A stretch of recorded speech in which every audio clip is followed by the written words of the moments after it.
Hey, here we are, gentlemen. It's us.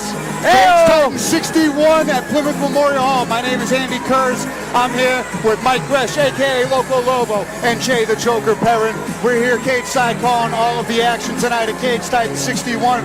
2 professional title fights on the line, 8 professional fights, 9 amateur fights, some amateur Muay Thai. As always, we got it all. Welcome to the booth. Welcome, Andy. Welcome, Jay. Looking forward for this night. Great fights, great fight teams, some excellent MMA schools involved tonight, and I'm pumped up. Great main event.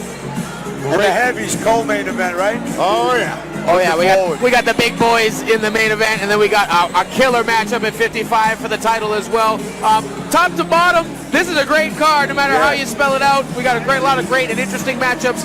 Top to bottom, like I said, I'm really excited. I'm actually got my notepad out. I'm ready to look and break down all of this. It's good to be back. Good to be in the booth. Happy to be here, gentlemen, and as always, it's a pleasure to introduce the legend that is Loco Lobo. We're going international at Cage Titan 61 as Joe Gianetti puts his lightweight title on the line against Canadian Michael Dufour, who traveled here from Montreal, Quebec, Canada, looking to gain the scrap. Both guys, sensational records, incredible finish percentages, and a win for either man could propel them to the next stage of their career and a ticket to the big show. A lot of submission wins with those guys for that main event tonight on both ends. So it's going to be interesting what happens when it hits the ground. And when 2 submission fighters often clash, you'll see that more often than not, they start to strike more than they do engage in the grappling. So we'll get to see everybody's well-rounded game between these two. We always know that Joe Gianetti's training at AKA out west. And I know that Michael Dufour didn't come here from Canada to lose, so it's definitely going to be a high-tension, high-intensity matchup. I think that's the one that I'm ready for. I'm ready for a great night of fights, but that's the one I'm looking out for. Absolutely. And co-main eventing, we've got the heavyweights. Hilton, just recently crowned the heavyweight champion, putting it on the line for the first time against the man who handed him his first professional loss in Joshua Marsh, who is a decorated wrestler with an extreme cardio tank, and this is a barn burner of a heavyweight title fight. Yeah, I'm looking forward to this fight. I hope the cage will withstand these 2 guys, because this is going to be a banger itself, you know what I mean? They are bigger. And I can't wait to see how Ras handles the wrestling of Joshua Marsh in the long run here, because he has a very, very good skill set. I want to see how he closes the distance against him and uses that against the cage and maybe holds him up. But that's a great heavyweight matchup. And like you said, if they topple over too heavy, then the cage might fall on top of us. I hope it don't fall. But every punch is going to shake the cage. We're definitely going to feel it throughout the whole Memorial Hall here. So that's a heavyweight matchup that you don't often see. It's going to be thudding in here, but I assure you, our cage crew, shout out to Kyle Pimentel and Mike De Silva, this is going to be fine. We got it all back. Shout out to the entire production team. This is a historic event. We've crossed the 60 events threshold. We're into the 60s. I like this. It's been 61 events, dude. We've been doing this a while. And you know what? Not too shabby. I'm not going to lie. We're not doing too shabby over here at Cage Titan. If you don't know, you should find out that something big's going on down here, and tonight's card's a good example of it. I can't wait for it. This is the one, and without further ado, let's kick off Cage Titan 61. Nice.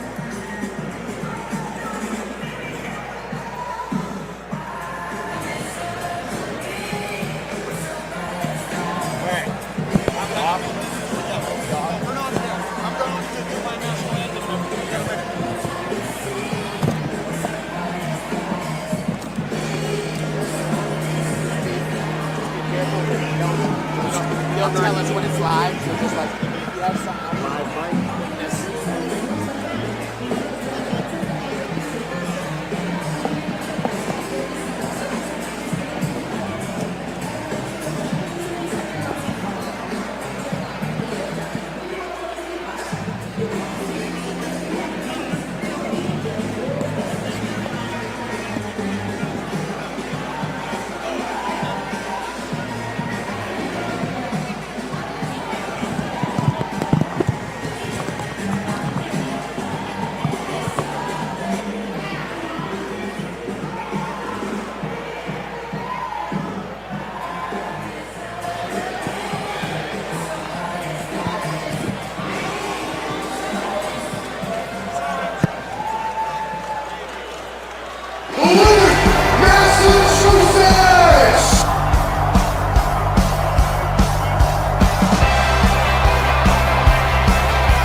tabarnak. You're exempt for now, but I'm coming for you. I don't know what the hell you said, but you ain't taking my belt, and the Bruins are the best team around, so get that shit out of here. I said, come fucking get me. Somebody stepped up and said, yes, I want that smoke, and his name is Joshua Marsh. We'll be putting this belt on the line, and as soon as I'm done with him, I'm going to take whoever's next. Let's go!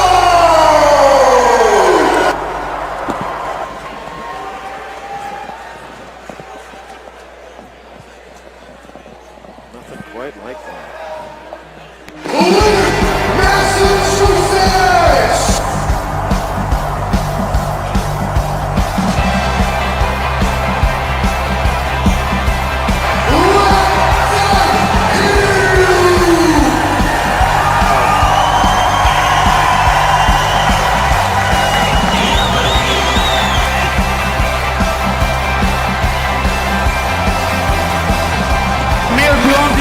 Tabarnak. You're exempt for now, but I'm coming for you. I don't know what the hell you said, but you ain't taking my belt, and the Bruins are the best team around, so get that shit out of here. I said, come fucking get me. Somebody stepped up and said, yes, I want that smoke, and his name is Joshua Marsh. We'll be putting this belt on the line, and as soon as I'm done with him, I'm going to take whoever's next. Let's go!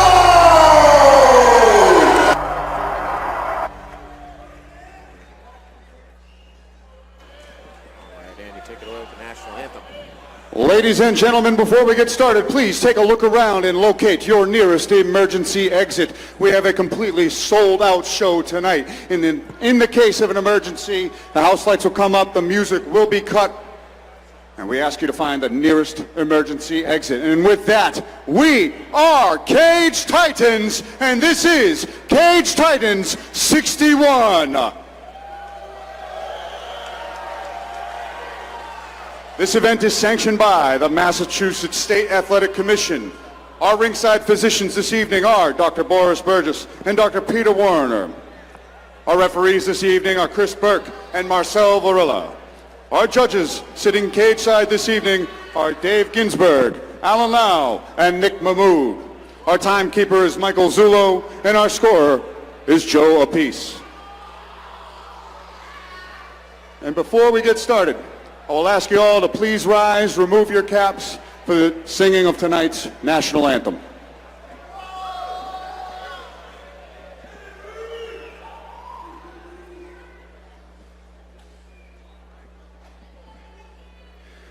Oh, say, can you see by the dawn's early light what so proudly we held at the twilight's last gleaming, whose broad stripes and bright stars through the perilous fight o'er the ramparts we watched were so gallantly streaming, and the rocket's red glare, the bombs bursting in air, gave proof through the night that our flag was still there.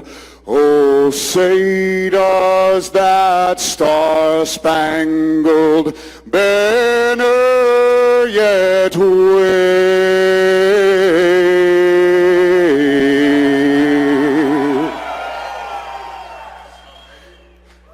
o'er the land of the free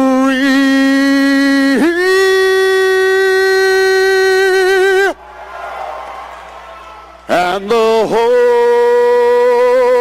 of the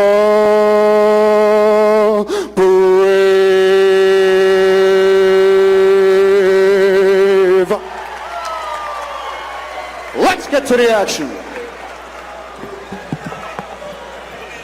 America! Good old-fashioned America. That's what it's about. Andy sent it Nice home. job, Andy. You never fail, guys. Never. You know, you never fail. So I'm a good. jack of all trades, Andy. Do what I can. You know, you do everything. You know, you do what you can, and it's everything. I try, and here is what it's for, is for these guys to bring it in the form of combat. I cannot wait to see these opening kickboxing fights. They've been barn burners. They've been intense action every time we've started the show out. And our first fight right here between Connor Luby and Josh Robertson is certainly going to start things off nicely. The walkouts today are already just fantastic. Yep. The poncho? There's a poncho? He wore it the I need that poncho. Wearing that to shout out his daughter of Mexican heritage. Repping the poncho sombrero combo right there. Mexican heritage. Already has a kickboxing fight under his belt, so that experience is coming to play here. 2-0. 1-0. 1-0. 1-0. Connor Luby. Coming out of Team Burgess. You know, these kickboxing fights, going back to what you said, have actually been a great addition to a Cage Titans card, because these guys are violent as they can possibly be. Amateur, no amateur, doesn't matter. It's always good action. Love the kickboxing. Yep, very good. And it's a different sport. People don't get that. It's different than MMA. You can't do the same things that you want to do. If you try to bully somebody against the cage in MMA, it's differently than you're going to do that in a Muay Thai or a kickboxing fight. No question about it. It's different. And so when you're watching, it's a different. So some people might not totally appreciate what's going on between like clinch work and things like that, but it's a very difficult thing to do.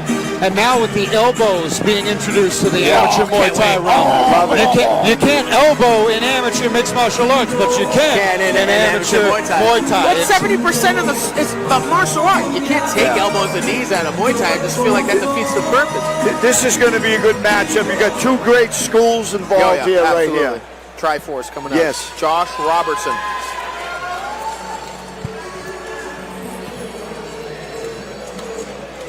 Yeah, Josh Robertson, also 1-0, coming from Triforce out of Pawtucket, Rhode Island. Keith Jeffrey, another great school down there. Got a good support crew here. Two scrappy lightweights about to meet. I'm excited for this fight.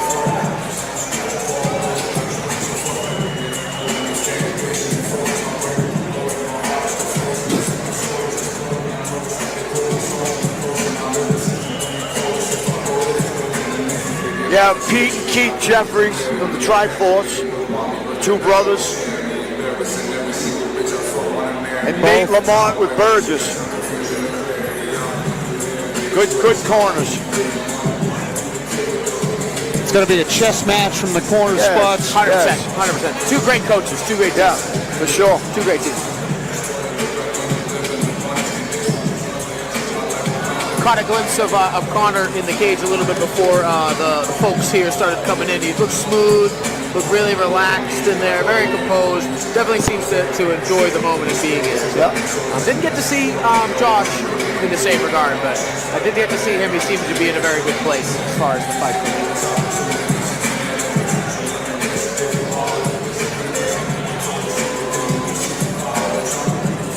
Similar composed attitudes that I'm seeing from both of these guys. And you gotta be. You know what I mean? You know, when you go in there super tense, and for some people it works, but for more often than not, you know, that you see the best performances out of people that are relaxed. You know? Yep. Josh Robertson getting acclimated to the feel of the cage as we await the tail of the tape.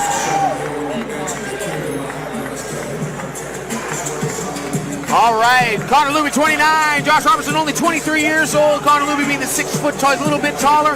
He's only got an inch reach though, so keep that in mind. Both of them coming in at the 55 limit. Here's Andy to introduce them both. Let's get it done.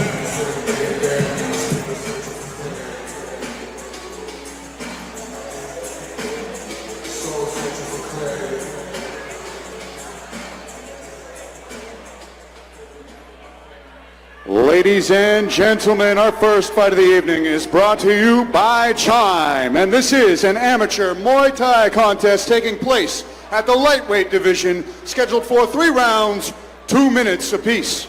Introducing to you first, standing in the red corner, holding an amateur Muay Thai record of 1 victory, no defeats. He stands 6 feet tall, and he weighed in at 154 pounds. From Manchester, New Hampshire, he's representing Team Burgess. Make some noise for Connor, Mr. Competition, Luby.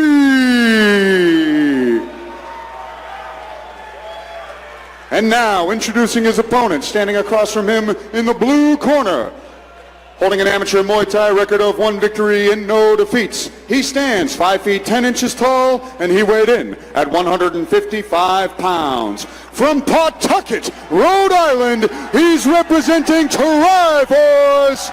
Make some noise for Josh, the Chosen One, Robertson.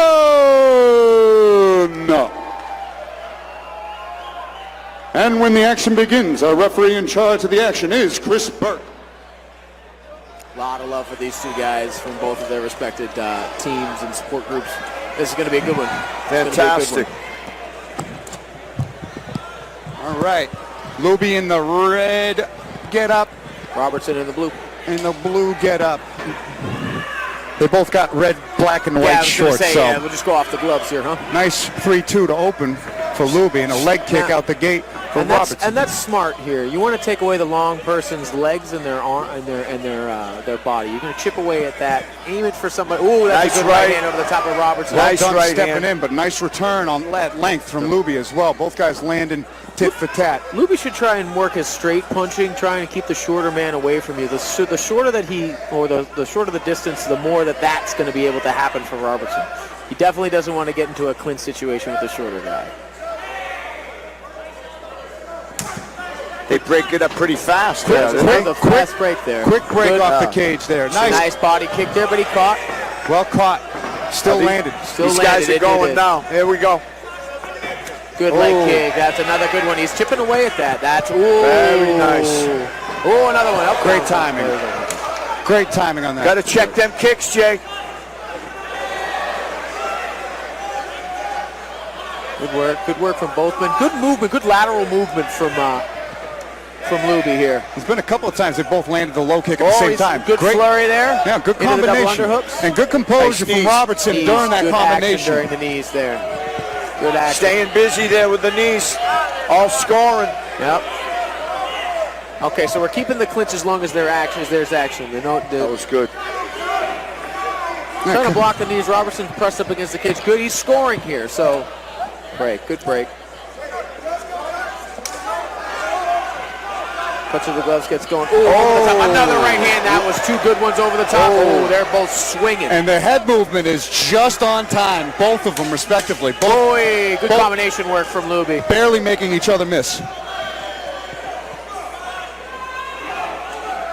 Nice straight right from Robertson as Luby comes in. Yep. He's got some good timing on that. Luby looking good in distance, looking good in the flurries. Very competitive round. Robertson has fallen in love with that too, though. That's the only thing that has landed. And while it's landed good, he's just trying to throw that. He's digging in and throwing like he's from center field. He needs to start using his jab and pitter-pattering. Look at, he's trying to put too much weight into every punch that he throws for the knockout shot, and that's going to waste his energy, especially with Luby going into the clinch like exactly. Remember, anytime the knees and the kicks, that's what they're looking for. It's a kickboxing match. That's going to score higher.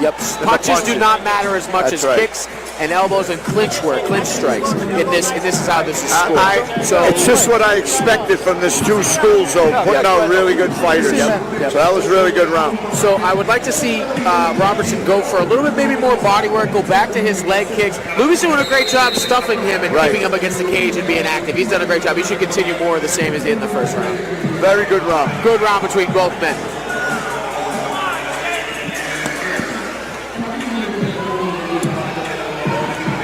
Let's see what adjustments are made. Round 2. Not many elbows being thrown there. You're not used to it. When you're not used to the rule set, you forget. I don't think they threw one elbow, did they? They didn't. No, not one. I remember when we first had no shin guards when I was an amateur. I was like, can I throw kicks? I know. Just like that was good. Ooh, good flurries. Oi, nice body kick there and a good return. Wow, these guys are just good. Little chaotic to begin with. Yeah, it's getting chaotic, but it's fun. That's good. It's good. Gotta flash them Nice punches. two there. Is that right hand you were talking knees are about? there. Hey, you said it was his best weapon his best weapon. that he He's almost landing. married He's- to. oh, That nice was knee. the best one of the fight for him. Good flurry here. Robertson's getting a little bit more active here. He's taking more. Oh, and that was a good elbow. An elbow stopped that. Beautiful. An elbow stopped that. Beautiful timing, too. That was good. As Luby was throwing a knee. That was not a slip, ladies and gentlemen. His bell just got rung from that elbow. Good knee there. Oh, there's another one. Another one. He threw it There again. it is. Robertson feeling the finish here. Luby's still trying to get his legs under him. This kid is tough as nails. He just ate two elbows. He's chasing him now. Be careful. He's got to be careful. He's going to walk right back into that Gotta be right careful. hand. That elbow now that Robertson's been throwing. He's That's doing- what hurt him worse was the elbow. Well, he's lazy with right there over the top of his lead hand clinch work. Yeah. He's coming over the top. He's stunned, this kid, I think. Stunned, yeah. He's fighting on instinct right A now. lot of early breaks. Nice, Spin though. kicks. Okay. Whoa! Very cool. Oh, he just ate a nice right hand, but he keeps plodding forward, does Connor Luby. Luby should try and slow him down here. This has been a great round for Josh Robertson. Round. Keep doing that. Keep doing what you're doing, or keep him at distance. Robertson, yes, we should. There it is, another one. Elbow over the top coming. Look at there it was. the chin on both of these Wow, gentlemen. these kids are tough. That two is there Oh, all day. he ate another right. Oh, he eats one himself by Luby. Good shot. What a fight to start the night off. Luby just walking forward, everything just to land of his own. It's incredible What stuff. I say, these fights deliver. Wow. These fights deliver. I every love time. it. And into clinch, landed some knees, chipping away. Good work. Luby going for the Superman punch. Yo, this kid's still got it going right now. He seems like he's a little, like a baby deer on his feet, but then he comes back with something like that, Very good chin. Competitive, down but not out in that I'm giving round. it, I would say 1-1. I think it 1-1 could- going into the third here. To Robertson that was more active in that round, and he's definitely landed the bigger shots, in my opinion. Very well could be. And the knockdown. Is that a knockdown technically? Did he count It was that? pretty close because it looked like he was timing a knee. I don't think he counted it. Not a standing out, so it wouldn't be counted as a knockdown. But still a very impactful blow. Yeah, absolutely. Definitely the biggest one of the fight. Yeah, for sure. Yeah, I didn't see a standing 8 count. That's what you really got to monitor That's more what I than was the trying to knockout. see. I thought he would when he separated them there. I didn't think that was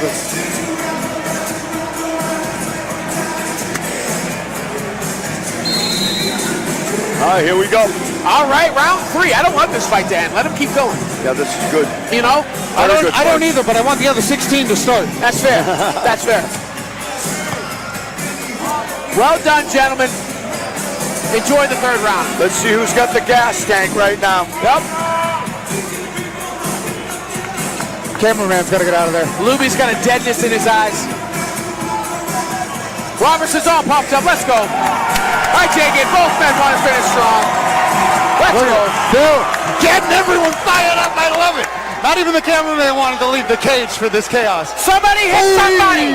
There we go. They're going to town already. Oh, my goodness. They're trying to judo toss each other. Wrong sport, gentlemen. Wrong sport. I love a nice little toss in Muay Thai. Little Thai toss? I love him, man. Nice sweep. Nice right hand. Love him. Got to be careful of crossing his feet as he moves. That'll start getting me. Nice knee. That was a good one. That one hurt. That one was a nice That one. hurt. Right hand off the break. Beautiful Nice shot right hand. Right off the break. Nice one over the top from Robertson. He gets it back. These guys have been Back and forth right hands. Good jab.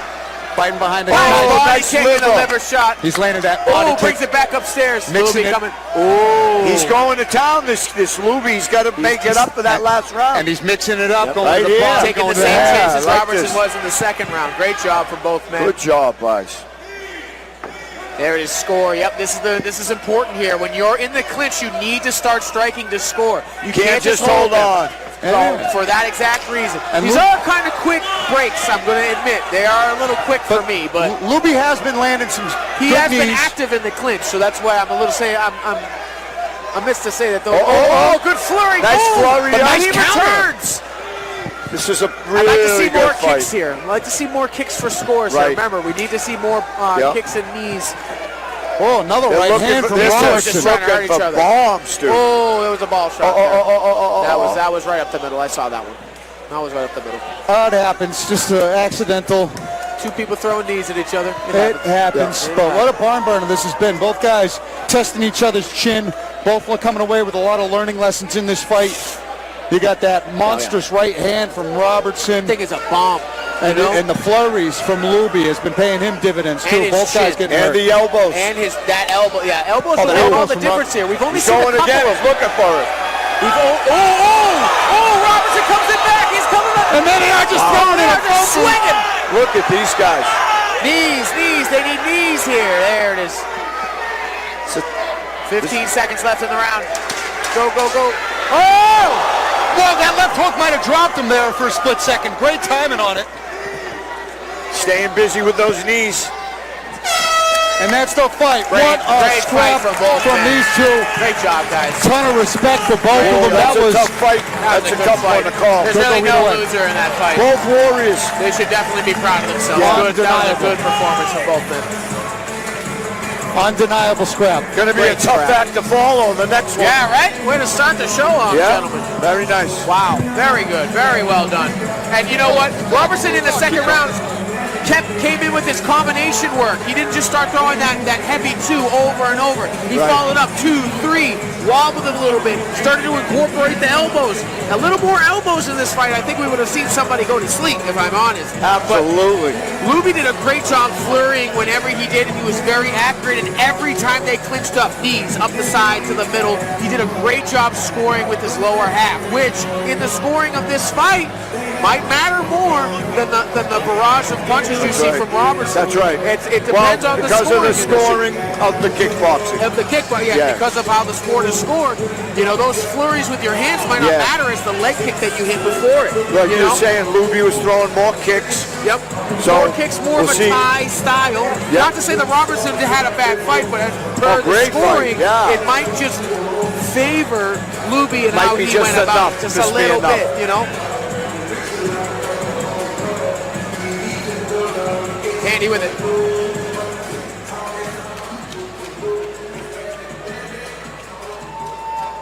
Ladies and gentlemen, let's keep it going for these two. What a way to kick off the card. And after 3 hard-fought rounds, we go to the judges' scorecards for a decision.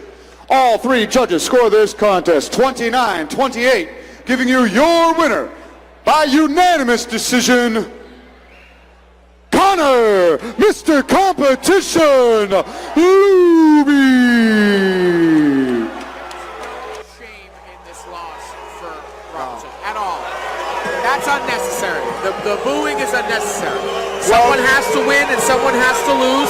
And the only thing, the difference between the styles is that Luby used more of the scoring for Muay Thai. Kicks and knees. Kicks and knees score more.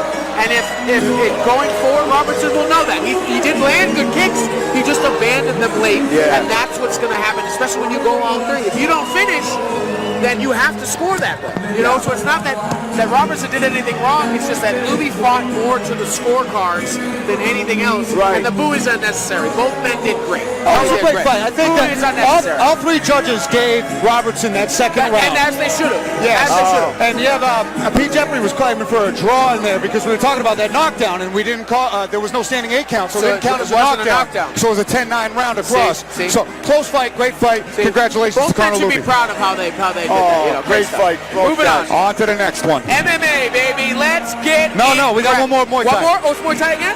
Okay, fantastic. Good stuff. Oh, great. Another 2 good great gyms. You see Regiment and Citadel, and you're like, oh, well. It's going to be a scrap. You know this. It's going to be good.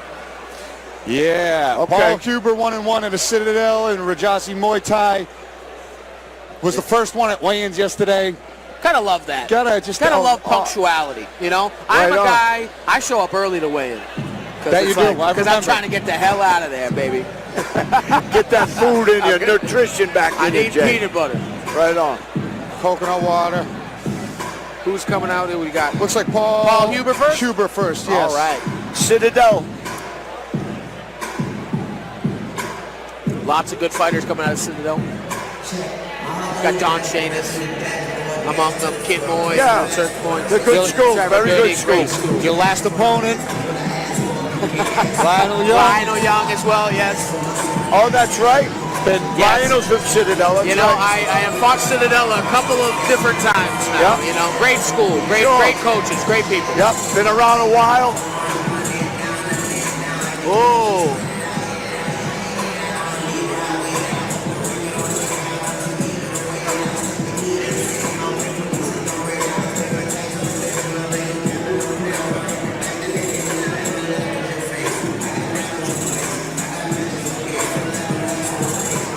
Paul Huber, 1-1 at Muay Thai.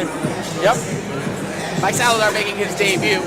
And it might only be 2 fights, but it's still 2 more fights than Mike Salazar has. So, Little experience in there.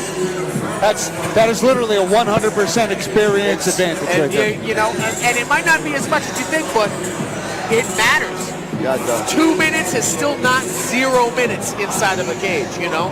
So it's definitely something you should look out for. You've been in there, you've done that, the jitters aren't quite there. You know what I mean? More relaxed, more relaxed. That debut jitters isn't there anymore. Yeah. You know what I mean? By your 3rd fight, you've done it now. He takes the stage. Wicked Muay Thai. Boy, those are some nice shorts, those are aren't nice they? shorts, huh? Man, You know they you do are Muay Thai nice when you're shorts. like, damn, those are nice shorts. Good That's for you. beautiful. I've got my fair share of Wicked Muay Thai shorts at home. All my Muay Thai shorts are anime character shorts. So They I are really, you know what I something. mean? I can't, you know, That's all ju- the anime companies send me them.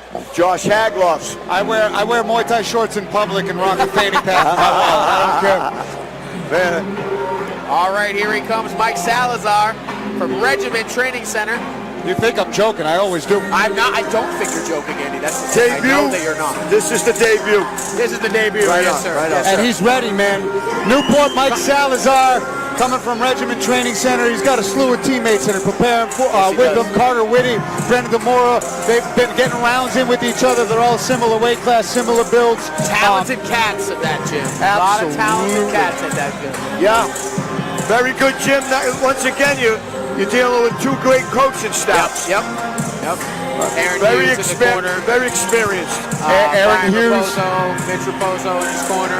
Mitch Raposo's there. Got Aaron Hughes, Ryan Lavoie. Meaning, he gets good work. That's the point. That's the point we're trying to drive across here. Talented guys, you know, iron sharpens iron, all those cliches. He'll be ready to go. He'll be ready to go.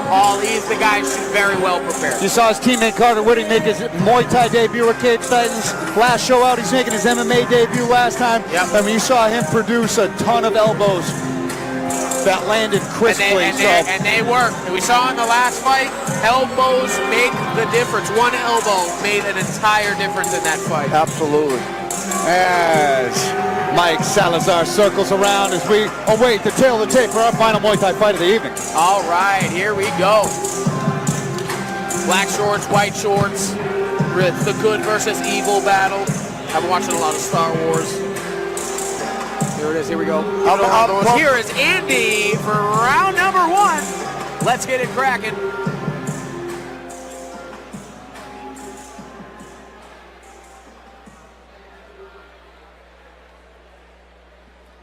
Ladies and gentlemen, prepare yourselves for the next fight of the evening, brought to you by JYM Supplements. And this is an amateur Muay Thai contest taking place at the lightweight division, scheduled for 3 rounds, 2 minutes apiece.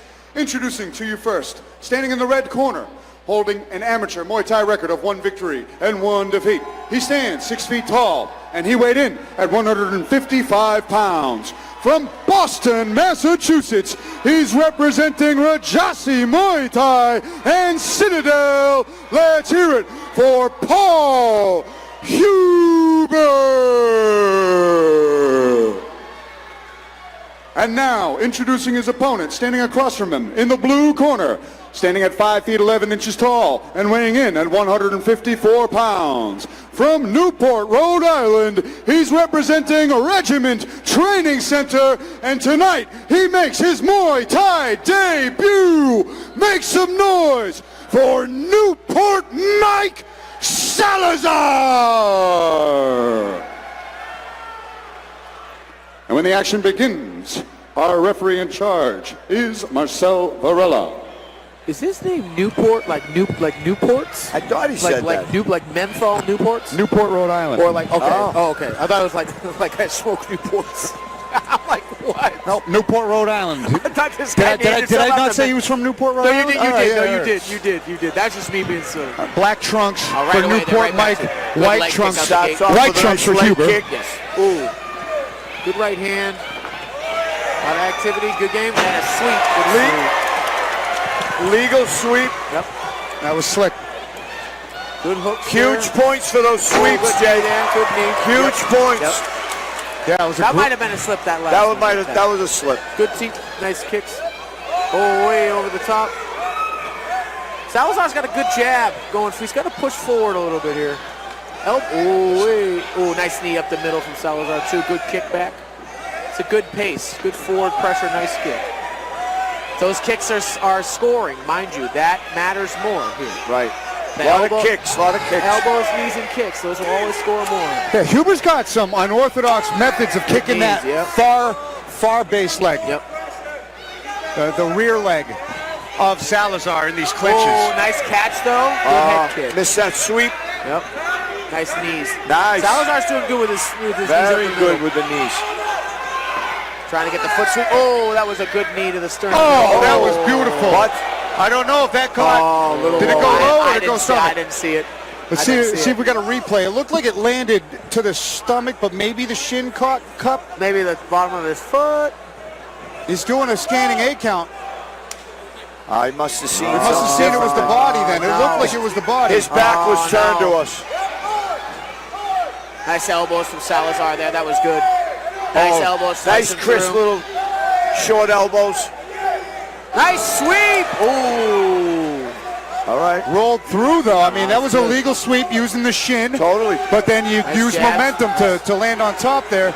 Nice sweep. Another nice Huber's sweep. got some great timing. Yeah. Kicking in that clinch, kicking below the knee and timing those sweeps. It's 20 good. seconds in the first. Another good one. Knees. Those knees up the middle from Salazar are gonna add up. Oh yeah, and that's what You can already see it redden up with his rib cage. You can see it. No there. doubt. Salazar's doing a great job in that clinch, finding his strikes, landing good knees. But the timing of Huber with those sweeps is the differentiator in that round. And that's definitely going to get scored way higher. And the sweeps matter so much more. That's huge points. So much more. And remember, to the people at home that aren't quite familiar with Muay Thai, even if he should go down with him as he sweeps, that's still a sweep for the guy on top. It's not like a roll through jiu-jitsu sweep type deal. Right. You hit the floor, that's points. You know, that's pretty much it. Clean sweeps.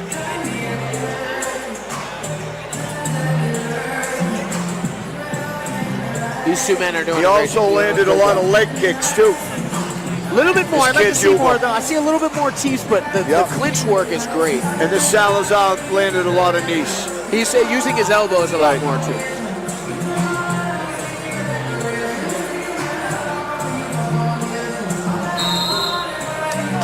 Short time. All right, here we go. Round 2.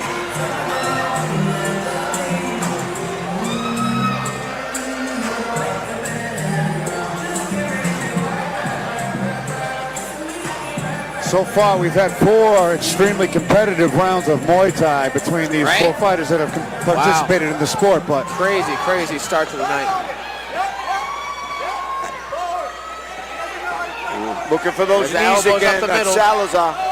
See if these men start to utilize those elbows a little bit more in the clinch to open up the advantage for knees. Yeah, the short shots of Huber's what's impressing me in this fight. Salazar hanging in there, eating them, landing some good ones of his own. But that experience playing out. Nice knee up the middle again. Watch the sweep.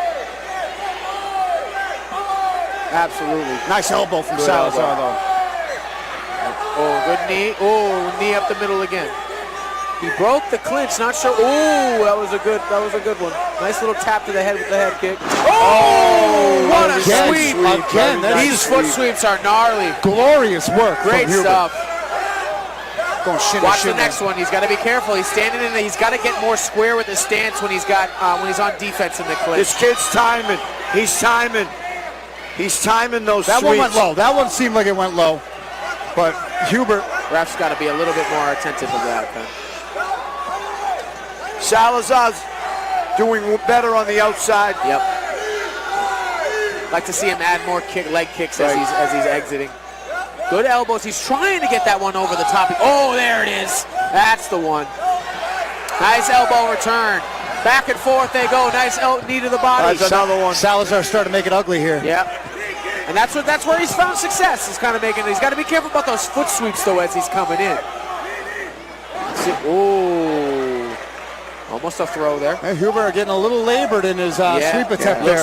Looks like he's getting a little bit fatigued. That's the body work of Salazar. Those knees coming back. That's another nice knee from Salazar. And it's not like Huber hasn't landed knees of his. Ooh, over the top, good job. Those are just money in the bank. Money in the bank, those knees. They're not super hard. Even that was just a knee thing. He caught the knee that landed right on the liver. But they're not hard, those knees. They're just money in the bank, over and over every time they clinch. Touch. It doesn't have to have much on it. If you're just exhaling at the right time in transition, and it catches you right under that. He takes the breath completely from you. You know what I mean? Doesn't take much. So and then. You know, if it's you might start off strong, but second round, halfway through, you're going to start to see that start to come back and to get you a little bit. He's got to be a little bit better about it. Yeah, covering this. Very fast pace. Those sweeps, though, that foot sweep was amazing. He's got to keep that up. Real honestly. nice. And Salazar's got to be more aware of where his feet are in the clinch when they're moving backwards, because that's how he's catching them. He's not centered. His body's not centered in his stance. He's got a staggered feet. It staggers his feet, and that's what's allowing Huber to get the foot sweeps as he's going backwards. Let's see where this third round leads us.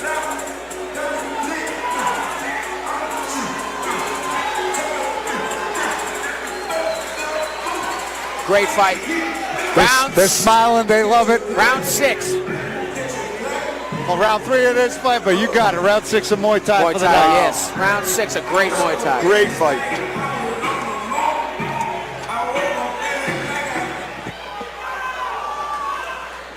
Oh, switch right away. Wow, the elbow's just missing there in that tight range. Look It for is the a range, sweeps. man. There it is. There it is. Again, just like you were saying, Jake. He's got to be careful about that. Yep. Salazar like trying to hold on and almost pull guard with those sweeps, but That's not how that works. Huber's. There's your money. That's another slapping knee.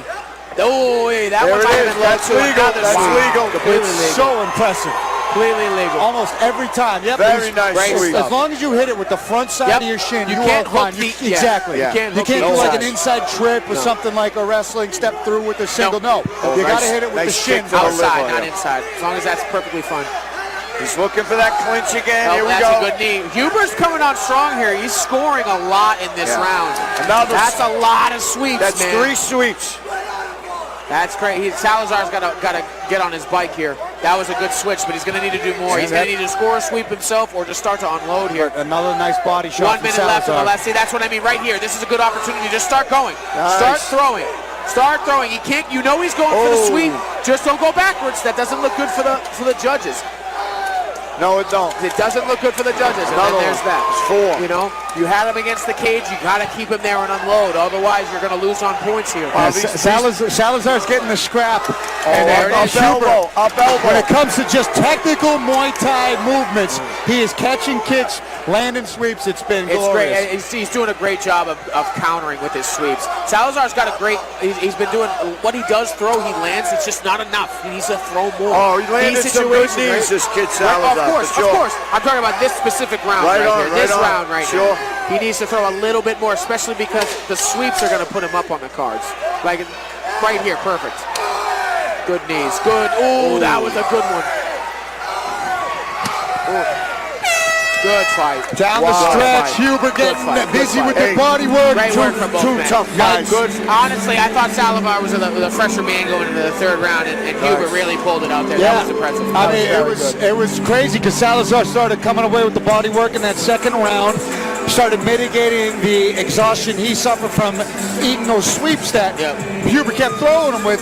And then the third round, Huber started catching the kips, landing the sweeps, landing the dumps, landing body shots of his own. Very competitive. And we just got to wait for that scorecard to be ready. I am intrigued to see how they score this. I am intrigued.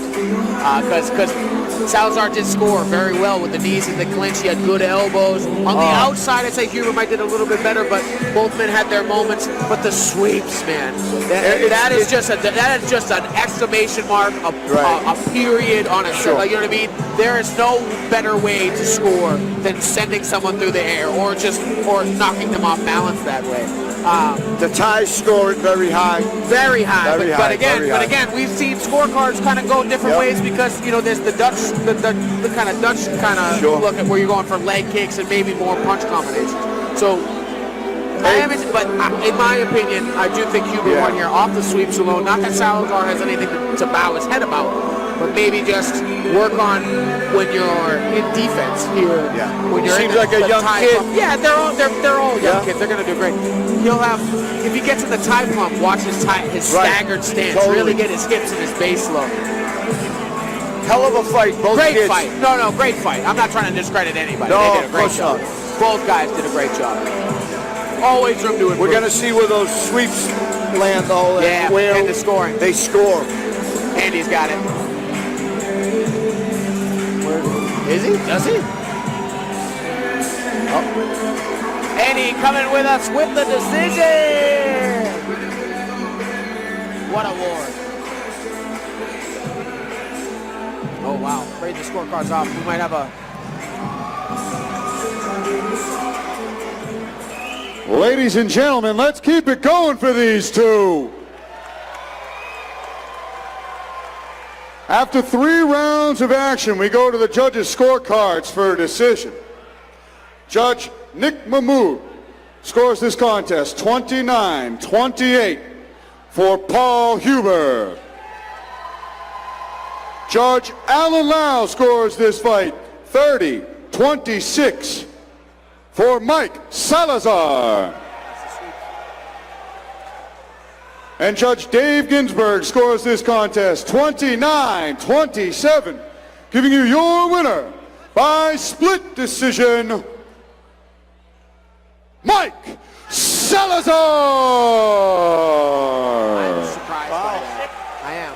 Hey, whatever. You know what? Kids threw a lot of good knees in there, you know. But take everything I said about my advice, Mike, and tell me to shove it right down my throat because you won the fight, so it doesn't matter. You know, both good fighters here. Great fighters, fighters. I am surprised by that, though. Very excited. You know, very good fight. Very exciting fight. Both men put it on the line today. Great job.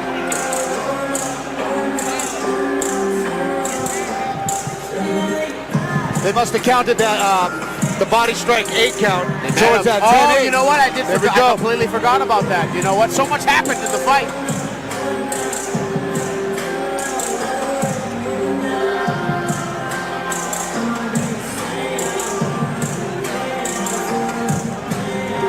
Putting that in perspective, all right, that makes a little bit more sense. Because I'm sitting there like 2 10-8s going towards Salazar there. But yeah, he did drop him in that first. That's what I forgot about that. Yep.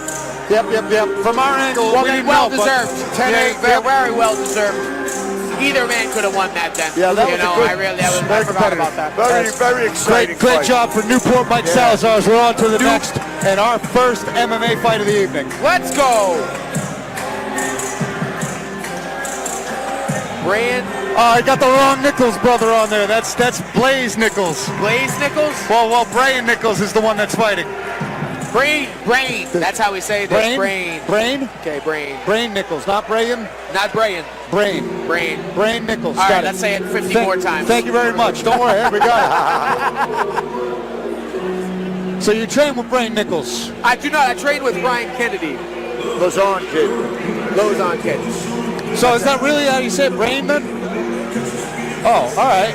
I thought I'd been mispronouncing it. You probably pronounce it better than me. And if you watch this, Brain, and we've totally butchered your name, our apologies as you walk out to the cage here. Yeah, I'm pretty sure it's Brian Nichols, who watched his younger brother, Blaze Nichols, make his amateur debut a few months back. Motivated, amped up there. Nothing like brothers that fight. Yeah, and they're both fighting on the card tonight. You know, North Andover Jiu-Jitsu, where he trains, Cal Bokniak's new gym. That gym overcame some adversity, suffering some flooding there a few months back, but they're back in operations. Not just some flooding. Yes, it was like Atlantis. That's under too there. bad, huh? It was a damn shame. It was, they're recovering from it, but that was when you saw it, you said it was a devastating. Bad flood. Definitely, but glad to see them here. You know what I mean? And Kyle in that coaching role, he is a great guy to pick his brain here, and Brain Nichols going to be a product of that. You're looking at another two great teams here. Yep. UFC veterans. Looks like John Clark in the corner, so Brain Nichols must be doing some cross-training over at Broadway, because Broadway's got a bunch of guys coming in tonight to fight. Red Velvet, dude. Red Velvet, dude. That's him, baby. Brain Nichols makes his way into the cage for his amateur debut. We're good. Okay. Cut us out there. All right, here he comes. Ryan Kennedy, a.k.a. Kevin, as we know him at Lausanne's. We just call him Kevin. Me and Randy Costa just called him Kevin one day and it's stuff. But here he comes. This kid is a worker. He's there every single day, all the time, asking questions, constantly trying to improve. This kid is strong. Like one of those weird strongs. You know what I mean? Where you're like, why? Yeah, it's kind of weird how strong you are. You know, he's got a stiff right hand, always trying to improve his game. Definitely a gamer here, down to throw down. Great submission game. Watch him reach for guillotines here. All right. He can slap a guillotine on just about anybody at our gym. So I can see if it gets a little bit hairy, he shoots in. Let's see, Brain shoots in. Watch that next, because he can snatch that thing up real fast. And it's been a minute since I've seen a debuting fighter out of Lausanne MMA, so I'm excited to see. He's a great addition to the gym. Great guy, great work ethic. I'm really excited for him. You know what I mean? He's definitely put his work in for this one. And I'm excited for this somebody that's got a lot of raw talent with him. He's definitely got something that he can improve upon. So I'm very excited for him here. This is going to be a good fight. I can't wait for these two to meet in the middle. Two amateur debuts meeting in the middle. I love when this happens. Let's take it to the tail of the tape. Here we go. Tail of the tape for this one. Whenever it comes up. Here we go. Brain Nichols, 26 years old. Ryan, just 24. Bunch of young cats here. 5'9", 5'8", both coming in at 155 pounds, and they both have an identical reach of 70 inches. This one's going to be a barn burner. I can feel it. Going to Andy with the introductions. Bring us home, Andy.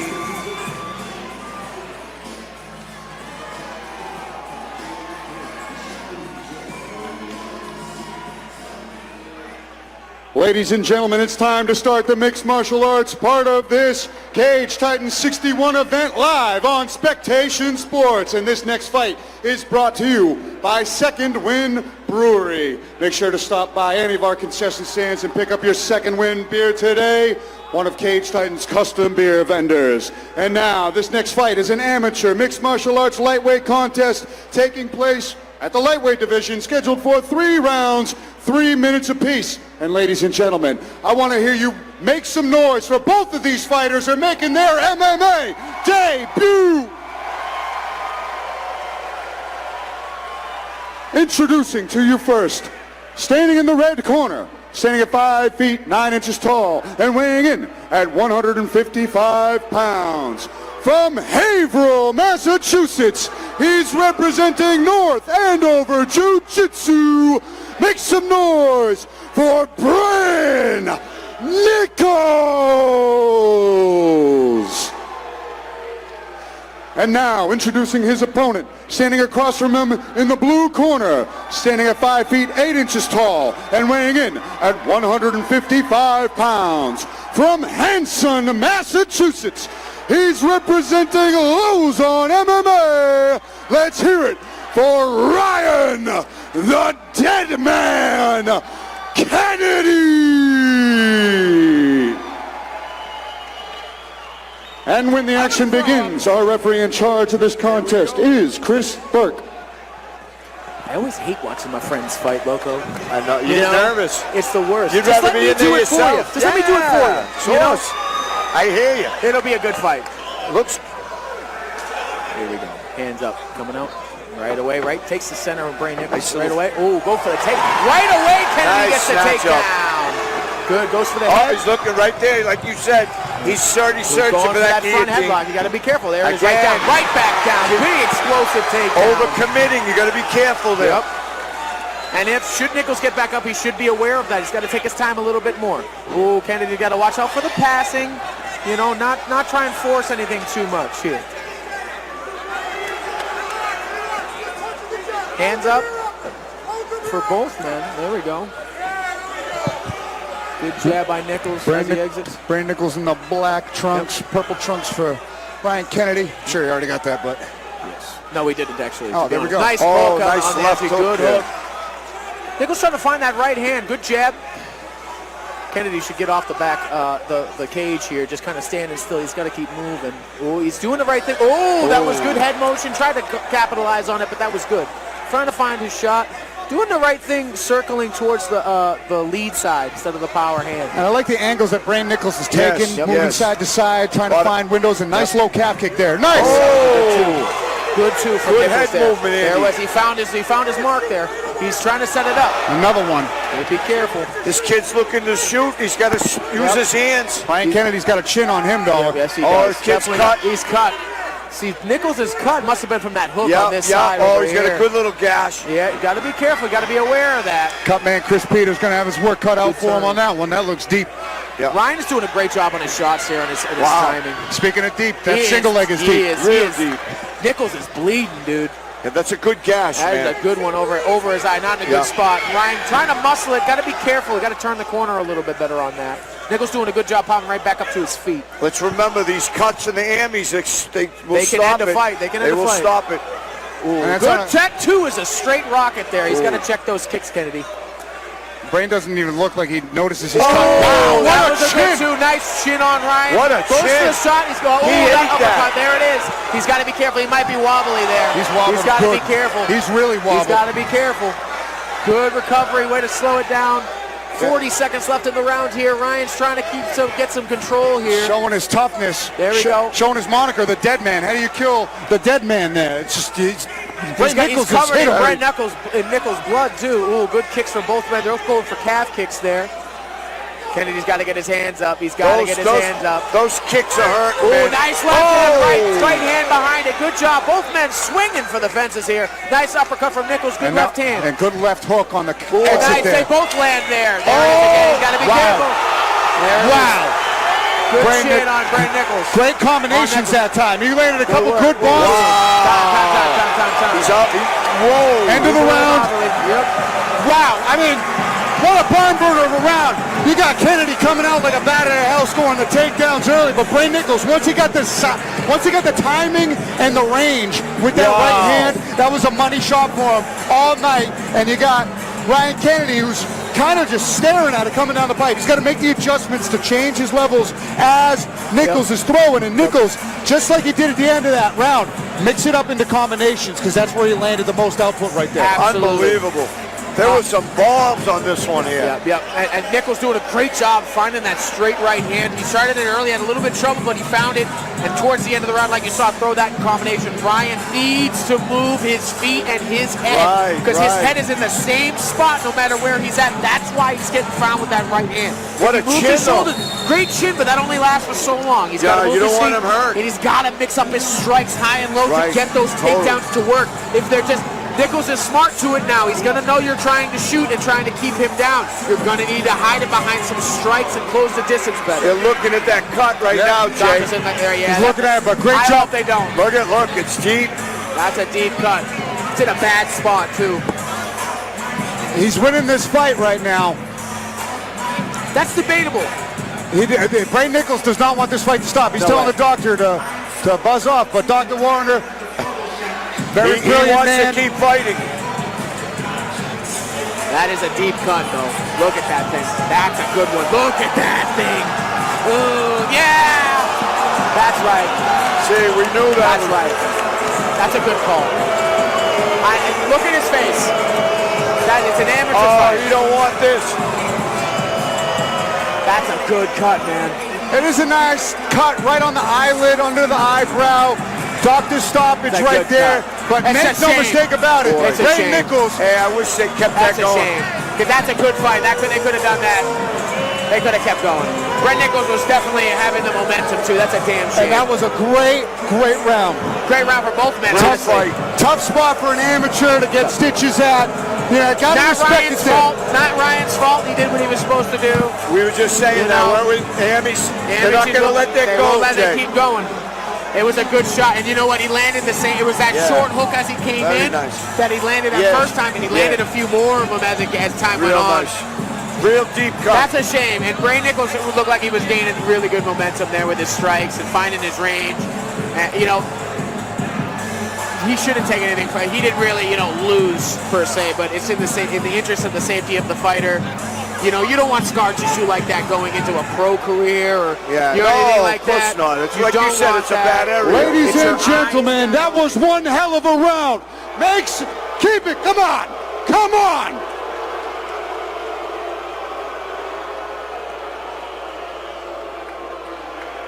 We all wanted it to go on, but under the advice of the ringside physician, this amateur fight has been called to a stop by Dr. Stoppage, giving you your winner, Ryan the Dead Man Kennedy.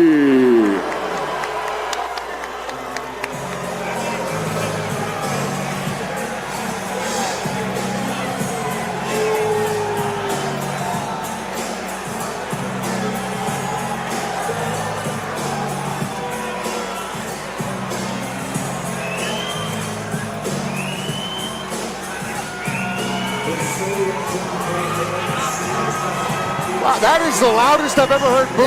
That was the closest I ever felt like something was going to get thrown in the cage in there. I think they wanted this fight to go another round. So did everybody. Keep seeing that one, huh?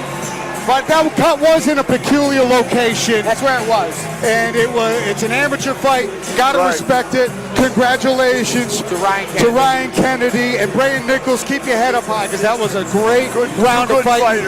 It's an amateur fight, baby. Your record doesn't matter. Just get the experience. Just get the experience. And you don't want that kid to be harmed in the future. Exactly. So they're looking at him also. You know what I mean? You're going to have to get stitches for that, brother. I'll see them rematch. We're on to the next one, though. 100%. What are we on to? We're on to... this is a good one. Ooh, this is a good one. Yeah. Let's go. Oh, yeah. I'm hype. Yeah. This is a good one. Right on, dude. All right. Ash versus Brendan. Wow. This might be Amy fight of the night, to be honest with you, as far as these guys are tough. Skill. These guys are good. There's a lot of good ones on the docket tonight, but this one certainly should be circled on everybody's radar. Absolutely. Because Brandon Deora, a dynamic striker with incredible volume punches versus Ash Rao, who's as game as they come, because this is a kid who has showed up to fight, been slated to fight several more times than he's actually fought. Even when his opponent drops out, he shows up on weight, ready to go in case of a last-minute replacement. But he's hitting a stride recently, and we got to wait for them to get downstairs before we talk this up. But I don't think we've had the coming up next yet. But go ahead, gentlemen. Well, I have gotten the pleasure of working with Brendan Deora and had to stand across from him in sparring, and this kid is a sniper. You can definitely see that he's a chess player. He's always looking for the next thing. Very, very, and his record right now, he's had a rough go of it for the first couple of his amateur career. But like we said, it doesn't matter. It's about experience. But his record does not indicate just how skilled Brendan Deora is. You know what I mean? And coming in with 5 amateur fights, that's a lot of fights for somebody that's generally still kind of fresh in the game. So I think that's going to play big dividends here. Ash has obviously shown a ton of heart, ton of grit, and as game as they come, the matchup is fantastic. It really is. So I am very excited for this. It should be very, very Bond burner here. 100%. All right, are we up? seems to be that they are getting ready to walk out. The fighters are still walking out from downstairs, from upstairs right now, so we're just on a little bit of a delay, but they're going to be ready momentarily. Fantastic. And we're going to have Ashwath walking out shortly. Oh, there it is. Speaking of the devil, they shall appear. Going by the moniker, the White Tiger. The White Tiger, is that a Power Ranger? No, that's a Power Ranger. That would be cool. Either way, the White Tiger. Let's go, baby. Ash making his way to the ring here. He's already going. Representing Broadway Jiu-Jitsu. Back to back for these guys.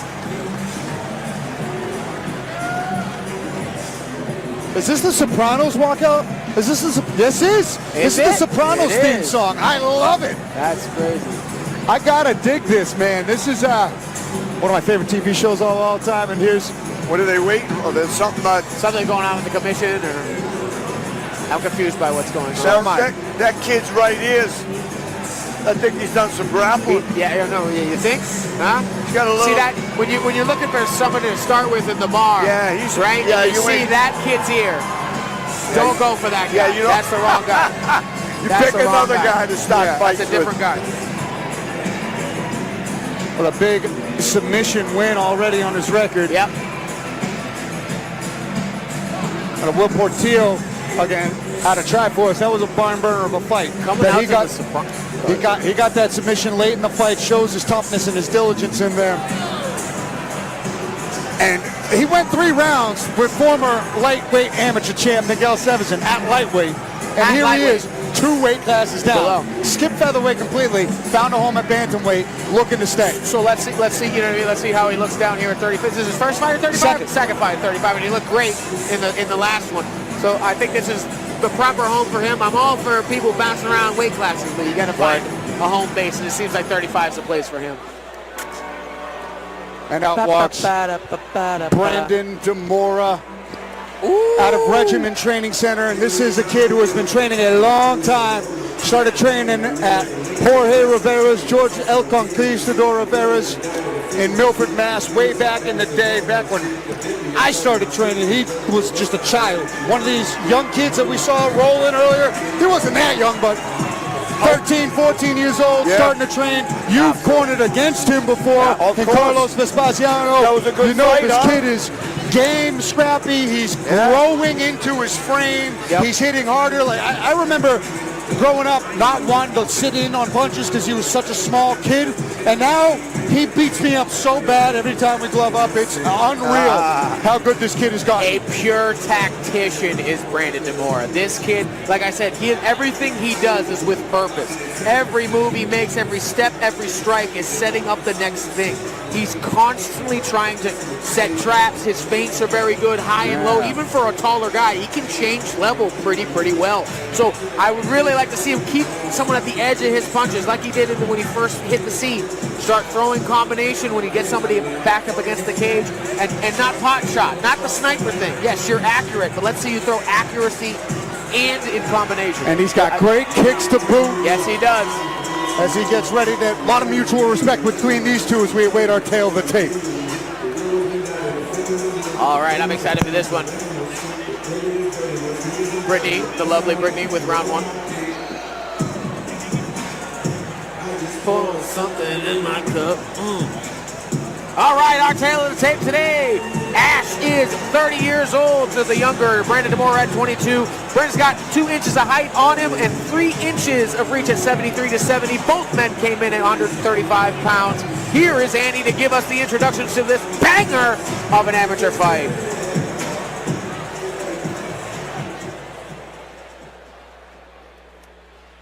Ladies and gentlemen, our next fight is brought to you by Wicked Muay Thai, and this is an amateur bantamweight fight scheduled for 3 rounds, 3 minutes apiece. Introducing to you first, in the red corner, holding an amateur mixed martial arts record of 1 victory, no defeats, and 1 draw. He stands 5 feet 8 inches tall, and he weighed in at 135 pounds. From Boston, Massachusetts, by way of Karnataka, India, he's representing Broadway Jiu-Jitsu. Make some noise for Ash the White Tiger, Rao.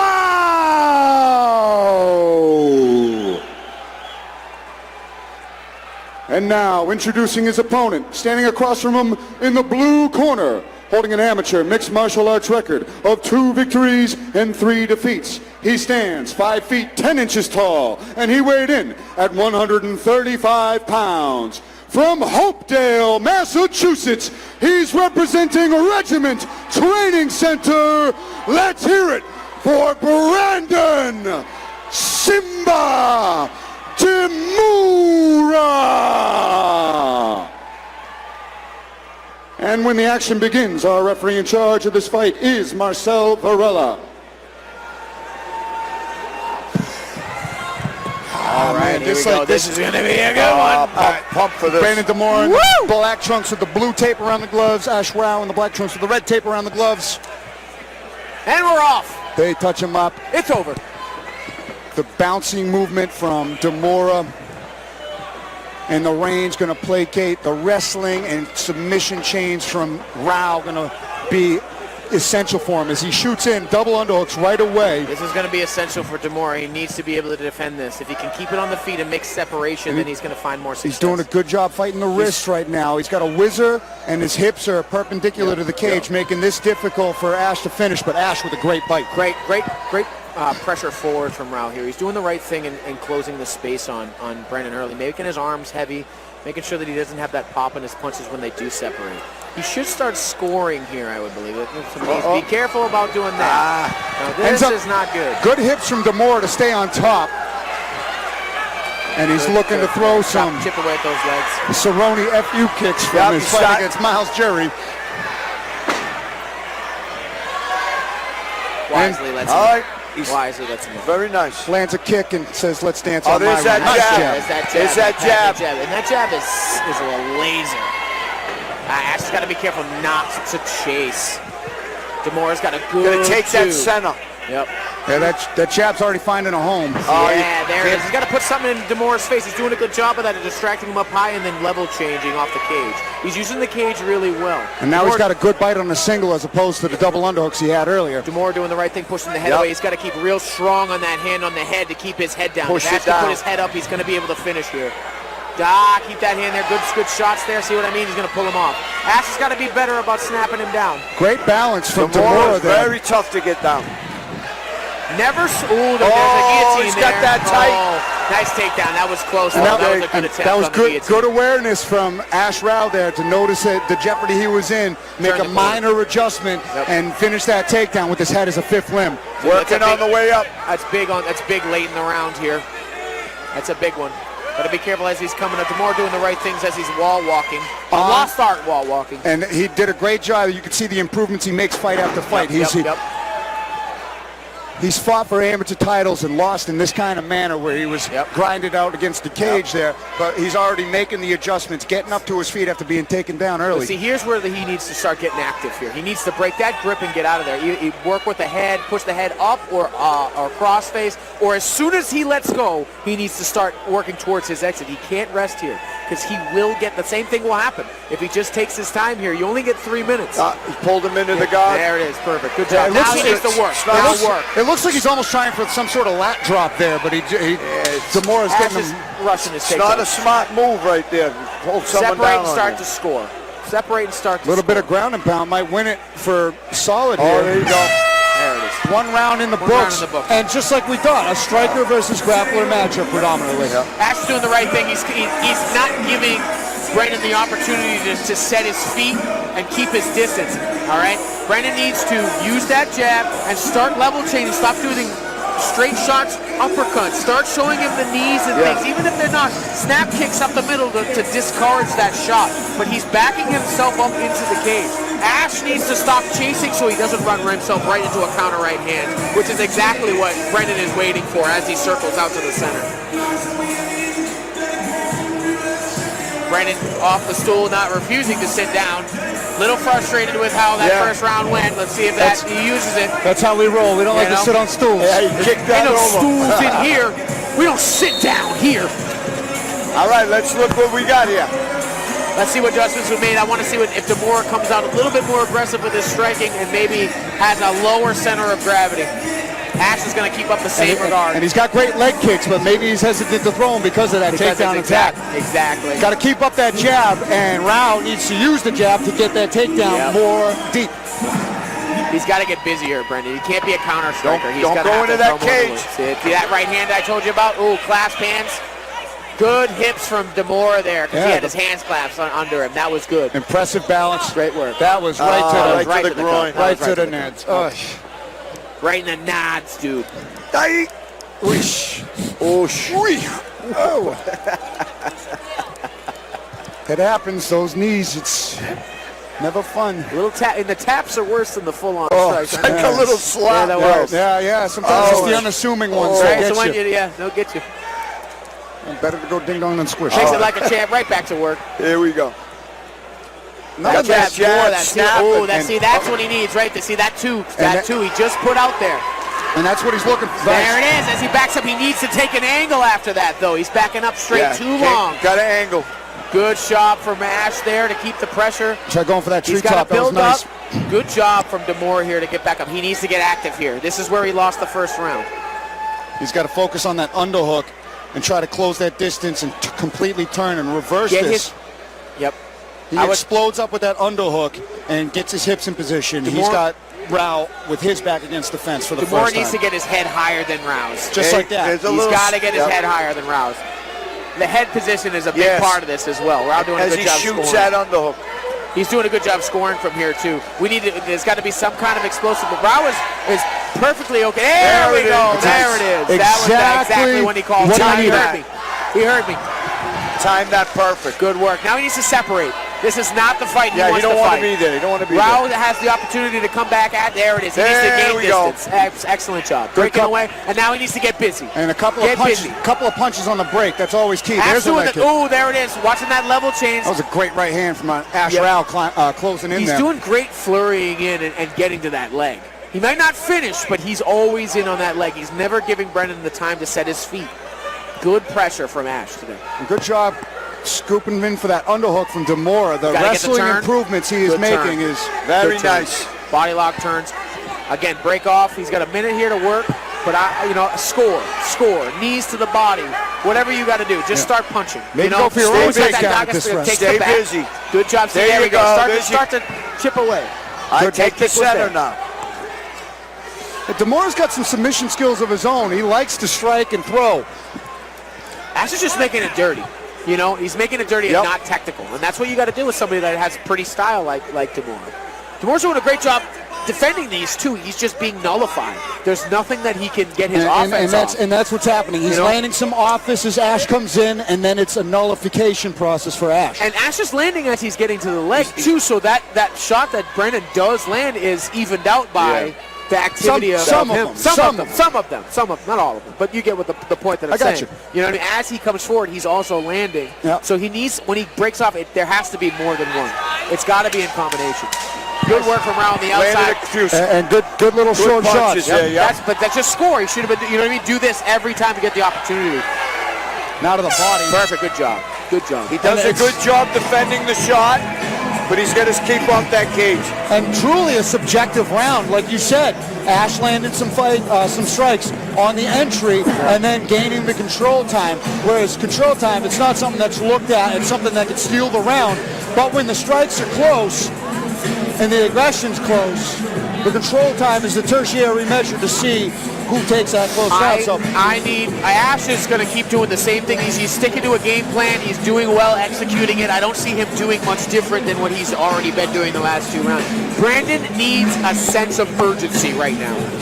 There's no pot shotting. There's no one jab and then kind of flick and move. You need to throw 3-4 punches, move, do it again, and in every opportunity to get off that cage, you need to do it. If you don't, then you're going to lose this round on points. And if you can't, if they're counting the aggression and the pressure of Ash, you're down 2 rounds. So you need to get going. Go out. He's got to go right at him. Start taking some chances. Because if not, you're probably down on the scorecards. Yes. I could see this fight going to either guy depending on what mood the judge is in and what angle they're in. How they're scoring the pressure. It's that close. The pressure versus the Nice little accuracy, inside kick strike differential. from Deora. There it is. See, Question there it mark is. Starting kick. to get creative. He's got to find his flow. Good work. And See, Ash- when this kid starts getting going, he's great. Yeah, he's looking for that uppercut, like you were saying. Got to stay off Just that start cage. showing those things. That's a good shield, and he's going for that guillotine I bite. don't know if but that's Ash, wise. Push that head down. Yeah, there we Good, go. good Yeah, switch yeah, there. get out of there. Get out of there. He's got the exit if he just moves that way. He has the exit. He's just got to pass out now. His he blocks it takedown off. defense is very good. He just has to get off the wall. Right on. It seems like he practiced this part and maybe But not he's gotta disengaging. move. Look at He's that gotta underhook. move. You know what I Wait. mean? He's got to get out. Turn, get the turn. Good job elevating the level Ash of is doing a Ashram. great job here. Not to There we go. disparage anything Ash is doing. He's doing a great job. Little turnaround here. Good turnaround. Oh, he's been doing back. great. On his P's and Q's. Entering in, getting his hands locked behind the hips. Excellent job. And these guys are just deadlocked at each other. Like I said, testament to their skills. They had a plan going in, and they've stuck to it, and it's been working. You know what I mean? Like, there's no reason to beat. Like, don't fix it if it's not Get broken. to the clinch and Keep let's doing go. what you're doing. If you can get him down, great, but you're winning on the pressure. Cage control. Oh, there we go. Here we go. Now Raul's kicking up a little bit of striking aggression here. Just to add to it, right? Like I said, sense of urgency from Brandon. We got a minute and a half. We're halfway through the round already. There's a nice Oh, right. you just missed that right and there.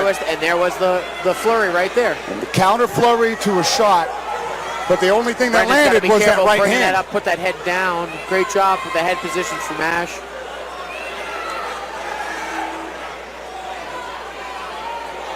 Great job. Ash is doing a great job. Just never letting him go. Bulldog. Never letting him go. But Deora doing a fantastic job of not letting him finish the takedowns very either. good. Yeah. Every single adjustment he's making and chance that he gets to separate, he's completing. You can tell that he's taking a lot of time to try and work on And this this is still a aspect of his game. close fight. Very, man. absolutely. It depends on how the judges are scoring pressure. I really feel like the pressure comes down to it. Cage control. Brandon needs to get his head above Ash's. He can't have the same level here. If your head is lower, there it is. Good job. Good head position. Push his head down. He's got to get off the cage. 30 seconds. He's got to make something happen. I've seen a lot of fighters win decisions with their back against the cage if they're the only one landing strikes, though. That's true. But Ash has landed something. There's a good one. He's got to get to work. Oh, there we go. Caught the head kick. Caught the head kick. Good. He landed it. It was a block. Yeah, but the he run blocked through, it, but it was very a nice kick. Great job from Ash. Good takedown. And that might do it. We'll see how That takedown right there, how they score that. This kid is just more unrelentless. Looks like an arm. Nope. Oh, he almost had it. He almost Wow. went up for it. Great performance. Great game plan and execution from Ash. And high level for these amateurs. Yep. The counter grappling, the timing of the strikes that Deora was landing, the jab, it was very good. high level Very stuff. yeah. To where you could almost say that each round needed an extra 2 minutes to really develop. I think that It's a young kid, too. Both of them. both of them Yeah. very young in their careers. And like I said, these amateur fights, when you're at home and you're thinking that it has weight, it doesn't. As soon as you become a pro, none of that matters. So no matter what your record is at an amateur, it's just the experience. And the Yes. experience these two are getting is crazy before they even start their pro career. No losers in that fight. You're winning or No learn. loser.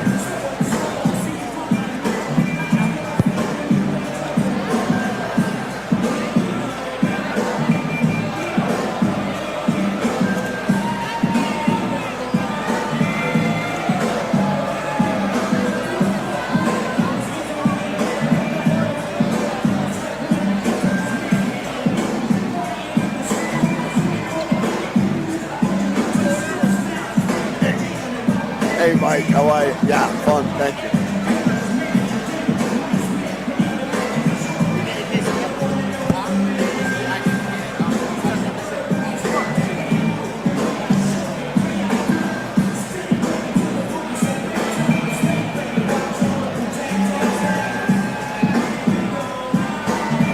All right, tallying up the score. Taking their time. That means, you know, it was up in the air. Yeah, Whenever it close. takes a minute, you never know which way it's going to go. You know?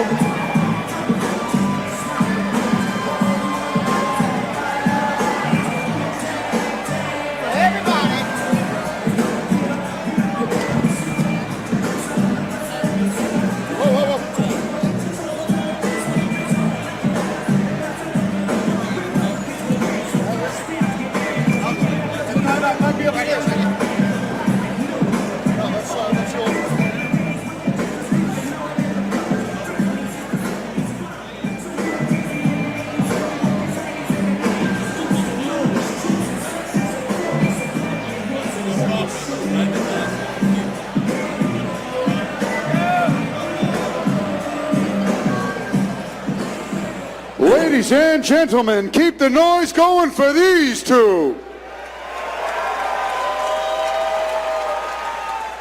After 3 rounds of action, we go to the judges' scorecards for the decision. Judge Alan Lau scores this contest 29-28 for Ash Rao. Judge Nick Mahmood scores this contest 30-27 for Brandon Demura. And Judge Dave Ginsburg scores this contest 29-28, giving you your winner by split decision, Ash the White Tiger Rao.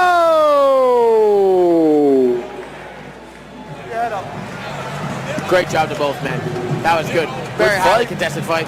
I don't know what the 30-27 might have been, but I don't think it was a 30-27. I don't understand that 30-27, but I don't get that one, but neither here nor good there. fighters, both good guys. Great guys. Bright futures ahead of them. I hope that Brendan isn't discouraged by that.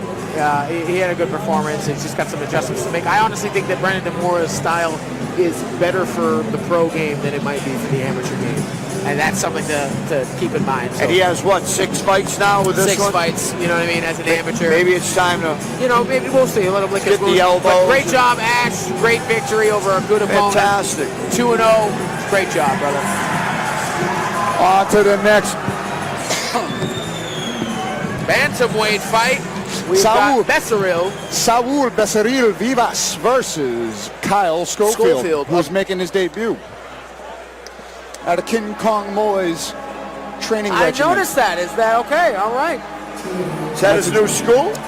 I think he's training them at different places, but it's King Kong. Oh, I see. Moy. The camp. It's his camp. Yes. Camp Kong. Kong. I gotta love it. And this is a 4th replacement bout. Wow. Saul Becerril Vivas making the trip up from Bronx, New York, just the other day after a 3rd opponent fell through. So kudos to Saul here, stepping up on short notice. He's already got a couple of fights under his belt, 1-1, and we've had a slew of guys come up from Long Island, New York. Yep. Always gamers, the Long Island guys. Of course. Little Boston versus New York action going on here. He didn't come up here to lose. The Sox versus the Yankees hasn't been good in years. Yeah, well, that's why we're doing it here, and then we got the Bruins versus the Habs later in the main event.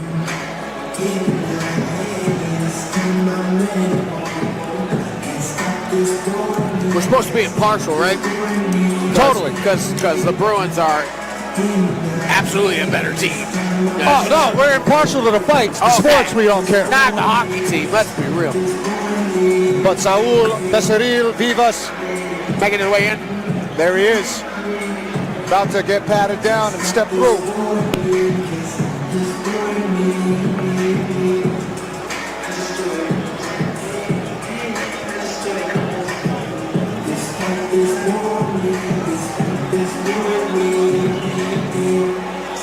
All right, one of the two in the cage.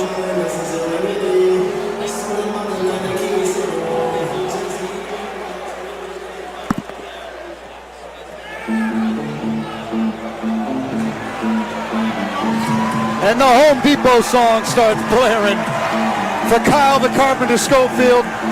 He's not coming out to the Home Depot Oh, song. that he is. It's a jam. That's amazing. Let's go. That's how you make a debut or get the place That's bumping. great. Yeah, Kid Moy gave me a little insight on this kid, saying, watch out for this kid's leg kicks. He's well decorated, well versed on the ground. Akobo Pito, spending a lot of time in the grappling.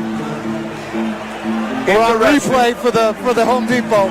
It's a quick commercial. It's a jingle. It's a jingle. It's not a song. You gotta have it on a loop. No, you gotta have the loop on. But it is a jam, though. It does stop. He is here to craft an ass-whooping Home Depot style. Very excited for this. This should be a good one. We're on replay number 3. I love it. Just keep it going, baby. Keep it going. He wants You his should have fight. came out to Home Improvement by Tim the Two-Man Taylor. There he is. Kyle, the Carpenter Scofield, making his debut. Let's wait for this tail to tape. Let's get it going, guys. Excited for this one. Home Depot and all.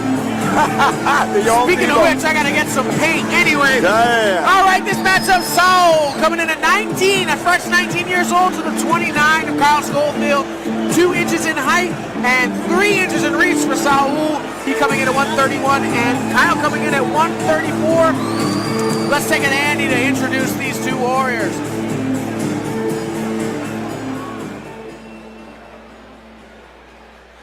Ladies and gentlemen, our next fight is brought to you by 42nd Parallel, the other Cage Titans official beer partner. And this is an amateur bantamweight fight scheduled for 3 rounds, 3 minutes apiece. Introducing to you first, standing in the red corner, holding an amateur mixed martial arts record of 1 victory and 1 defeat.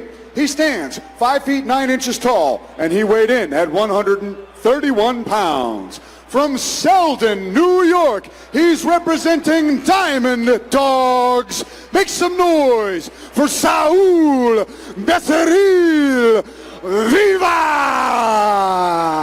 Vivas. And now, introducing his opponent, standing across from him in the blue corner. He stands 5 feet 7 inches tall, and he weighed in at 134 pounds. From Roslindale, Massachusetts, he's representing Camp Kong, and tonight he makes his MMA debut. Let's hear it for Kyle, the Carpenter Scofield.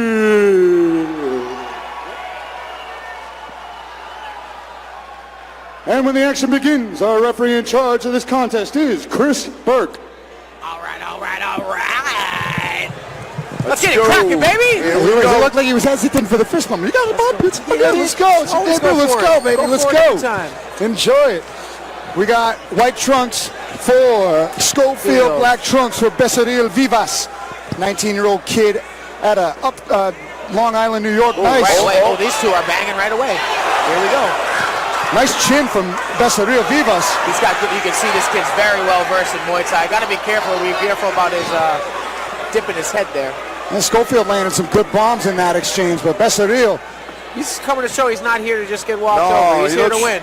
He's throwing. He's throwing some bombs in here. Up. Right down to the ground. Let's see where his round game is. Looking for that triangle, maybe.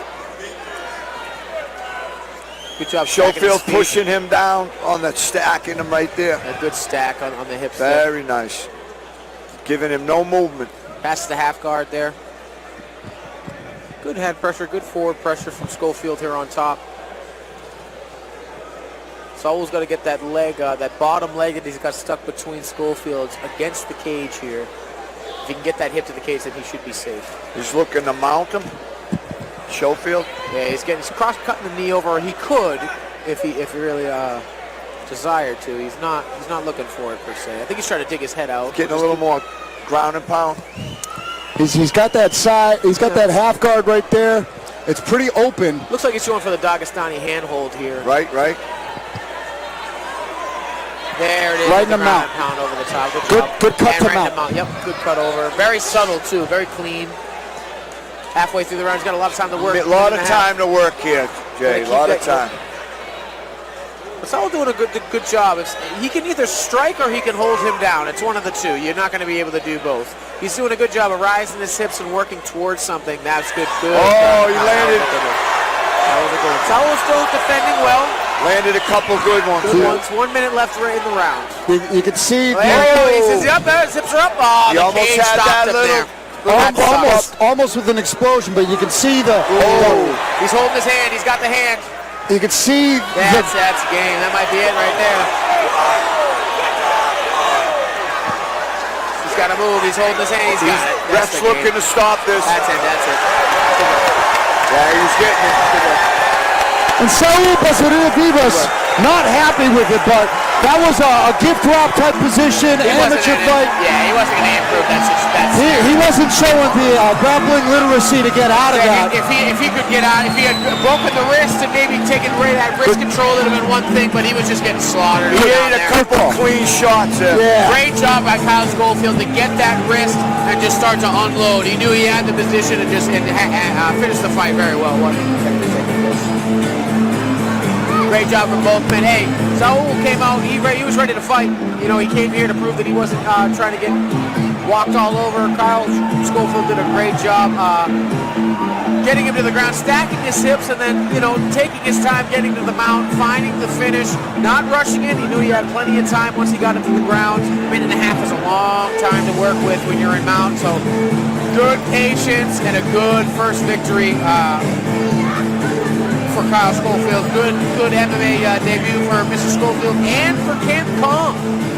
A first victory for them as well. So great job, and Andy for the results.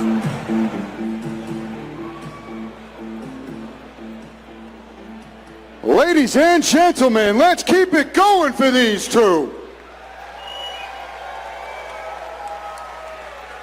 Referee Chris Burke has called a stop to this contest at 2 minutes, 17 seconds of round number 1. Giving you your winner by TKO, Kyle the Carpenter Scofield.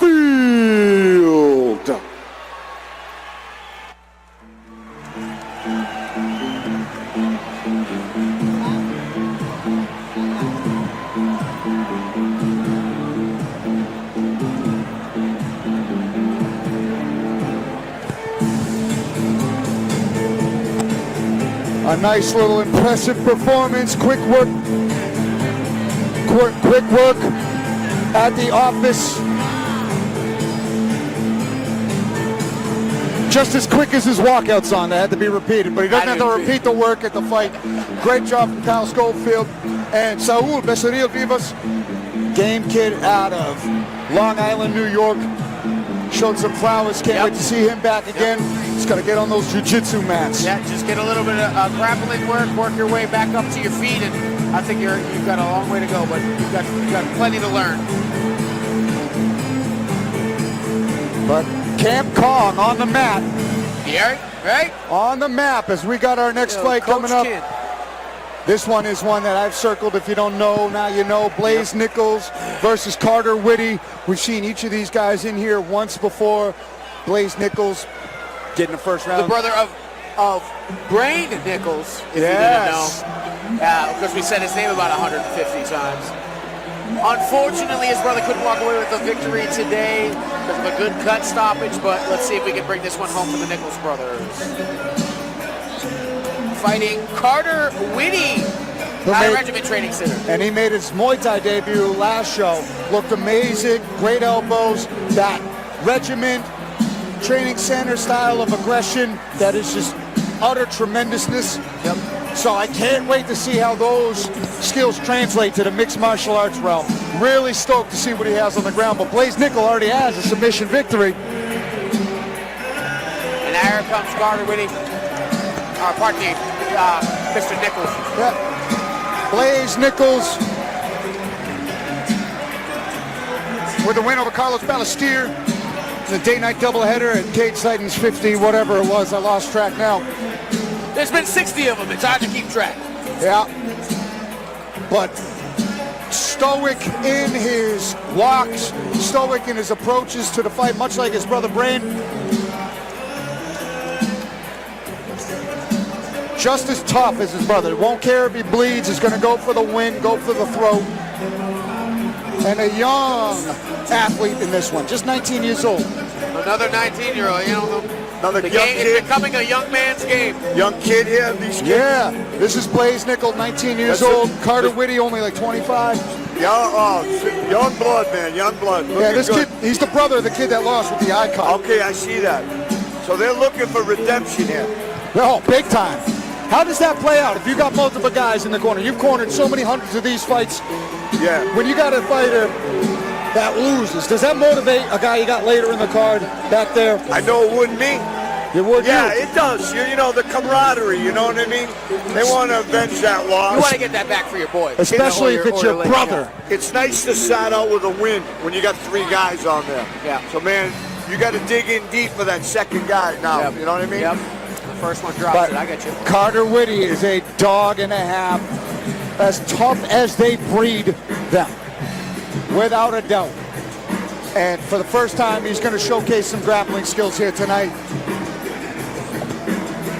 Trying to avenge the loss that just occurred from his teammate Brendan Deora.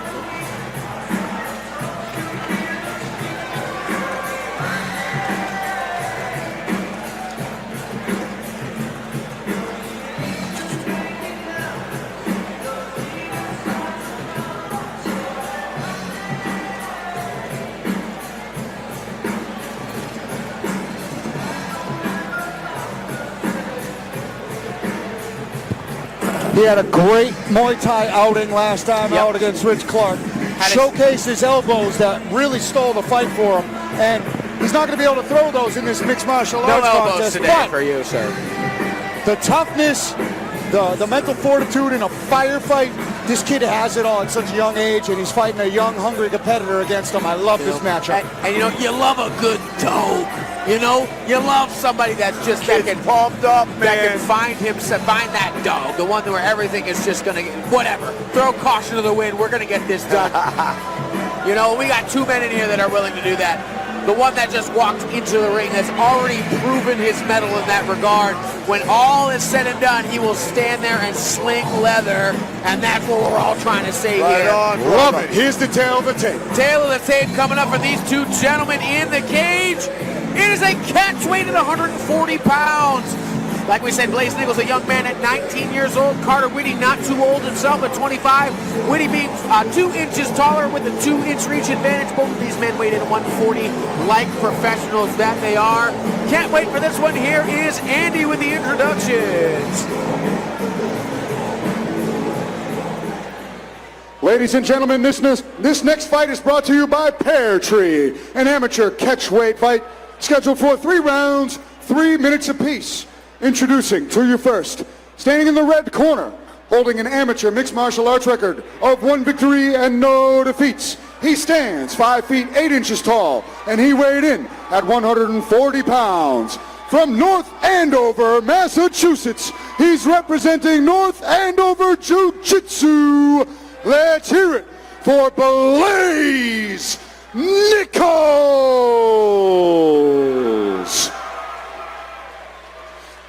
And now, introducing his opponent, standing across from him in the blue corner, standing at 5 feet 10 inches tall and weighing in at 140 pounds. From Fall River, Massachusetts, he's representing Regiment Training Center, and tonight he makes his mixed martial arts debut. Make some noise for Carter Witty.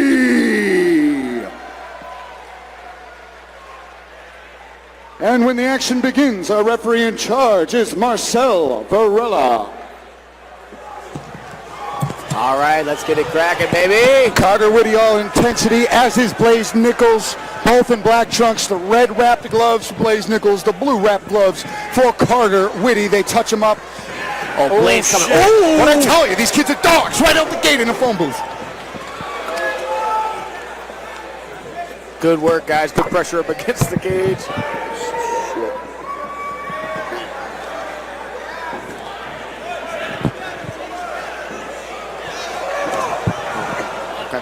Good work. Good head position here by Blaze. Doing a great job with the underhook. He's trying to scoop that leg on the outside. Ooh, nice good switch job. up. Good transition. Ooh, coming right out with the combinations. Great. Ooh, good jab there. Excellent. Ooh, these boys are swanging. Oh, head kick just glances off the jaw there. Nichols barely even notices it. Shoots from 10 feet and great. Oh, he was thinking about that knee there. There it was. Thought about it, acted on it. Blaze has got to be careful about those clinch exchanges. Great combination work early from Carter Witty and Blaze. Here it is, that plum. He's got to be careful about. Yep, got to be careful about that plum. Can't knee to the head in the amateur competition. Oh, Blaze lays his good shots up the middle. Nice right down.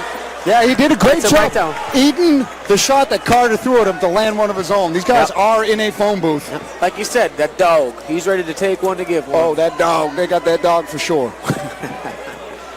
Can I bet Good that job. dog? This is a good position for Nichols here, having the head up against the cage. It's very uncomfortable, and you really don't have, it's hard to go anywhere. So keep that stack there, and then just look for ground and pound. Oh, nice right that hand. was beautiful. And it was like right behind. And there it is. That was a beautiful right hand right behind the ear as Carter Witty was cutting up. He's going to finish here. He's going looking for it. Carter Witty looking for the defense. Oh, it's behind. He might have it. There it is. Good work. Great work from Blaze Nichols. Good work. To score a big punch against the cage. I'm wondering if we could get that pulled up on replay because he timed it perfectly. He's watching as he's getting up, and he lands it right behind the ear. And then he went right in for that slice. He was doing every time they broke off immediately right into combinations, especially when they came over here. He was just, as soon as he got separation, strike. He had he punished him. Had him hurt with the right hand. There it is. Here it is. Boom. Right off the top of the ear there. Right above the ear. That was Perfect timing. Excellent job. Staggered him and then relentless till he got the finish. That was Great gorgeous. work. Excellent work. And he took his time here. He took his time. Soft punches to open up the neck till he gave it to him. Very nice. Clasped the hands instead of the bicep. Got his hands behind the shoulder. That's a wrap. You can't defend from there. You can't reach that far behind you. As soon as you're palm to palm, that is over. Great technique for Blaze Nichols. Great victory for him here. And they got their dub back. They got the dub back. They got it back. Way to avenge your brother. Great stuff. Yes, very nice. Very nice choke. Good work. Carter Witty, great clinch exchanges. Definitely had a good performance. He got caught. That happens to the best of us. Ladies and gentlemen, what a scrap. Keep it going for these two. Referee Marcel Varela has called a stop to this contest at 1 minute, 55 seconds of round number 1. Giving you your winner by submission due to a rear naked choke, Blaze Nichols. Kid's only 19. 19, sky's the limit. He looks very good. Oh, very good. Very good. Little unpolished, but he's 19. Yep. You know what I mean? What are you supposed to say? He looked great. Great finish. Way to find the finish too. Took a couple punches too. Yep. He experienced a lot of there. That was good. Great job. Very nice. Well-earned victory there. Serious, a competitive scrap for as long as it lasted. They started right out the gate in a phone booth and went until someone had to succumb to the pressure. Great timing on that punch and great finishing instincts for Blaze Nichols. Only a few more amateur fights left.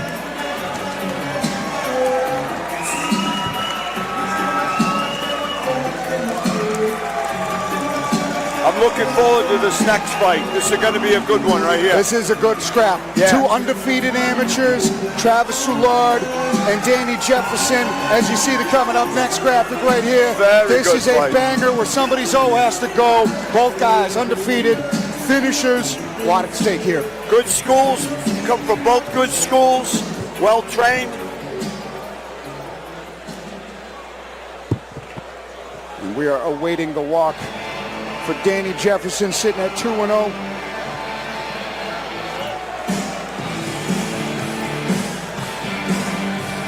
Oh, the red one.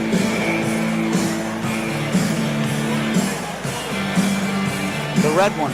Oh, don't worry about it. I know his nickname. I'm sorry in advance, Danny Jefferson. Your coach, John Clark, told me it's not up to you. He wants the nickname to be said more than you don't want the nickname to be said. So, Danny White Boy Jefferson. Nice. Making the walkout for the third time at Cage Titans. Made his debut on the Cage Titans 50 day-night doubleheader almost 2 years ago. Finishing Christos Papadopoulos in the third round of a barn burner. He's gone on to win a decision against Phil Bambino. Losino was fighting a little bit later tonight. And we've barely seen this kid tested. He's just a gamer who comes, brings it well-rounded, in your face, ground and pound throughout. I like this kid's style right here.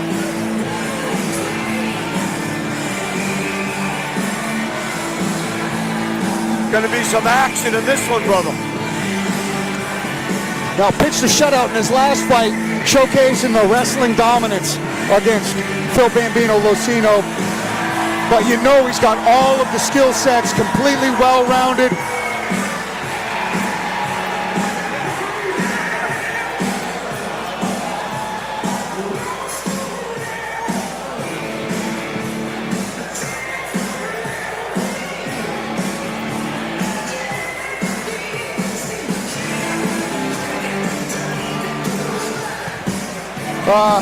He's not going to be happy with me in a second. He doesn't want his nickname read, but John Clark scares me a little bit more, so I got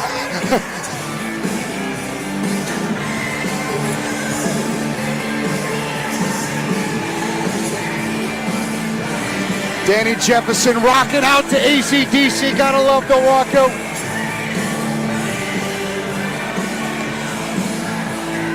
Putting his undefeated record on the line here.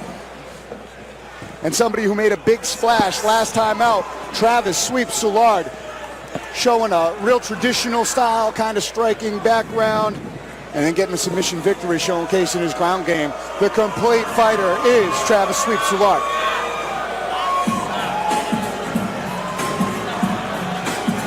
Ooh.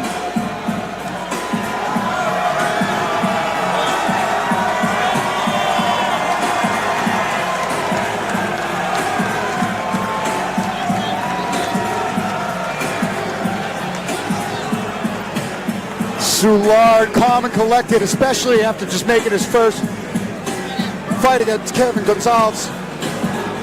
A lot of experience in that one fight. Overcoming some adversity, landing a bunch of successful mixed martial arts trickery, if you will, on all facets.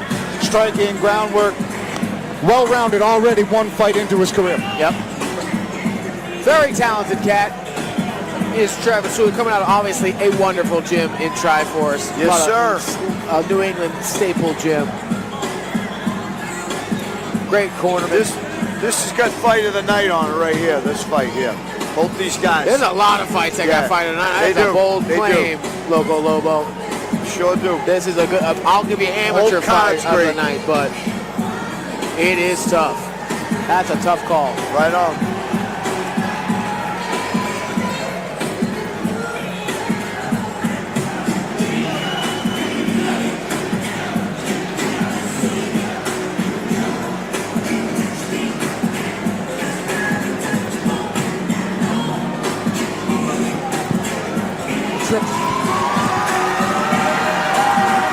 Trip all the way up from Pawtucket, Rhode Island to make this fight happen. Travis Sard getting in the face. Oh, Travis Sard. Oh, yeah, baby. All right, some intensity as we wait our tail of the tape. I dig it. Let's get it done. Wow. They don't Red versus blue. They don't care for each other, I would assume. Let's go. Here's the thing, though. When you do that, you gotta deliver. You know what I mean? You gotta deliver. Now, you can't do all that and then lay an egg. You know what I mean? Nope. Not that I'm saying you're gonna, Travis. Don't hurt me. You know, what do they fight at?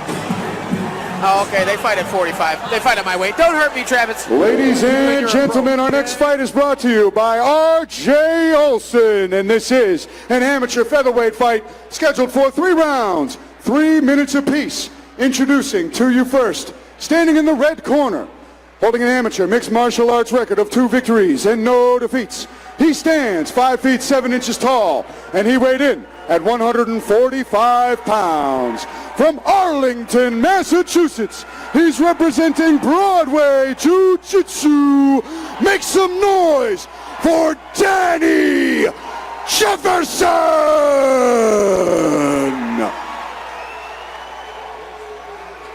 And now, introducing his opponent, standing across from him in the blue corner, holding an amateur mixed martial arts record of 1 victory and no defeats. He stands 5 feet 9 inches tall, and he weighed in at 146 pounds. From Pawtucket, Rhode Island, he's representing Triforce. Let's hear it for Travis Sweeps Sard.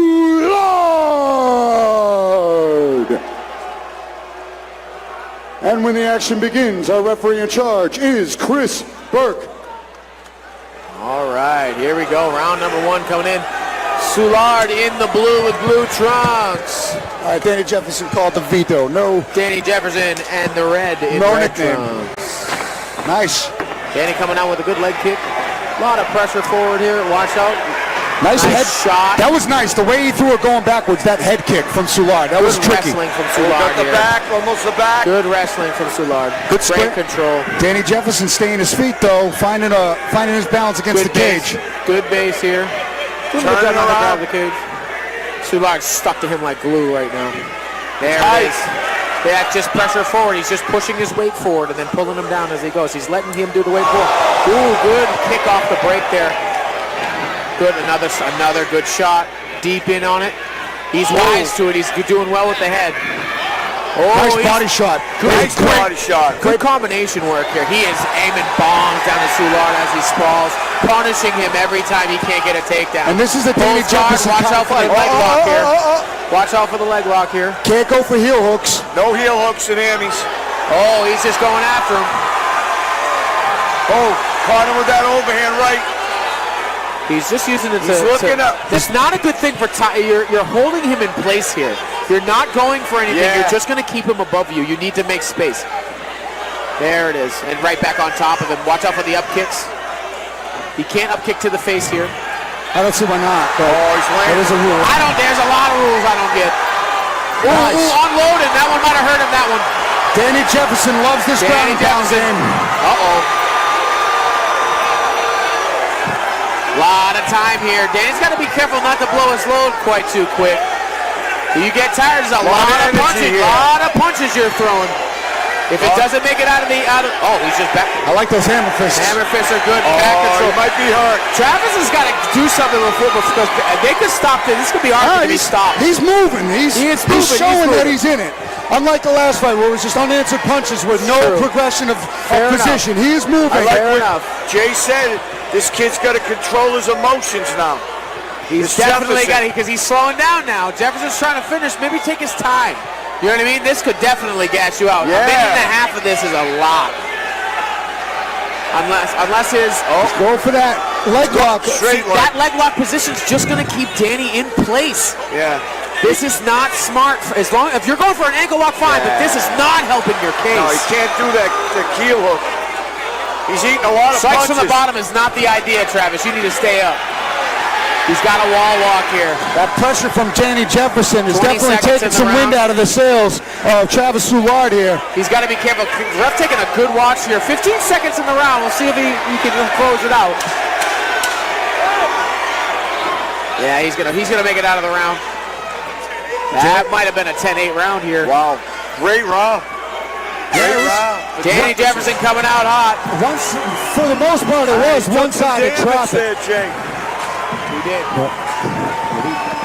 Can you hear me? Oh, all right. Nah, I can't really hear you right now. You speaking? Huh? Can't hear me? There we go. There we go. Now we're back. I'm back. We back? You're back. But what a round. It was pretty much one-sided action for Danny Jefferson.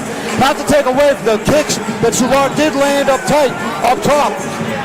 And, his nickname is Sweeps. So he's going for that heel hook type, Della Evil looking, setting up, but it's to no avail so far. It's a bad place to be, man. That leg lace that Travis keeps doing is, like I keep saying, it's just holding Danny in place above him to strike. He can't do a heel hook with him. He can do an ankle lock, but he doesn't seem to be interested in doing that. And he's holding his opponent over him as he's bombing down on him. He needs to scramble and get up. Plus, I'm interested to see how well Danny has recovered from that. Yes. Because he was non-stop for over 2 minutes. Looks all right. Looks great, breathing well. We'll see if it translates. Referee warning Travis that if he doesn't, this is a hard warning from the referee that if you don't improve your position, I'm going to stop the fight. Yeah, the amateurs. That's what that is. And he was given a lot of opportunity. A lot of other amateur fights would have been stopped. But Soulard still in it, still showing that he wants to be here. Yep. That's enough for me. Nice kicks. That left kick has been successful. Yeah, he's just missed a couple times. Nice step back right hand from Soulard. Nice slip from Danny. And that one hurt him bad. Soulard's hurt here. He's hurt. He is hurt. Danny's going to the body, but Sard looking for a counter. Still got eyes in this fight. He's break. There you go. He's hurt. He's hurt, Jay. He's hurt. Give him a second, ref. Give him a chance to fight out of this. He's game. But Danny Jefferson really showcasing some dominant ground and pound. He's got to improve position. Ref's going to stop this one. He's doing just enough not to get stopped, but it's he's got a wall walk. Oh, he's going for a guillotine grip, but they're not in the right position.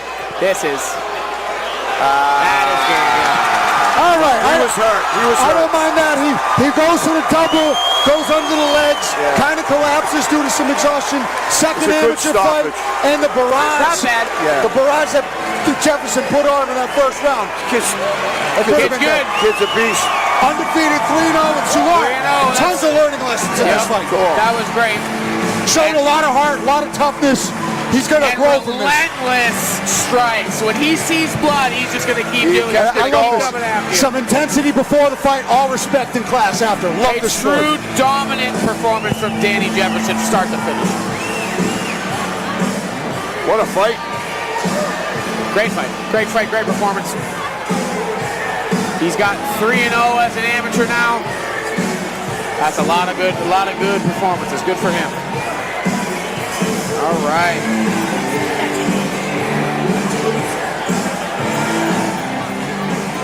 Should be a quick affair with the decision here. Andy with the call.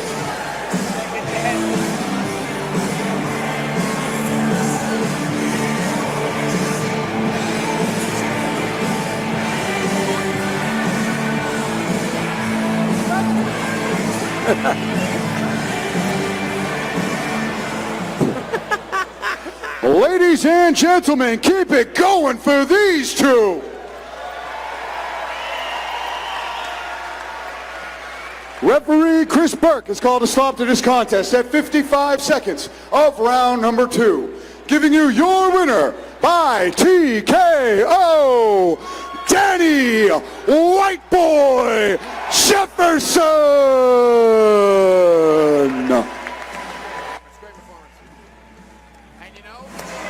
I think Danny might have just cooked himself up some humble pie and served it to Mr. Sard. Yeah, he did.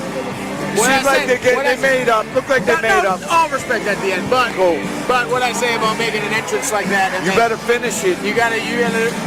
Yeah. When you walk in the cage like that. You're right on, baby. Hey, he showed his toughness. He did. He went it all the way to the pit. I love humble pie served from Danny today. This is the fight game. You got to get your confidence in somehow, whatever means necessary. Who you talking to? Of course, Exactly. I know this. So, but great win for Danny Jefferson and a lot of learning lessons for Trevor Sard. Can't wait to see him back. But Danny Jefferson is a pro. He's a real good fighter. Moving on, I'm hyped for this one. So am I, baby. This is gonna be good. The Bambino. Yeah, man. Versus X. Versus Cardona. I love it. I like doing the DX thing. 2 more fights to solidify this undercard, and then we go on to the professional action. And what a great undercard it's been. It's only 8 o'clock. We're on good time. We're making good time here. Yeah, man. Maybe I'll get home before my bedtime. Probably not. Probably not. Probably not, though. One can dream. Here comes Phil the Bambino. Losino. I always mess up his last name. He gets mad at me every single time. That's why I was like, pause on his last name. I'll wait Andy's hand. All right, no problem. I don't have an ounce of Italian heritage in me, but every time I see him, he's on my paisano brother right there. I love it. I love Phil. Great guy. And this guy, both of these guys in this fight, both throw characters. They're gonna meet in the middle. That's it. That's all they do. They just throw. I think I cornered Phil into an only feasible submission win he's ever attempted ever. I was just like, oh, all right, this is what we're doing. Fantastic. Here he is, the Bambino himself in his patented orange shirt, taking all of the moment in. His first fight down at 135. He's been at 145 for the majority of his amateur career. He says he feels much lighter at 135. He's a lot more explosive. he says that this seems like the weight class that he wants to be at. So, you know, I talked to him a little bit before the fight. He said he's loose, he's in a great space mentally, he feels explosive and powerful, even having dropped down the weight class, and he's very excited to do what he does best in the cage tonight and put on a great performance. And we all know that Phil puts on a show every single Very fight. game kid, very game kid. Andy Cody. Come from a nice school too, another great best, school. You know, the best school. Is that Bill Mazumdar in the corner? Yes, it is. It is. And you know what? Rachel. And Phil is coachable. Phil is a guy that always will listen. You could talk to him, and it's obvious that he's Mark Delagrante's student because he could talk. He could listen to you talk for 10 straight minutes and ask you questions at the end of it. Yeah, right. And try and learn the best that he can. He is always looking to improve and takes criticism really well and takes instruction in the corner very well. See, that is an invaluable skill to be able to listen to your corner as they're calling out commands to you and correctly do them. To stay coachable. Stay coachable. That is the mindset anybody should take. But and Phil certainly takes that objective very well. He does that very well.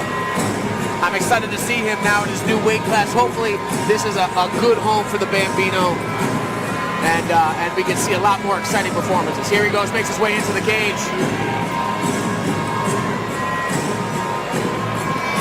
Owning every second of this. Yes, owning the moment. Looking good, looking lean in there. Looks good, good shape. He looks in good shape. Yep.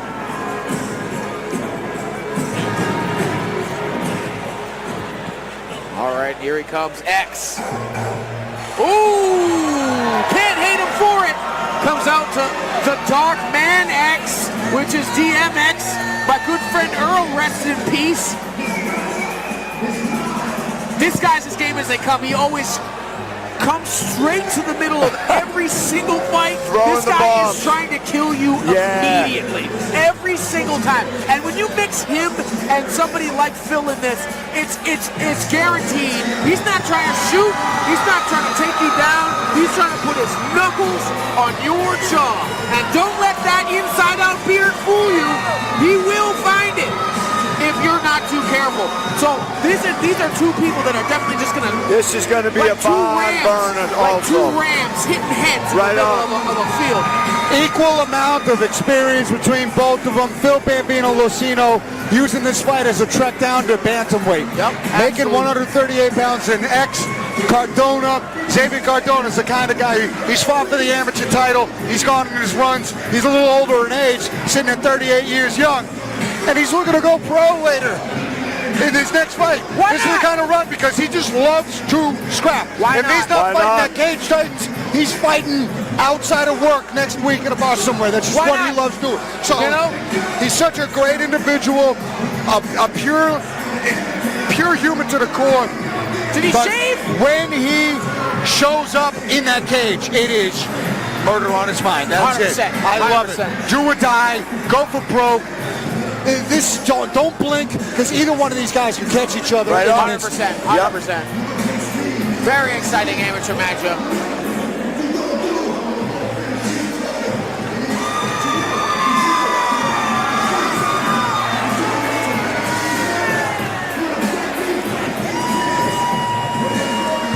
We're awaiting the tail of the tape between these two catchweight savages. I cannot wait. Here we go.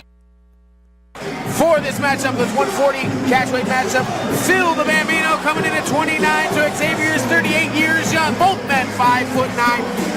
141 for Xavier, 139 for Phil. Both of these men have a 68-inch reach. Can't wait to see this one. Let's take it to Andy for this exciting introduction. Let's get it going.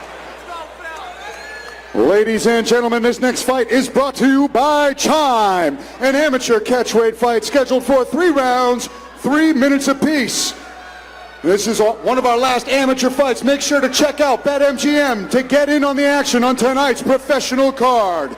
Introducing to you first, in the red corner, sporting an amateur mixed martial arts record of 2 victories and 3 defeats. He stands 5 feet 9 inches tall, and he weighed in at 138 pounds. From Boston, Massachusetts, he's representing Sit Your Tongue.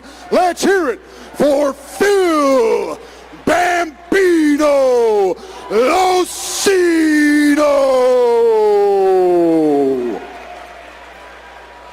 And now, introducing his opponent, standing across from him in the blue corner, holding an amateur mixed martial arts record of 2 victories and 3 defeats. He stands 5 feet 9 inches tall, and he weighed in at 141 pounds. From New Bedford, Massachusetts, he's representing Lakeville MMA. Make some noise for Xavier X Cardona. And when the action begins, our referee in charge, Marcel Varela. On this one. Ooh, I'm going to throw up. Here we go. It's going to be good right out the gate. Ready? Watch both of these two take the center and get going. Oh, Ready? baby. Light. Mortal Kombat. The gray trunks for To the death. Let's Xavier go. Cardona, black and red for Bambino Losino. Long black shorts. Nice leg kick there. In the phone booth right out the gate, double underhooks for Xavier Cardona here. Phil doing a good job turning. Got that him. underhook. There you go. Good job. Xavier trying to soften him. Oh, gets him right down, does Phil. Gotta watch out for that guillotine. Cardona's got guillotine finishes. He's Can't looking get his, for it can't right get now. his legs wrapped. He's across the body. Phil's all right. He's across the body. It might be tight, but he can't finish from here, I don't believe. It's going to be tough to finish from that angle, but we've seen crazier. He's cranking it. Just definitely uncomfortable. Phil seems like he's trying to break that grip. They're not slippery quite yet either, so this could be more. He's looking to break that grip right there.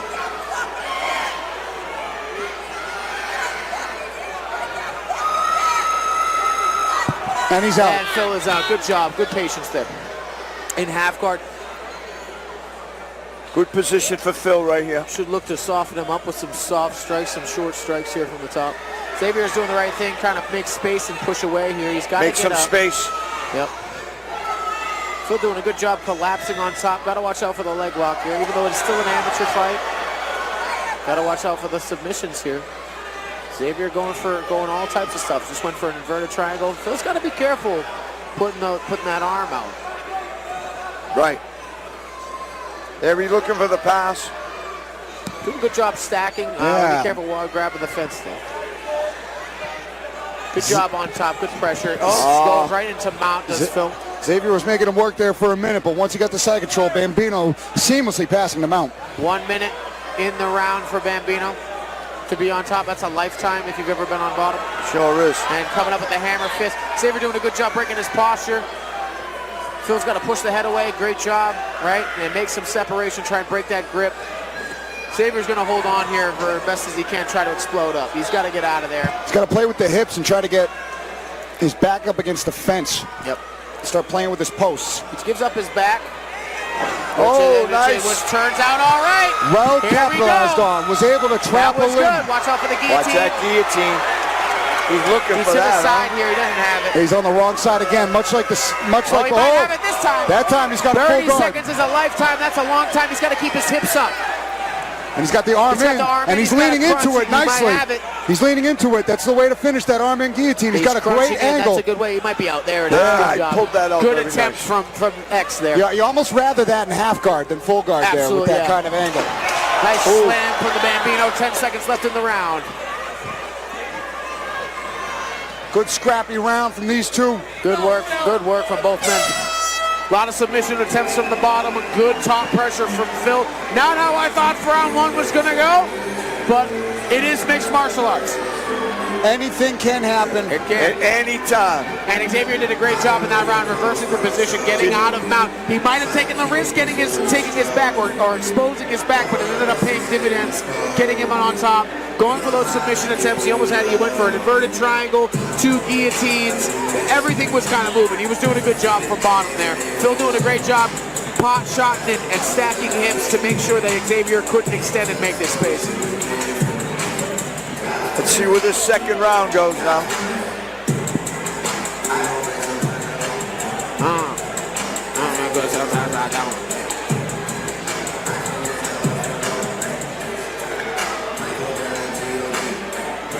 competitive in many facets. Yep. Good submission bites from Cardona to keep Losino Phil's got to watch that respecting neck. him. Phil's got to watch that neck. You're absolutely correct. If he shoots in like that, Xavier is going right for that neck as soon as he gets it in place. So he's doing a great job.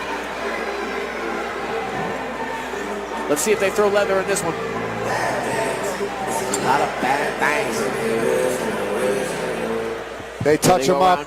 Right out for the leg kick. And a nice counter from the leg kick from head kick. Xavier. Got to be careful with the wild stuff from Bambino. Both men have chins. Ooh, nice overhand. Nice Oh, overhand. there it was again. Oh, headbutt. A little bit of a head clash. Little head there. That's just two men Smash. going too far. They're trying to hit each other so bad. Like a couple of bison walking. Like what I say, two rams just hitting each other in the center. Good. Whoa. We got to be careful getting his back taken here. Watch the reverse triangle. The triangle's there. Nice. That is a nice submission if he can lock it up. I don't think he's got an arm in there. I think it's just a head. I'm not sure. No, no. He's just got a head scissors. You're right. He doesn't have it. It's just a scissor lock. It's like the old WWE move. Also not comfortable, but no, not fun. No, at all. it's not fun. It's very uncomfortable, but it ain't gonna finish you. Figure four.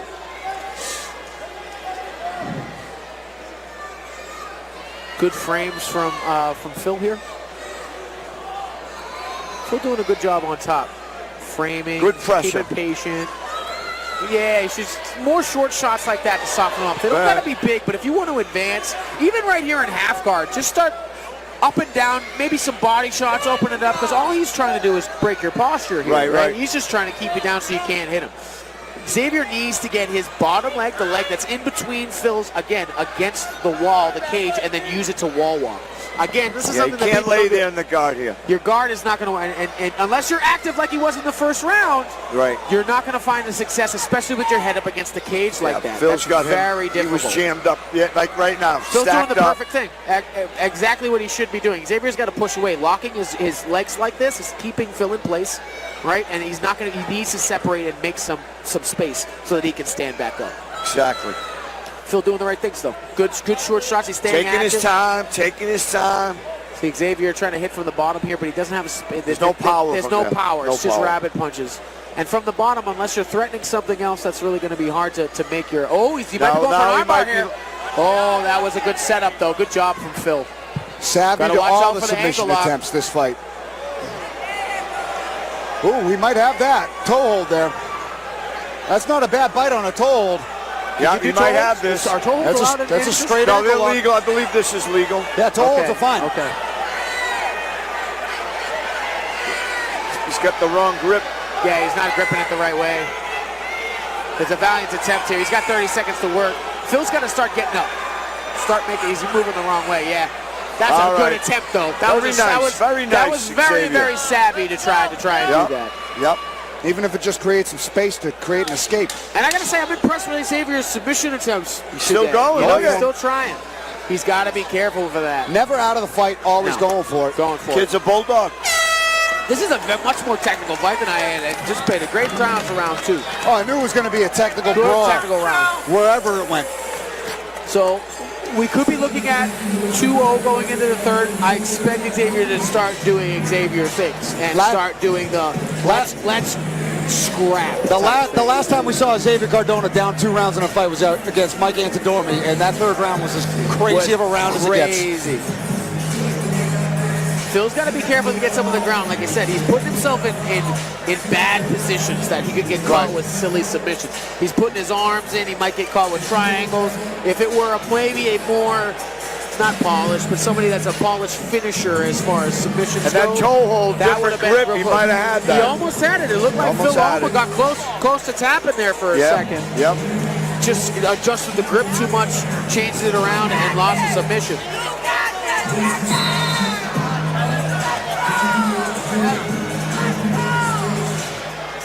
It's fun to watch. I like watching both these guys.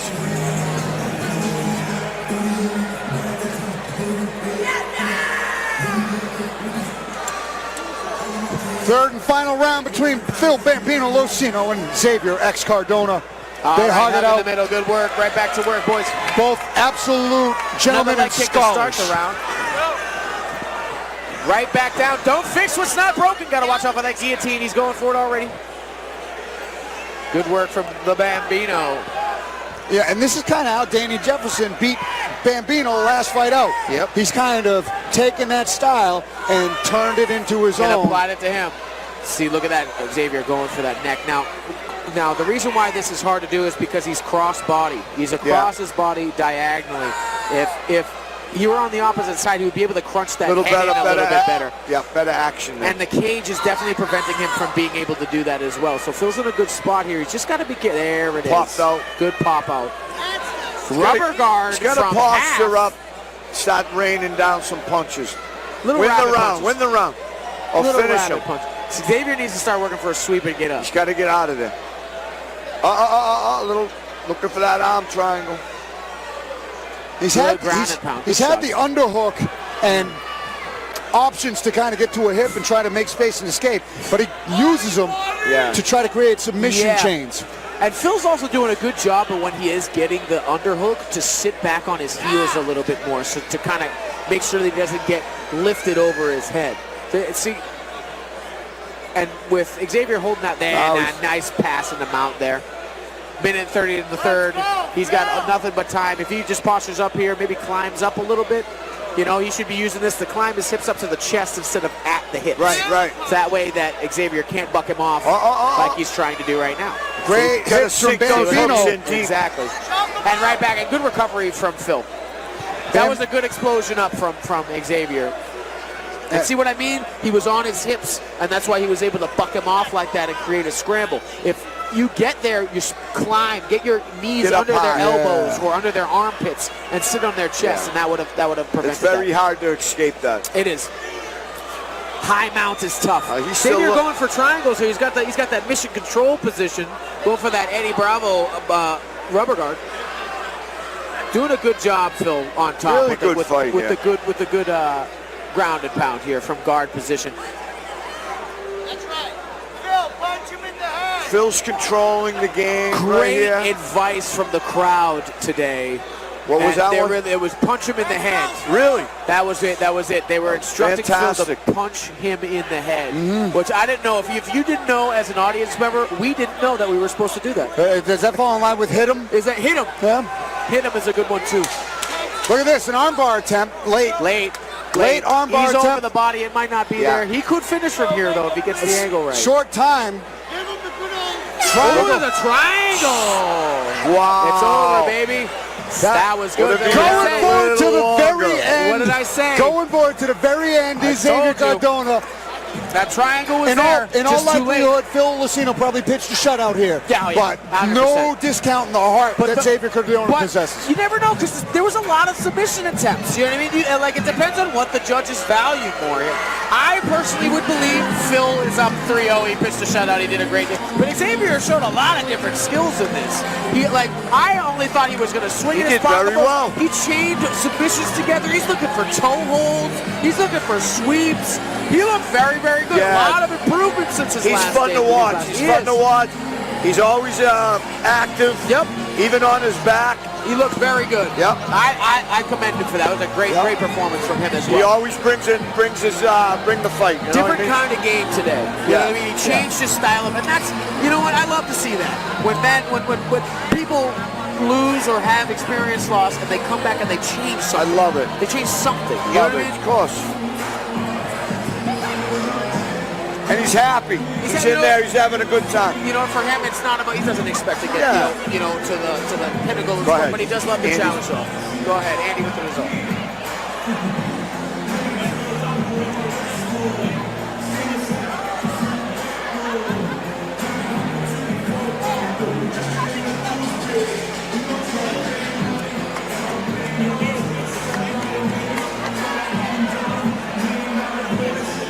Ladies and gentlemen, keep the noise going for these two. After 3 hard-fought rounds, we go to the judges' scorecards for decision. All 3 judges score this contest 30-27, giving you your winner by unanimous decision, Phil Bambino Losino. Good fight, good performance.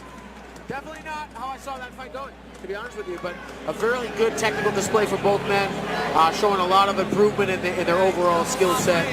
That's good for amateurs, you know what I mean? That's very good. And also a different weight class for Phil. And he looked good everywhere. He looked very strong. He was shredded up yesterday. I was here at the weigh-ins. He looked good. The Bambino is victorious yet again, and I believe that's 2 in a row for him. Yeah. I believe that's 2 in a row, so he's on a streak now. Great stuff. And another win for Team Siyotong. I know that they've been working really hard with Phil. Andy Cote. Maybe Andy will smile. Andy will smile. Does he smile? Smile. Smile, dude. And Al, thanks, man. Appreciate you. He got no picture with that. Picture with that one. Hey, he won't Good smile in a job, baby. picture, but he will flip off a picture, even a happy one.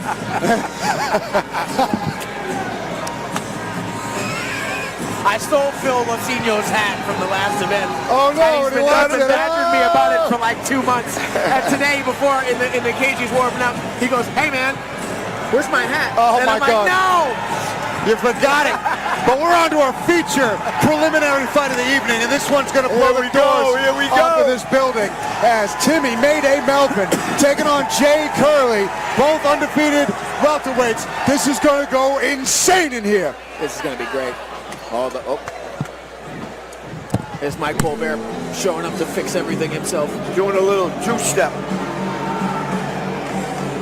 There's a little cage malfunction with some of the matting. Well, first to the cage is Tim Melvin from Broadway Jiu-Jitsu. As you can tell, he's getting a lot of support from the crowd. Another product of Broadway Jiu-Jitsu. They are having a pretty good night tonight, I believe. They are. Danny Jefferson, Ash, and now Tim Melvin. They're looking to make it 3-0. They're going for the sweep tonight. Absolutely, and he's looking to make it to 3-0 in his amateur career. 2 finishes already. Timmy Mayday Melvin got that everybody knows that serial killer look in his eyes. He's so like a crazy clown. Like Christian Bale in American Psycho, just dead. He's dead inside. Great dude. You know what I mean? Great dude. Great But guy. when he brings it to fight, he's just pure psychopath. And I talked to him earlier. Real nice kid. He's been to my comedy shows. The kid's He's happy to look at it. He's happy to be in here. Smiling, This guy chipper, is dead but he wants inside. to slay everyone he comes across. I love it. Watching him just kind of move around in the cage earlier, he came up and said hi to us, nicest guy in the world. Yeah. There's nothing but beyond his eyes. When you look, this man is dead, all right? And to sit here to face him is Jay Curley, who makes his way to the ring now. Who is making this place explode simply by walking out, let alone how he performs. Indeed. Coming out of BTT Taunton, lot of good work at BTT Taunton. Got a lot of good guys coming in and out of there. Definitely a great school, a lot of skills to be displayed. Pete Luciani in his corner with Connor Matthews. Connor going to the Contender Series in a few weeks. So you know that there's quality work there. I hear Marcelli. I believe they called it the Luciani Lions, which could use some work. But these guys have been working every day in Mom's basement. They do a lot of extra work on the side. A lot of striking with Pete, and he's got a great mind for it. They're building something pretty cool down there. And Jaden Curley, only 1 fight so far, but he showed his durability, his toughness, and his ability to find a wrestling success when chaos ensues as we get ready for the tail of the tape of our feature prelim. I'm looking forward to this fight here. Can't see it. All right, our tail of the tape tonight.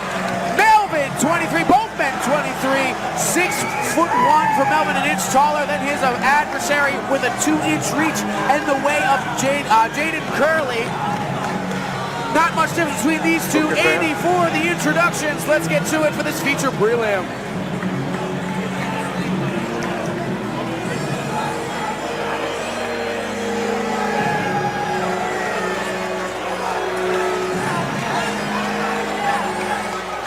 Ladies and gentlemen, we will be taking a brief intermission after this final amateur bout. And during that intermission, Feel free to grab a beverage at any of our vendors and check out BetMGM to get in on the action of tonight's professional fights. This last amateur fight is brought to you by JYM Supplements, and it is an amateur welterweight fight scheduled for 3 rounds, 3 minutes apiece.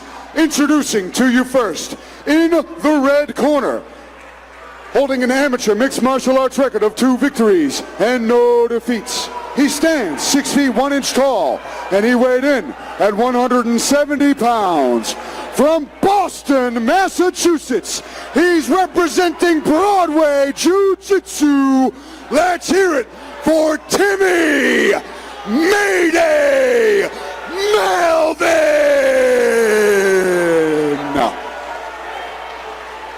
And now, introducing his opponent, standing across from him in the blue corner, holding an amateur mixed martial arts record of 1 victory and no defeats. He stands 6 feet tall, and he weighed in at 169 pounds. From Mansfield, Massachusetts, he's representing BTT Taunton. Make some noise for Jay Curley!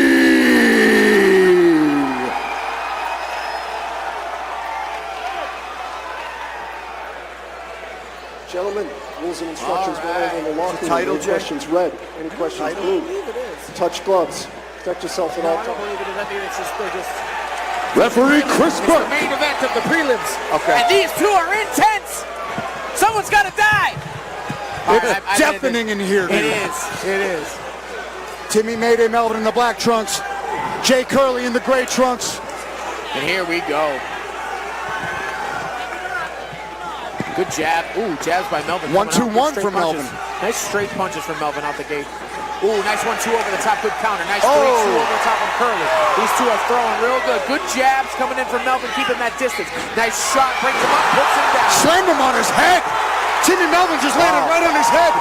Good way to separate and get that distance. Good job. Nice jab. Jab is landed for Melvin. Curley very explosive, good with his head movement here. Using that jab well. Watch that 2 over the top coming. Nice 3. Melvin, Nice. oh, nice jab coming in. That might have stung. That might have hurt That him a would have little. stung a little bit. That left hand of Melvin. Oh, that kid's a beast. He's just picking him up. Picking him up real strong Jay here. Real strong. People can wrestle, but Jay Curley can wrestle. Nice. That was a nice sweep right there. Excellent sweep there from Melvin. Great job getting up. Oh, nice He's got to uppercut. move his head a little. Got to watch out for those. Oh, that's that overhand you were Melvin talking has about. a cinder block head. You're going to have to take it clear off his shoulders for it to affect him. There's that overhand. These tiny shots that he's landing are affecting Curley. You start to see him stun him a little bit. Yeah. That was a good calf kick from Melvin That there. stopped Jay That Curley was in a his good tracks. calf kick. Beautiful placement. Melvin is a good He's a striker. sniper. He's putting him where he needs to. Finding the home for that jab and that uppercut. Nice 2 there. Just glances off. Nice takedown. The wrestling. Minute and a half. This is a banger here. Curley doing a lot to stay active, but Melvin doing enough to not get really hit. He's glancing Yeah, he's got good blows off the defense shoulders. down there. And a great job getting that guard retention. Gotta watch that out for one the hurt. position of the battle. That's a bad position. Nice job. Way to cover up from Melvin. He's good. He's hitting it on the arms here. Curley's got to be careful not to. Oh, mount here. We got a minute left. Long time. Melvin's got to get up. He's got to pick a side. Don't waste that energy. It's got to be clean shots. Yeah, he's Ref's looking, taking a real good he's close. He might have moving a finish enough. here. He's moving just enough to stay safe. He might be. This might be it. I don't know about that. Ref's looking real close. He's surviving. There's only 30 seconds left, and Curley's not landing any of these clean. And Melvin's a psychopath. He wants to keep surviving. He's got to be careful. This is a bad position. He's got to do something to improve. He's making 25 seconds. He's got to make it to the round. He's just got to make it to the end of the round. He's got to break his posture He's down. making a lot of them The miss. ref is really looking close here. He might stop it. He's making a lot of them miss, though, and Jay Curley trying to pour it on. 10 seconds left. Let him go, ref. Let him go. Wow. Wow, he's surviving. Wow. He controls the To the end of the posture at the round. last second. We're going to see if this kid's What a gas tank. What a round. The stand-up from Timmy Melvin. Great timing on the overhand counters from Jay Curley. All right, but so the differentiating factor was the wrestling. This kid, they're both tired. This kid Melvin looks a little stunned. Let's see how much that barrage really took from Jay Curley, because those big pickups, those big slams, that takes a lot of energy to do. And you see him breathing quite labored in the corner right there. Very heavy. We're gonna see what Melvin might be stung, but he seemed to be the fresher of the two when he was moving around. Now, that could be, with your head getting bounced around, that might be a little bit different. But we'll see how Jay Curley recovers. See how he recovers, because he was stunned, standing up. He was. Melvin, and this kid's tired. So we're gonna see it right now. The refs are looking. Excellent fight. What a crazy round. Refs warning him. He said, "You gotta protect yourself." He was. I mean, he's moving. So look, see, I told you he's stunned. That's just how he looks, Doc. That's just how his eyes are. There's always a glaze in Melvin's eyes because he's not a real person. He's a monster. Here he goes. They're letting it go. Good job. Good job by the ref, too. There we go. I wonder what of those shots were missing. If this same position happens again, he's going to stop. Yeah, yeah. This ref is doing a good job doing it. He did a very good job. Chris Berger's great at letting it play out and knowing exactly who he's got in there. These are two high caliber, undefeated amateurs making a run for the title. Oh, nice 1-2. See, Curley pot shotting a little bit. Nice 1-2 again. Curley landed some bombs. Jab is still landing for Melvin. Can't let that overhand right hit. Body kick from Curley there. Oh, head kick landed. Gotta watch out for those kicks. Good big slam there. Like we said, this might be the end. Curley showing all of his wrestling takedowns. Melvin's gotta get the underhook and start to work his way up. Wow. Good transition to mount. Here it comes again. Early in the round, Curley might be able to finish this time.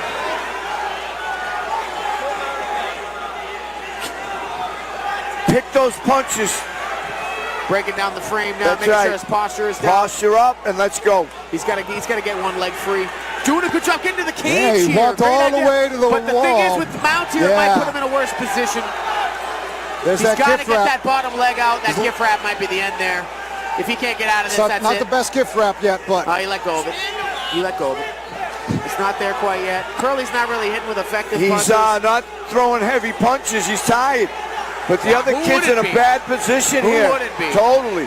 He maybe looking for that choke, Jay. Watch the choke, Melvin. Yeah, see, I think ground and pound has become less of a he's got that half guard back now. Option. See, yeah, he's got out of the mount. Much better. He's got his back against the cage. It's going to be hard for him to choke unless he slides to the other side. What a fight. Curley taking kind of a break on top here, getting a breather. The Curley crowd in mass effect here. Little short shots, that'll win you the fight.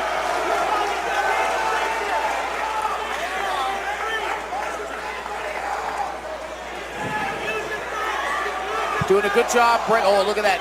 Curley with trying to get that knee in there, Melvin, to make that space. Good knee shield. He's doing a good job, 2-on-1. Right. Trying to make sure they just he's surviving here to not get hit. Yeah, he's surviving. I'm sure that referee's warning is heavy on his mind here. If he keeps taking unanswered shots and not defending, he's going to get this stopped. So he's doing the right thing here. He's got a wall walk. Like I've been saying all night, these people got to get their feet out from that half guard to get that hip against the cage and walk up. And he has the opportunity right now. Curley doesn't have the pressure downward on his leg. He's got to get out of this position. Use that knee shield a little more effectively and get that wall walk going. Make the space. See how the knee shield is down against the hips? It's not making any space. He needs to keep it on the chest and extend his hips. That's there it. it was. There you go. There you go. There you go. Oh, big overhand there. Another one. 10 seconds in the round. Curley up 2-0, it seems.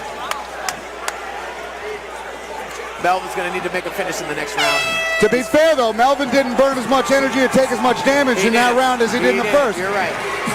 But Jay Curley looking like he's in prime position to cruise to a victory here, but we know that he's tired from the amount of barrages he's thrown.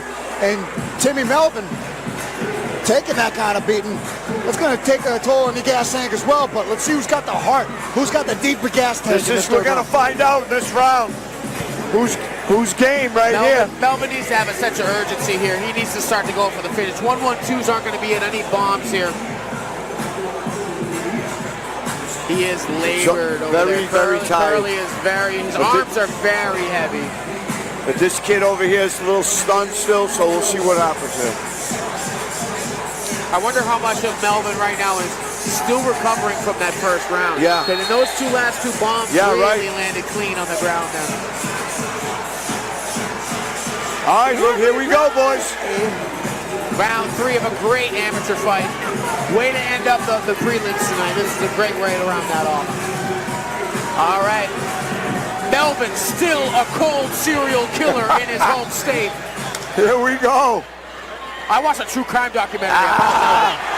Rushed in too much. Yeah, right? No, there it is. Just committed too early. Duck under to the takedown right out the gate. And you know what? Curly using his wrestling just doing really well. Just a dominant wrestler here. Just an explosive athlete right into the mount seamlessly. And once he gets here, he doesn't lose position. He's got to finish here. You got to finish here. You got 3 minutes. Take your time, but let's get some effective shots going off, right? Go for a sub, climb the hips. Because if you could just get to this position that easy. Man, you've been there. That's a tough position to get out of right here. I've never been in this position in a fight. No, you're on top. Oh yeah. I mean, I've been curling that's for what sure. I mean. It's tough for sure to finish with him. This is a terrible position for this kid right here. He's doing a good job. He's gonna take the clock out. He's gable gripping to hold the posture down, but Jay Curly looking to doing a great nice job. Doing a great job. Putting that knee on his bicep to really stop that hold from happening. Giving his back. Watch the arm triangle coming here. It's going to be tough to finish against the cage. A lot of room against the not enough room against the cage. Here if Melvin gives it to him too much.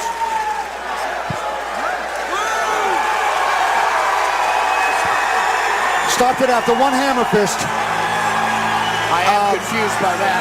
I think that Chris Burke saw enough and didn't think that Melvin was going to get up. Figured that was just going to be an extension of the ground and pound. It was literally stopped at the one strike, though. Just watch. It was a little strange. I got to say, I talk Chris Burke up a lot. I think he's a great referee. I think it was a good stoppage, I guess, but just the timing of it. Let him take a little bit what more happened in the second round, the first round. Do you know what I mean? I can't give him every shot, but that was weird. A little bit more of a shield to go out on. That was weird. Yeah, you know what I mean? One. But isn't enough. I'm not arguing too much. It was a one-shot. Once it got to that position every round, he finished in that position. 100%. So you can see his theory behind it. For sure. No, I'm not against the stoppage per se, just where he decided that it was. It was like a hammer strike on the top of the forehead. Unless maybe he saw his eyes roll or something. I don't know. I think that's what he said to the kid. Maybe. Otherwise, a dominant performance from Jake Curly. Very good fight. Very good fight. Melvin showed heart in the first round. Did a great job with this stand-up. We got to work on getting up, Melvin. That's it. Great job. The Curly fans letting him hear it. Well-earned victory. Great job.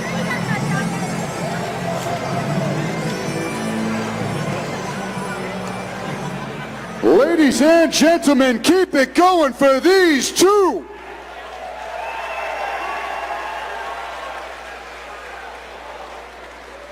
Referee Chris Burke has called a stop to this contest at 1 minute, 12 seconds of round number 3. Giving you your winner by TKO due to a corner stoppage, Jay Curly.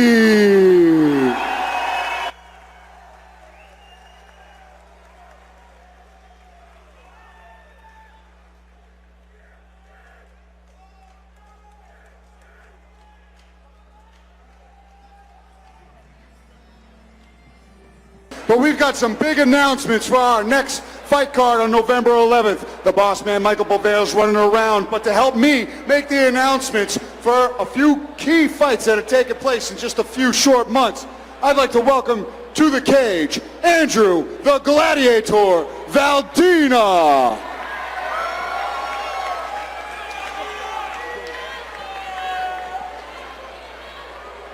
Plymouth, what the f*** is up? Yo, who wants a good old fight announcement for November? We're not going to start with me yet. We're going to go with Aaron Hughes. Where you at? Come on in. He's got some news to drop. Give it up for Aaron Hughes.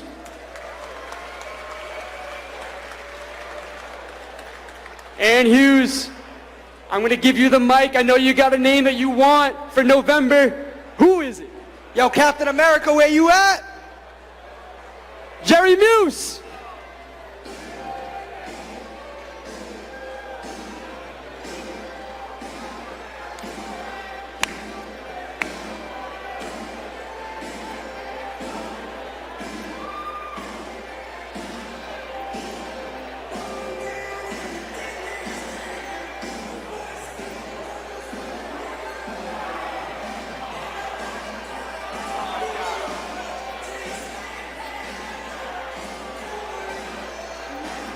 All right, give it up for Jerry Muse, Captain America.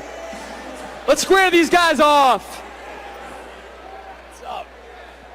I'm gonna dance all over you in that cage. Think it's all fun and games walking down here, dance the cage. I'm gonna dance all over you in the cage. No man that gets off the Captain America is gonna beat me. If you're gonna dance all over me over the cage, why aren't we fighting tonight? Why do you have to wait till November 11th? No. We can fight here, we can fight in the parking lot, we can fight in the backyard, or we can fight November 11th. I want to take some time off, but November 11th, I'm gonna dance all over you in this cage. All right, we'll see November 11th then. I'm not much of a talker, I'm all dance. Your dance moves suck worse than your fighting skills. All right. That's Aaron Hughes versus Jerry Muse for November 11th.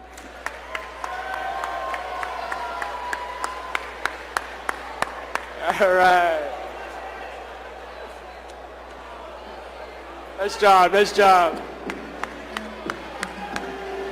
All right, guys, real quick. I had a fight announcement that I wanted to make today as well. Someone caught wind of it. The undefeated Jeff Joy caught wind that I wanted to beat his ass on November 11th.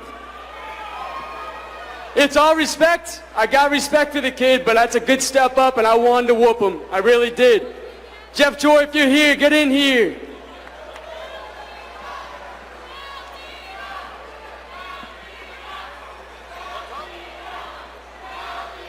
A man, a few words, Jeff Joy. But this is another marquee matchup taking place November 11th here between these two undefeated bantamweights. Make some noise for your matchup on November 11th. Jeff Joy versus Andrew Valdina.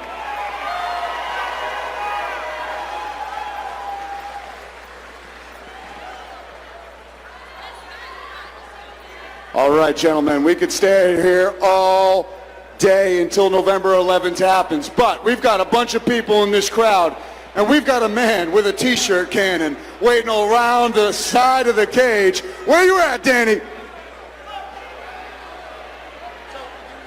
Who wants a t-shirt? Hey, let's go! Let's go, baby! Cage Titans, can you dig it?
All right, guys. We're already looking forward to November 11th. Cage Titans 62. Guys, 13 years ago I started Cage Titans, and you guys have been one of the best crowds we have. Super amazing, loud, into these fights. But we're ready for the main card. Who's ready for the main card? Let's go!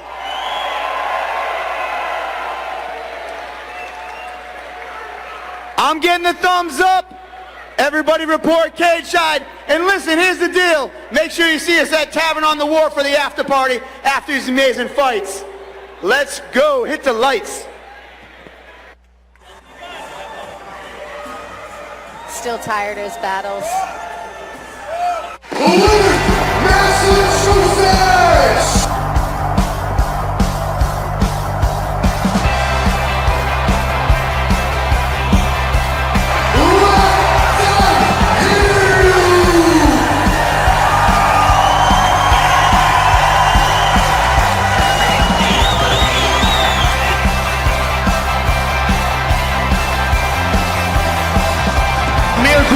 City, tabarnak.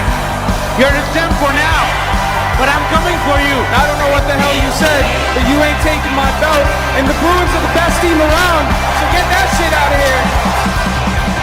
I said, come fucking get me.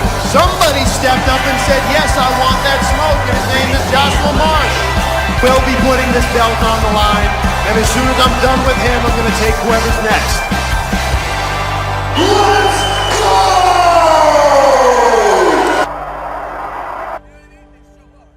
Let's go indeed. The main card about to get underway. We've got 8 incredible professional matchups ready to take place here to close out Cage Titans 61. Woo! The amateur card was fantastic as always. Action-packed fights from bell to bell. And now more stakes are on the line as we're about to get ready for our first pro fight of the night. Now heel hooks are legal. You can reap the knee and attack a submission. Now you can knee your opponent in the head. Now you can throw elbows. 4-ounce gloves. There will be more blood. Many changes once it hits the professional ranks. Big dudes. Big dudes indeed. The big boys. Hassan Graham versus Max Lombardo. A rematch taking place at the professional ranks from a fight that happened at the amateur ranks 5 years ago. Hassan Graham, I just watched the fight this morning or yesterday with Hassan Graham of their first encounter. Max Lombardo and Hassan Graham. It was a back and forth slugfest in the clinch. Hassan took a beating in that second round and found a way to stagger and hurt Lombardo in the third round and come away with the finish. And you can tell that both of these men have learned and grown so much as talented mixed martial artists since that fight. And now the roads collide again. Okay, I'm excited. You've sold Loco. I'm Loco. Loco is on board for the heavyweight fight. We're on, baby. I've never thought it was too tough to sell a heavyweight fight in general. It's not. When you just see two big old gentlemen. People want to see the big dudes. They do. Yep. They do. They like you little dudes too, though. I appreciate the save there. I appreciate that. Maybe not as much, but You're the man, Jackie. All I'm gonna say tonight. You're the man. I'm the king. Everybody knows. Just one of them. There are many.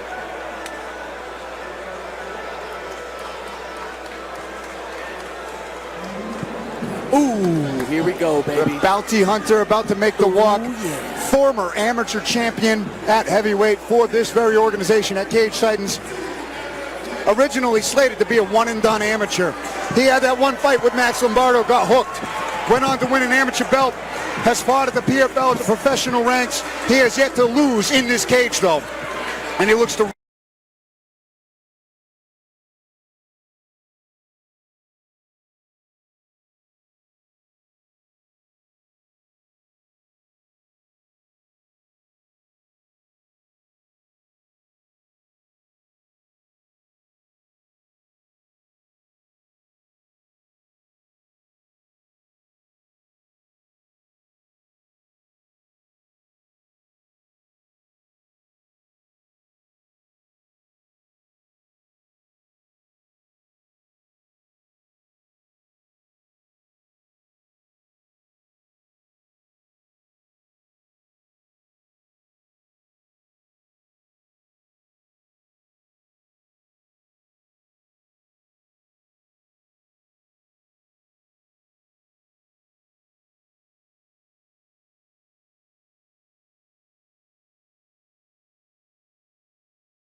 Max Lombardo. Look at the referee stretch. The referee's getting limber. You got it when you got the big boys. It's going to be 500 plus He pounds. might have to get in between them, brother. He's not going to. See, the thing is that he's going to have to throw himself through the air to stop this. Talking a lion somersault. You know what I mean? He's getting limber. I'm telling you, he's ready for it. And I appreciate that in the referee. Walking out to Limp Bizkit is Max Lombardo.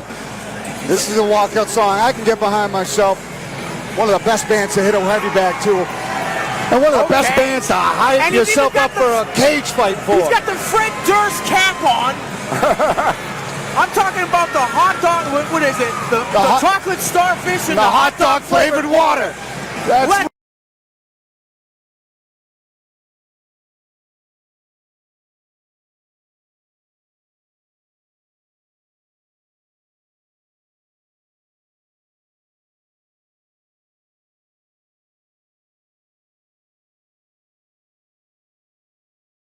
his composure late as the fight goes to mitigate the cost right?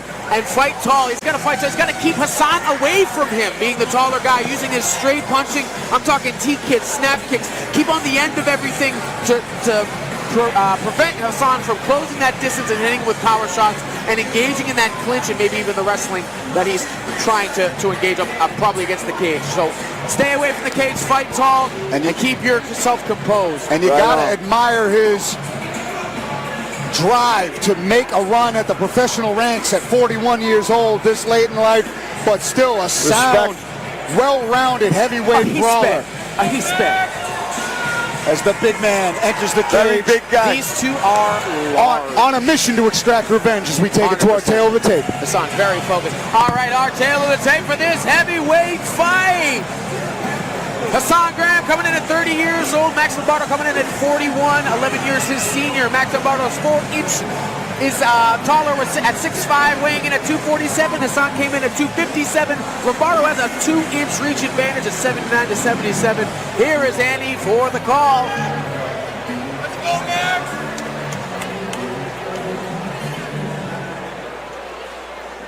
Ladies and gentlemen, get ready for our first professional fight of the evening, brought to you by Second Wind, taking place at the heavyweight division, scheduled for 3 rounds, 5 minutes apiece.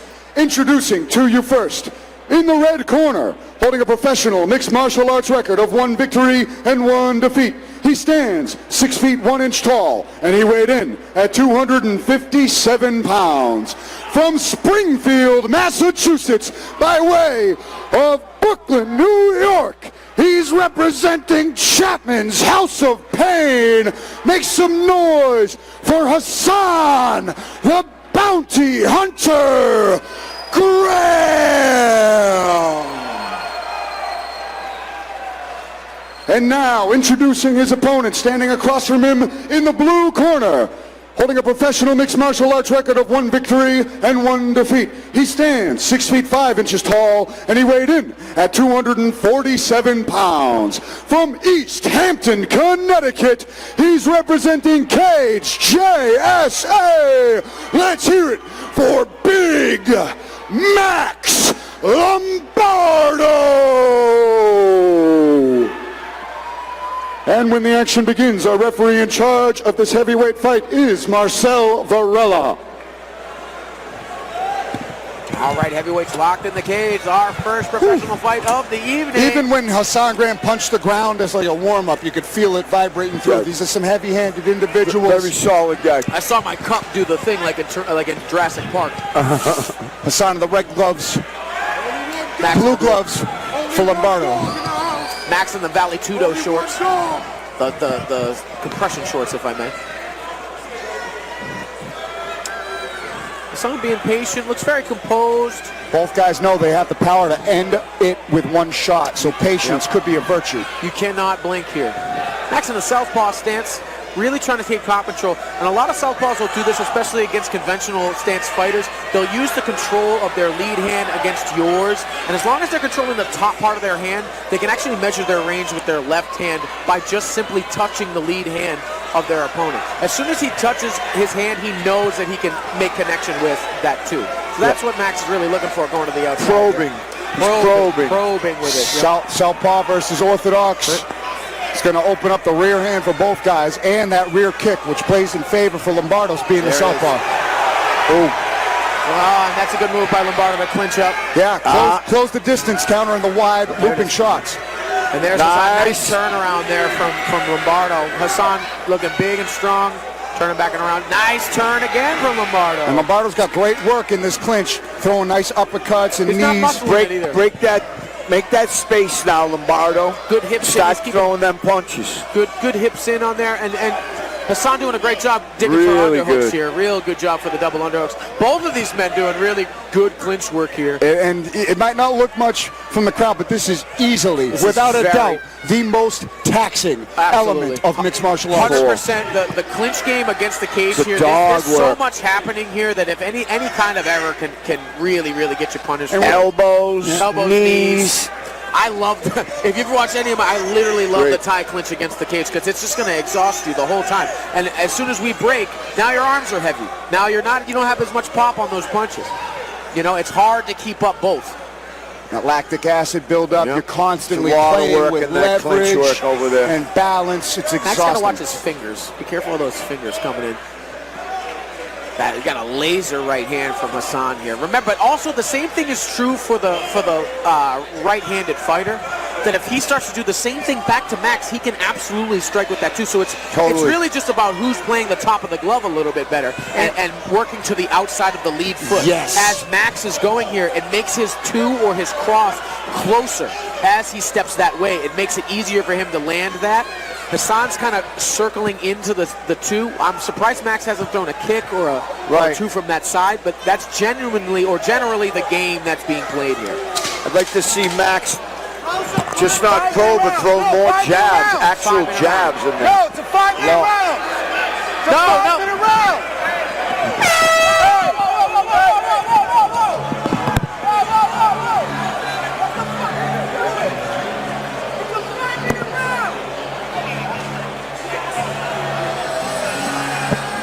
Keep fighting.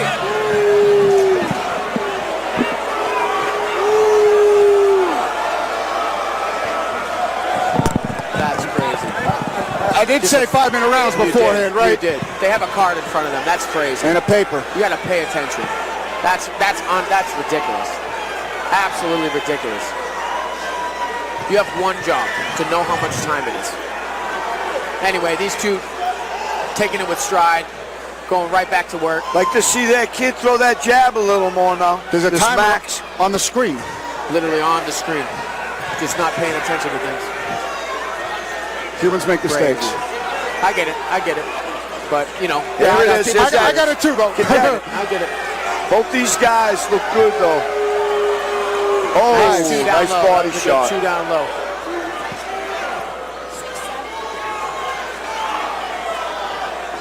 Max get a little gun shy. I think he definitely respects the power of Hassan here.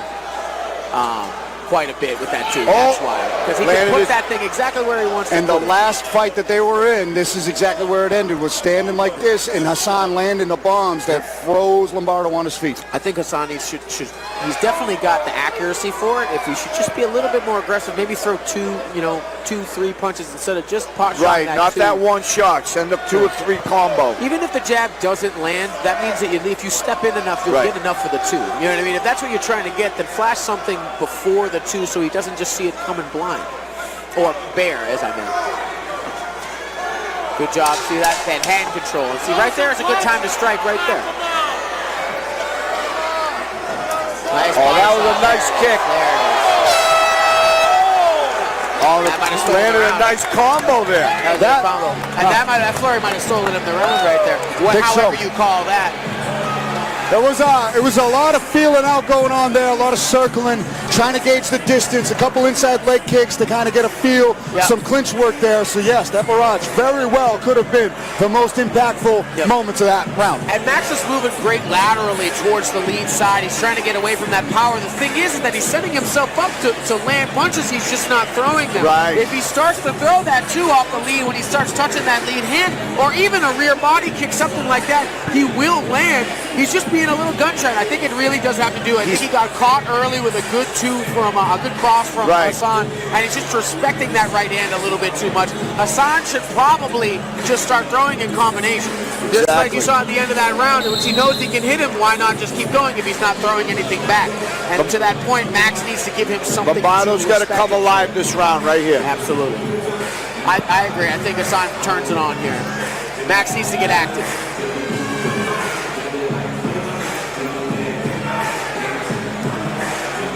Chapman's House of Pain in-house. That's a great name.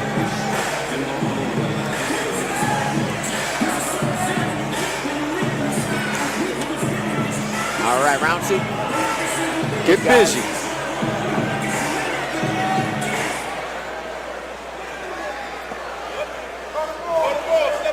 I hope that they told this the timekeeper that it is 5 minutes in this round.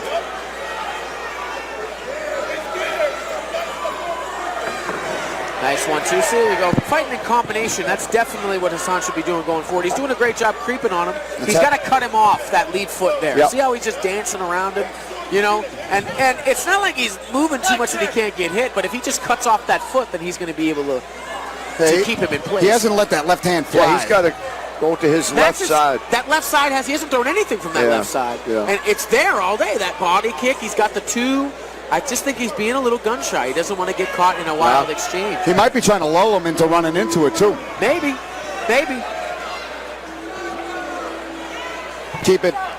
Keep it up defensively so much you forget it exists as a weapon. Yeah. And these two are being cautious because, like we said before, dangerous heavyweights could take one shot and you could go to sleep. Yep. You know what I mean? 254 pounds to 247 pounds, that's really not that big of a difference when it comes to brain damage.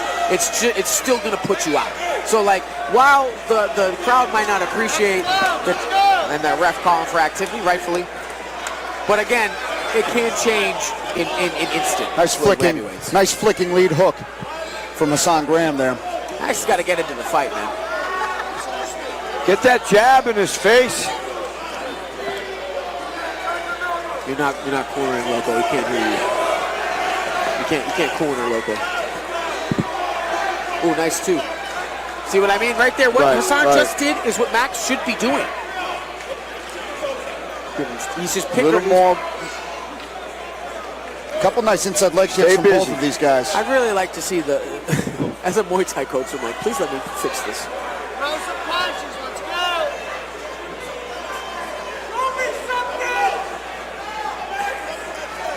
Really like to see some body work from one of these gentlemen. There we go, Hassan, there we go. Hassan coming in, and there is sweat all over me. Yep, this is welcome to the booth, Loco. Good. Just a nice mist. Get some rain. All right, Hassan punching here, good pressure forward. Oh, that's just straight. Good body work. It's a good dirty boxing. Like I said, dirty boxing from Hassan, very, very good. Go for that takedown. He's trying to check that out, dog. Hassan's doing great in the clinch here. Max has got to find a way out of this position. This is not good for him, especially with the body shots. A lot of time he has, over 2 minutes. He's just nailing those body hooks to his liver area, and he's not providing any kind of defense for it. Just holding him. He's got to get off that cage. He has the exit on his right side. He's got to get out. He can get out. He's holding himself there with that wizard. If Hassan's doing the right thing, he's scoring. You know what I mean? He's winning the round. This is strikes, you know? Staying busy. Doing a good work with his head. Head pressure there. Good underhook here over the top of the shoulder.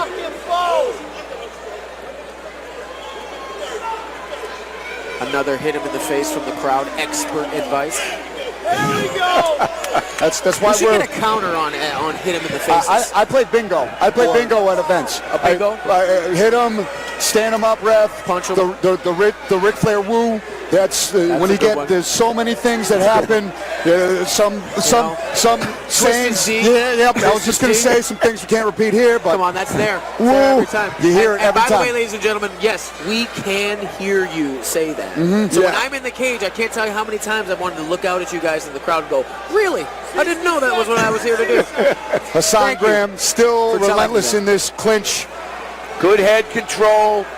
Again, Max isn't providing any kind of motion that's indicating he wants to get out of there. He's just trying to hold on and not get hit. That's different from fighting, you know? I would call for the separation. Yeah, this could warrant the separation, I'd say. For sure.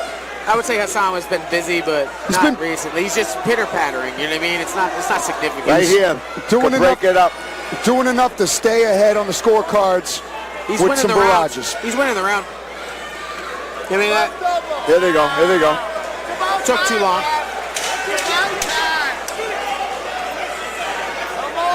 Come on. He's out.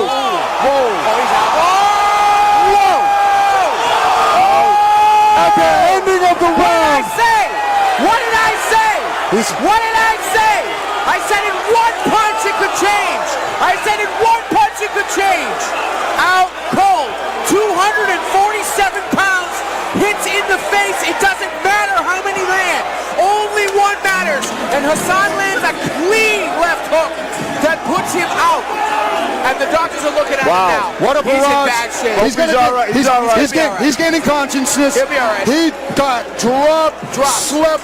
Hassan Graham 2-0 over Max Lombardo, and a vicious barrage. Throwing them together. Multiple punch combo. Yep. Landed a couple big ones. Let's see this Big replay. left hook. Ready? Watch Here comes this the left flurry. hook. Watch the hook. Boom, boom. Here it is. Left hook. Oh, there it that was. right hook What I was told you brutal. right there. Lead hook off the top. Outstanding. It takes one shot like that from people this big. He was out That's on his feet, and another one on the way down for good measure. Literally teetering. Lombardo is up. He is What very a combination. From Hassan he doesn't know what happened. This is what happens when you get knocked out of that caliber. It's part of the game, but Hassan Graham jumping to 2-1 in extremely impressive fashion. Still trying to get up. We need to get him to a stool. Get him on the stool. Get him on the stool. Where's the stool? The stool.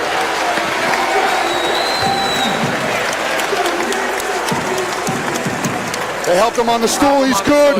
We're good. He's getting him clear. I think we're going to get him into the hospital. Oh, yeah, he's going to get clear. That was a good knockout. Wow, that was good. And that, what did I say? One flurry changes it. One flurry. At the end of the round, it took one left hook to do that. You know what I mean? You might not like the methodical approach that they take, but again, when that much is at stake with one punch. The patience. We talked about it. It was the patience.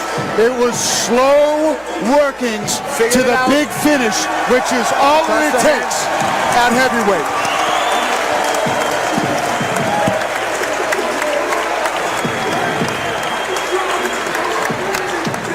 That was a great way to start the card.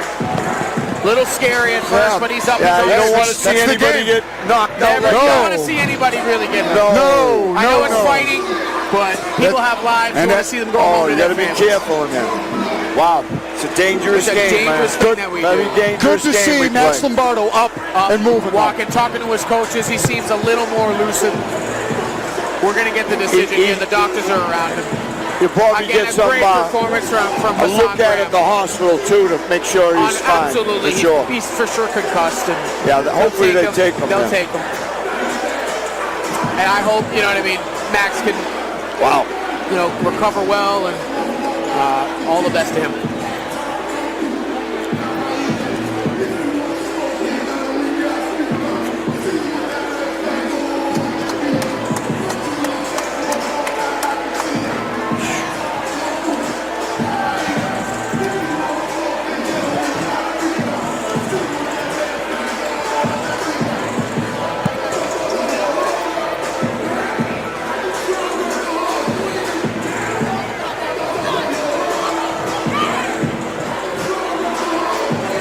Ladies and gentlemen, keep it going for these two.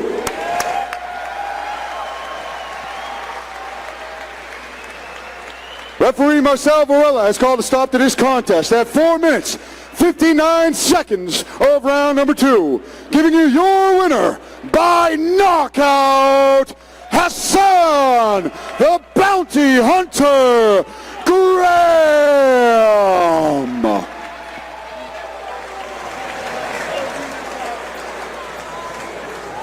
Hope you bitch. Wow, that's crazy. You little taser. Don't be a bitch. Hey. What a great win for Hassan Graham there. An excellent performance. Way to Good to see you. I miss you, man. Great win I for, miss you. I'll see you soon. On the name, Chapman's House of Pain.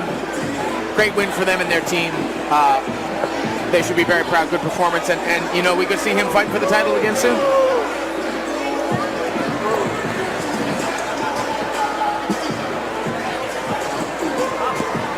Wow.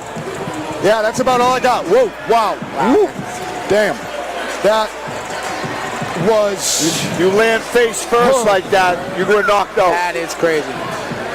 Yeah, when you fall and you don't like plant, like this, you're out. Yeah, yo, that's... Your body didn't even naturally respond. You don't even know it hit you. He was out before he hit the ground. He had one for good measure on the way down. But we got to move on to the next fight. Congrats, Hassan Graham. Speedy recovery from Lombardo. All right, here we go. A bantamweight scrap taking place next. And this is going to be intense as well as Chris Katerino takes on the undefeated Joe Porier. And what could be the toughest fight to both of these guys' young careers. Chris Katerino's gone the distance with some of the best at bantamweight. And Joe Porier has looked flawless with all of his finishes. At 25, coming up to 35 now. Katerino, a much more experienced than Joe, but Joe showing, you know, that he is very special striker, very good on the feet, well-rounded everywhere. It's a good fight for both cats at 135. Katerino with a fresh haircut. Oh, yeah, he didn't wear that at weigh-ins yesterday, did he? High and tight, brother.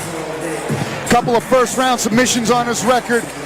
Knowing that he's well-rounded in this fight, it's going to be essential for him to keep his chin tucked at all times against Joe Porier, who throws big bombs and is very slick at finding chokes. And it's going to be very useful for him to try to anticipate those big bombs and land some counters and rely on his experience in the firefight that Joe Porier is going to bring to him. We all know that Joe has chosen great combination, and it's going to be hard to track Joe down, especially with how good footwork he is.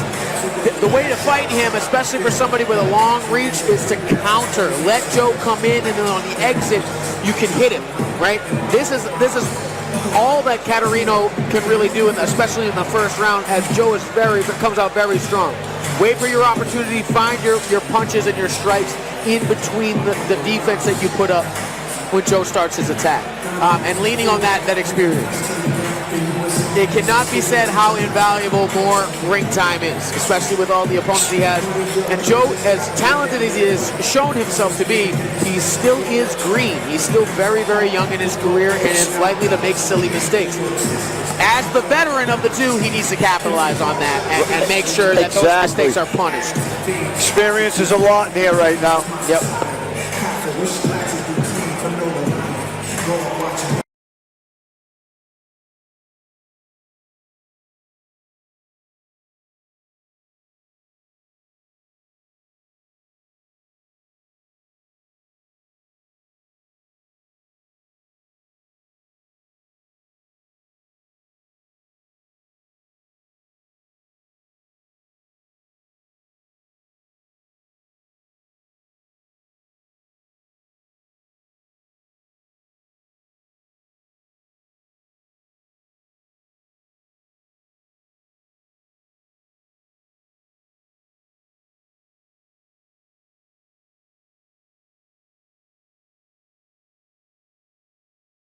Always looking for the knockout everywhere. Very unique with his striking. Hard to prepare for Joe because he's so slick and he has his own way of things.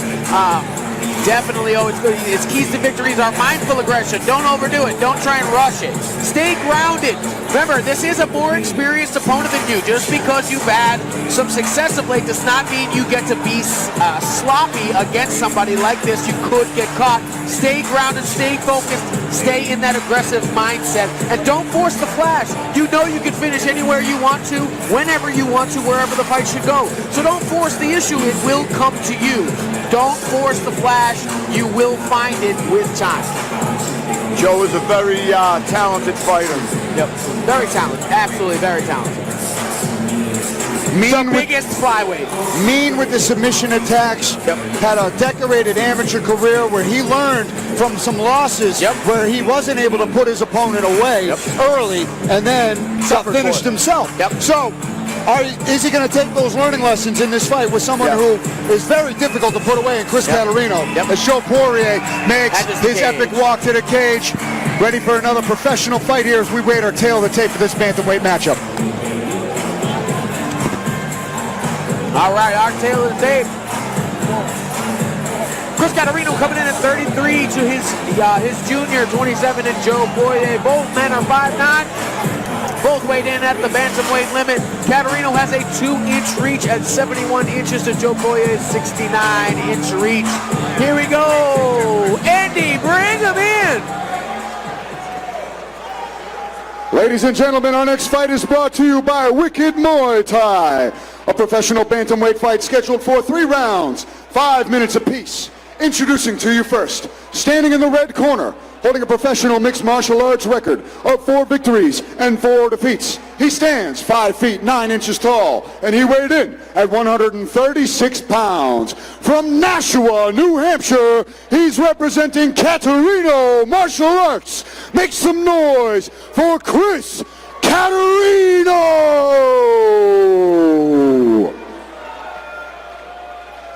And now, introducing his opponent, standing across from him in the blue corner, holding a perfect mixed martial arts record of 3 victories and no defeats. He stands 5 feet 9 inches tall, and he weighed in at 135 pounds. From Carver, Massachusetts, he's representing Mom's Basement and Losino MMA. Make some noise for Joey Guns Porier! And when the action begins, our referee in charge is Chris Burke. Pete Luciani with some great corner advice there, saying put something on somebody's head. Joey Guns Porier, Don in the Chris nickname. Katerino. Chris Katerino. Don't blink. Don't blink. Well, this could be over.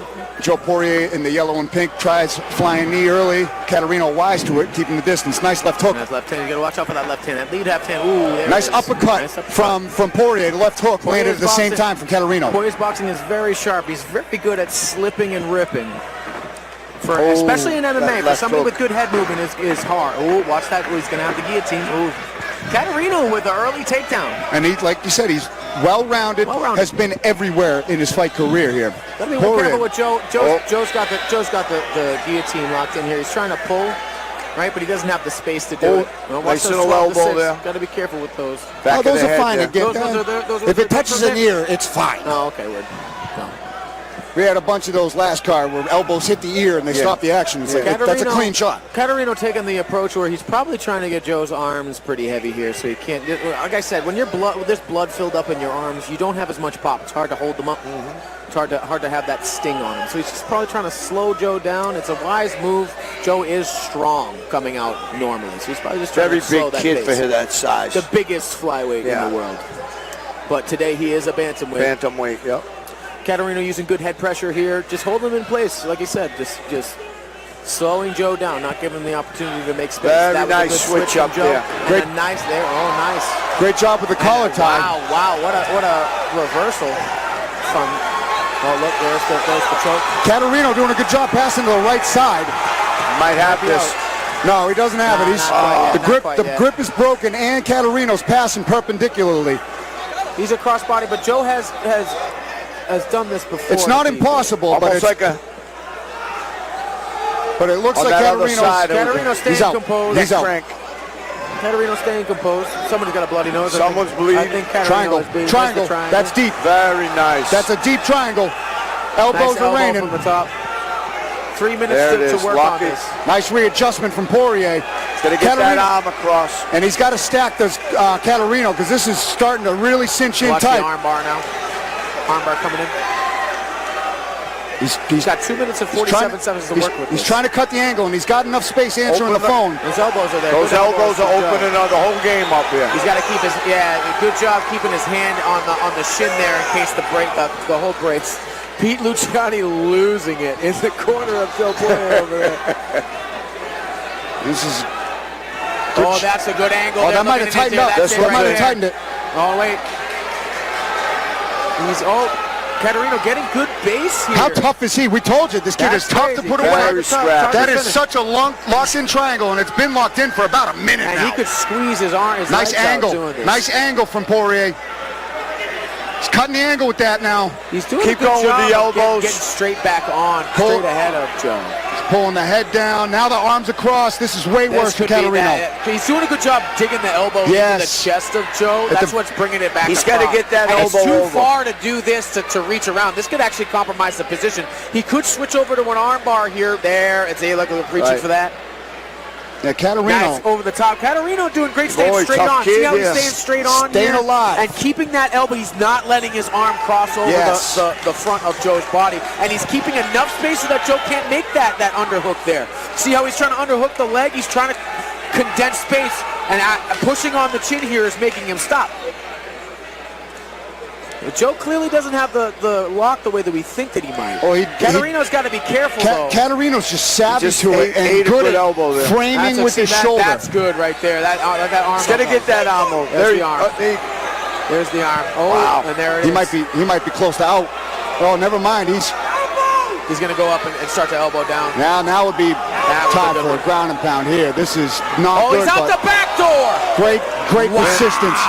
And there's the Darce choke. Into a deep anaconda. There's a minute. Looks like it's like no, it is an anaconda choke there. That's the anaconda. That's a perfect anaconda choke there. There's the tap. And there's the tap. With an anaconda choke, all the adjustments from triangle to the backdoor escape from Katerino, falls on the power guillotine, shakes up that anaconda, rolls to the side and gets that finish, continuing his undefeated finish streak against the toughest opponent that he's faced, who stayed out of trouble several times. It's good technical, and way to stay on the submission and not break it because it didn't work right away. He adjusted, he kept moving, hit the elbows and hit the sweep at the end. That was very technical. Patient aggression. Patient aggression. Nice job. Exactly. Great work. And great work from Katerino to defend. You know, he did a great job. Very good technical I thought he might have gotten out of the round there. You know what I mean? Had that sweep not happened, I thought that round would have ended and we would have had a round two.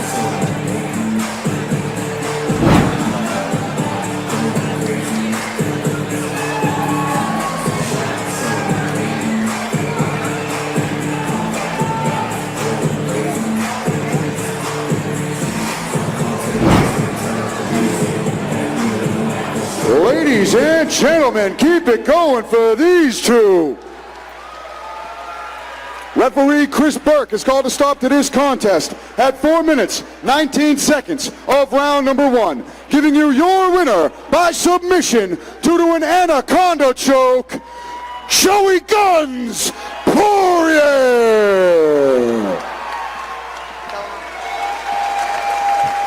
Great performance. Great performance. Great job. Good tech. There was some good jiu-jitsu going on here. Excellent for both sides. Yeah, the kid, Chris, very good jiu-jitsu.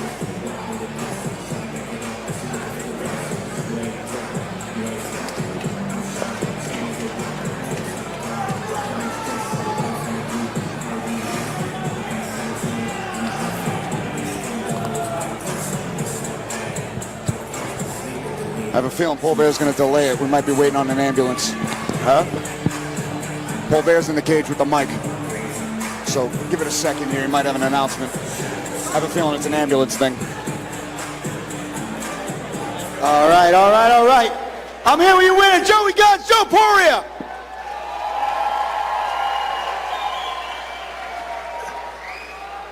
Man, it's been a fun journey this far.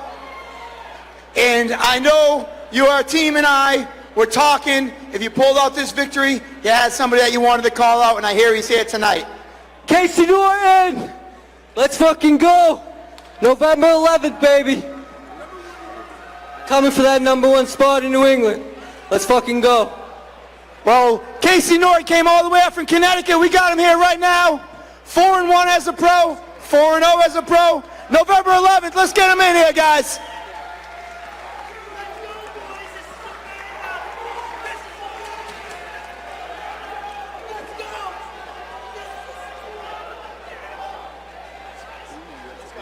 There you go, make some noise, November 11th. Casey Norton, Joe Porier. That's going to be a good fight. Good fight. Coming down the wire now. Yep.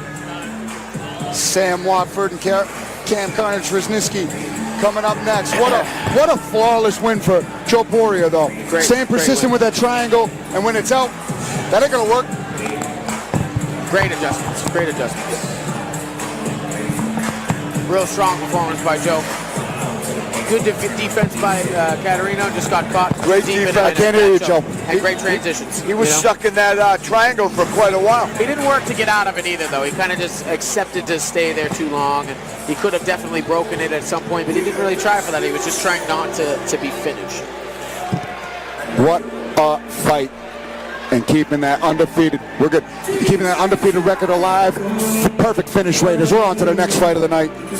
A welterweight matchup for the ages. Sam Watford showed us his skills when he took the momentum away from Pat Casey at 170 at Cage Titan 60. And he looks to crack a goose egg in the undefeated Cam Riski. Yes, sir.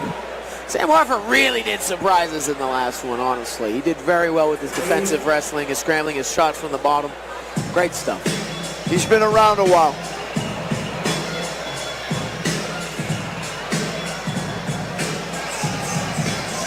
I'm a bad boy.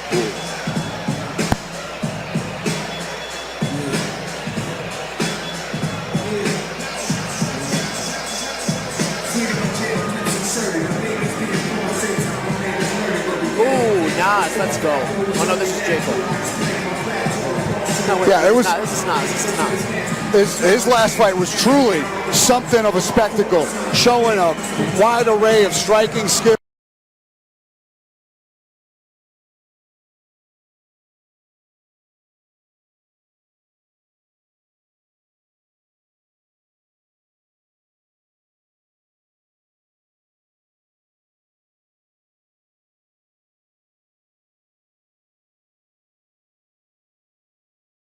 Pat got him to the ground. He popped himself back up. He never let Pat get any kind of control on him, which is so crucial in a fight like that.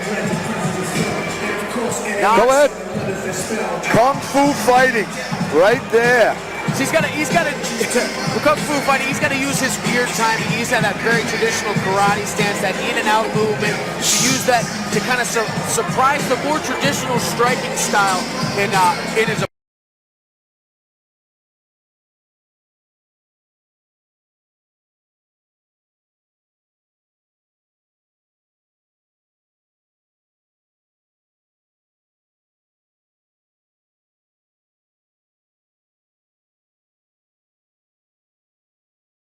Something. Otherwise, he should be in his face the whole time, looking for different targets and disrupting that rhythm.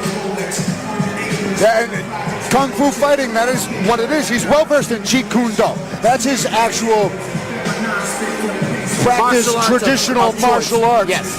But when I told him about the keys to victory, we drew up. He loved that, the Kung Fu fighting, because that's what won him the fight.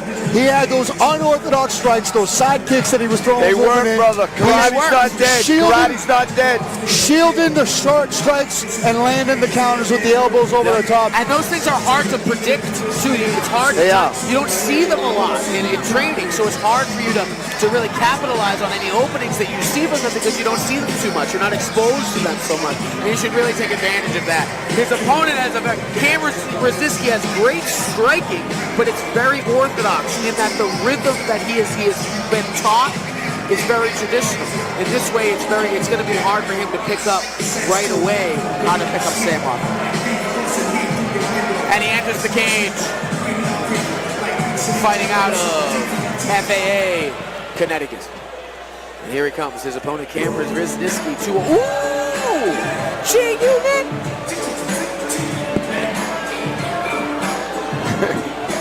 Undefeated, has never tasted defeat as an amateur or a professional.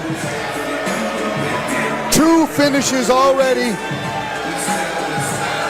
Having beat Albertoli and Oscar Vera, who we're going to see later tonight. A decorated, undefeated amateur career, which saw him finish most of his fights. So, a young man of this caliber who's yet to taste defeat. He's got to keep up with his ways and keep his flurries up, and he's got to punctuate those flurries with kicks if he's going to beat the unorthodox striking of Sam Watford. And he's got to stay patient. Watford's got that kind of style that can lull you into some serious traps. So, just like we said about the last fight with Porier and Katerino, the undefeated prospect against one of the toughest tests of his career. It's the same message here for the young Riski. And going back to what we said about the Kung Fu fighting here, if he takes away that lead weight attack, punctuating with those kicks, hiding his kicks behind his punches, and like he said, punctuating the sentence that is his combination on the leg, it takes away that lead leg attack. If I can't put pressure on it, I can't explode off of it. It takes away a lot of that pressure, that power from that lead side, which is definitely for a blitzing type like Sam Watford is something that is pretty detrimental to his game. We got a banger here as we await the tail of the tape. The lovely Brittany with round one. Going to be a good striking contest, I believe. All right, our tail of the tape of this welterweight matchup. Sam Watford coming in at 32 years old to his junior Cam Riski at 25.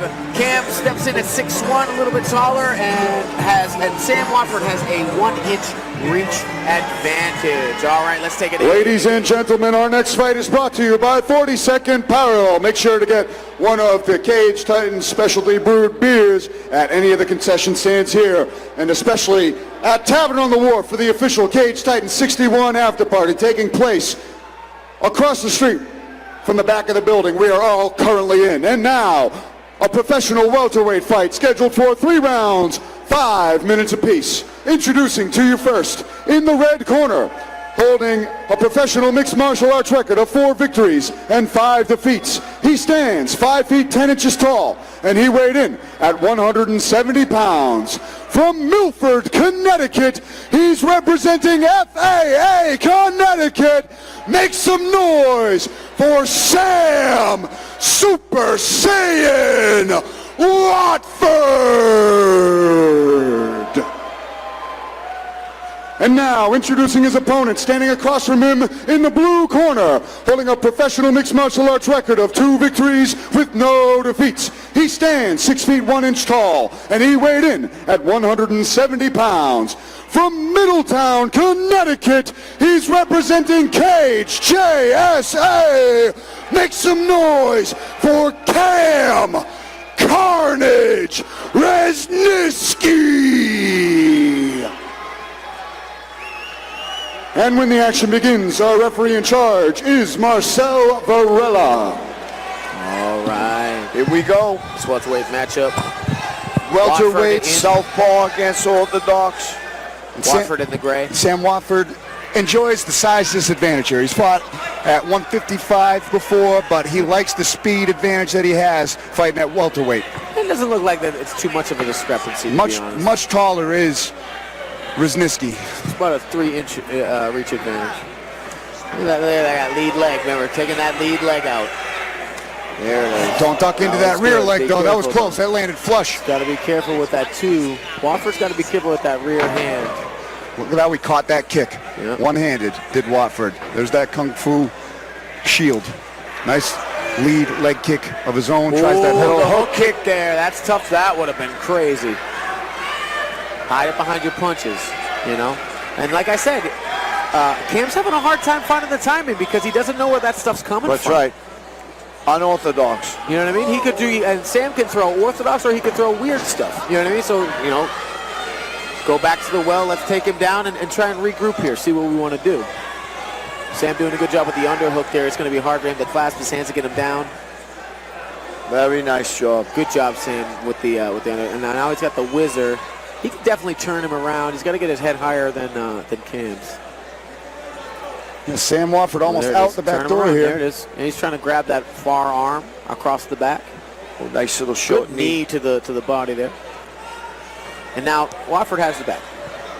That's good. Here we go. Now look at that. Switches positions. Great job from Sam. Slowly crept around. Good job. Patient there. Patient. Slowly he turned, step by step. Out the turntables. Ooh, a nice punch off the break. Glad you got that reference, Loco. I did. Still just Niagara Falls. Nice. Cam's coming in with these stomp kicks. Very, very interesting. I like that lead kick to the leg. Oh, Very close. Saw the last second there. That was very quick. Kim seems to be downloading information here. Because he's getting just close enough with things, but not landing quite flush enough. And he's also felt nice left hook. Beautiful. Sam's walking him down really well. Nice head kick there. Ooh, that one might have hurt. Might have wobbled him a bit. Definitely caught him on the temple. Oh, you're a wrestler. Low single. Made him a wrestler. Came him out. But Sam's up. Watch the hooks. Riski with some submission finishes here. He's got one hook in, but he's got it. He's high. If he shakes him off, he could get it. He's got to keep that arm in for the underhook. That's a weird to stay up there with one hook in. Real green move there. Got to be careful. Now he's got that second hook. Wait for the choke. Let's see if he has it. We have the wrong angle on the TV here.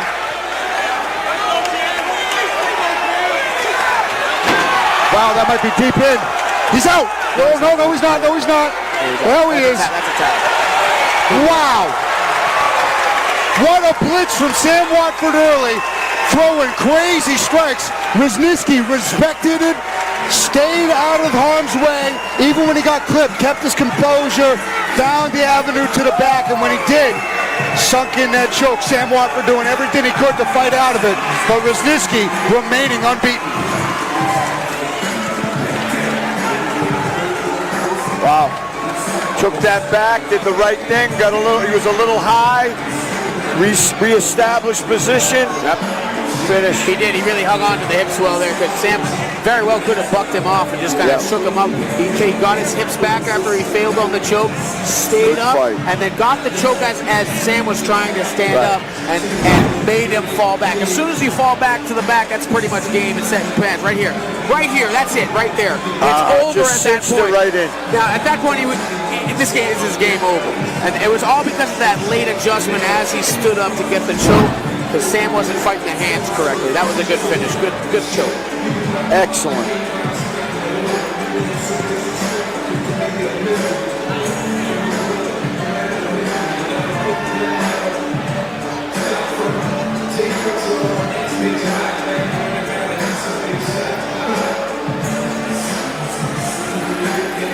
Ladies and gentlemen, keep it going for these two.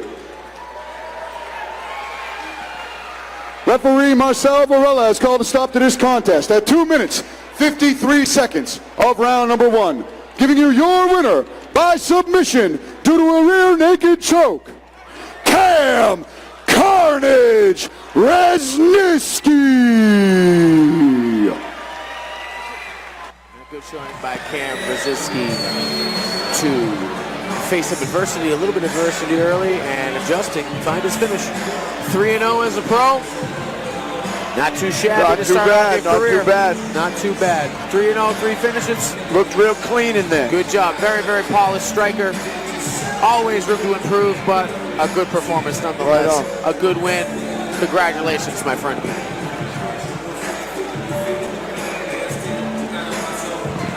What a performance from the still undefeated Cam Resniski. Yep. Way to stay composed against a firefight and get that submission finish as we move on to the next fight of the evening. And Sam looked good in that fight. Looked real good, too. All right. Pro debut. Going on to Oscar Vera versus Miguel Sebastian.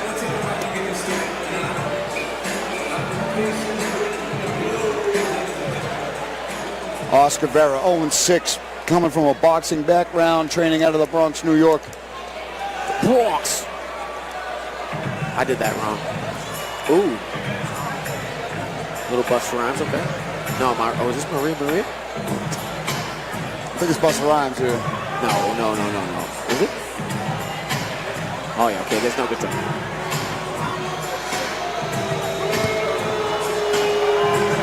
Heavy crowd for Miguel Severson, so Oscar Vera definitely feeling the vibe here being the away team. And that's going to be big for him because he's got to embrace that heel roll tonight. He's got everything going against him being the traveling fighter and against the former amateur champion. Miguel Severson, he's got to make this an ugly, ugly fight and utilize that sprawl at all costs because this could be a really good scrap on the feet, but the distinct advantage for Miguel is going to be on the floor here. 100%. So he needs to spar like his life depends on it, but make no mistake about it, this kid's got hands and the power to sleep Miguel if Miguel doesn't mind his P's and Q's making this pro debut.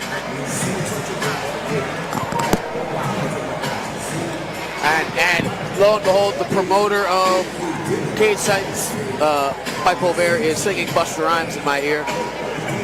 So there's that. He's just really having a party for himself here. But Oscar Vera getting ready to get into the cage. Boxing background for this kid, correct? That's any jiu-jitsu? Huh? Any groundwork? Probably. I could not tell you. To be honest, it was in my research. You know, it was very hard to find things on this. But boxing background's enough. And I'll be telling you, you know, as Miguel does have the probably the more experience on the ground. That doesn't mean that Miguel necessarily intends to go there. I've watched him. He's been in the sparring room. He's been throwing leather with a lot of people. Right. So we might be looking for a guy that's trying to establish himself on the feet as well. So Oscar Vera might not. Don't just assume that Miguel is going to go for the shot here. You have no idea. And if Oscar has any chance, it will be on the feet. On the feet. On the feet is his best chance, or his easiest route to victory is the best way. Right. Enter Miguel.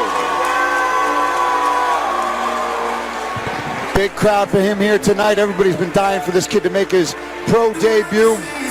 A decorated amateur champion who had some of the best amateur fights that we have seen in this cage. And he has taken enough lessons, enough lumps at the amateur ranks to make a run at the pro career. This kid has all the chops to do so. Devastating hands, hard for days, tremendous gas tank, and a great camp around him. John Miranda, Joe Lozon in his corner as always. Going to be a heavy favorite in this fight.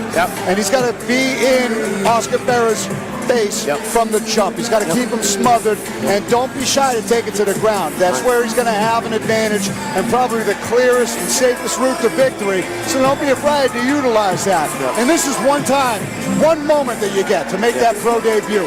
Make the most of it. Own that. But don't let that moment get to you. It's a fight is a fight no matter where it is, no matter how long the rounds are. Own the moment. Meaning this is your cage. It doesn't matter what the day is, what it means. All you got to do is get through the person in front of you right now. Own that moment. Enjoy the process of fighting, and it'll all come clear.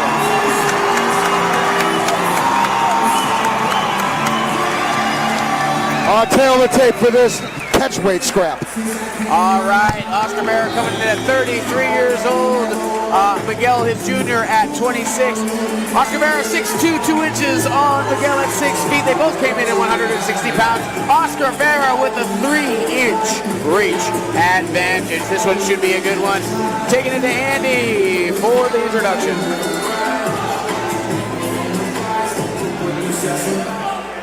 Ladies and gentlemen, our next fight is brought to you by Pear Tree, a professional catchweight fight scheduled for 3 rounds, 5 minutes apiece. Introducing to you first, standing in the red corner with a professional mixed martial arts record of 0-6. He stands 6 feet 2 inches tall, and he weighed in at 160 pounds. From Bronx, New York, he's representing Bronx Combat Factory. Let's hear it for Oscar God of War, Vera!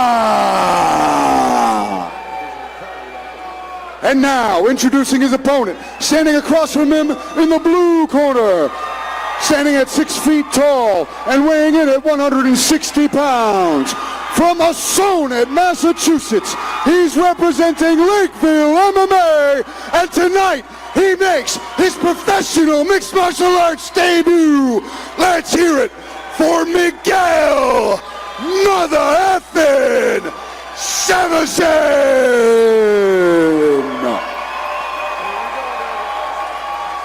And when the action begins, our referee in charge is Chris Burke. Banger here. This could be. Alrighty. Miguel in his open debut. Oscar Vera looking for his first win as well. Both of these men trying to get a victory tonight.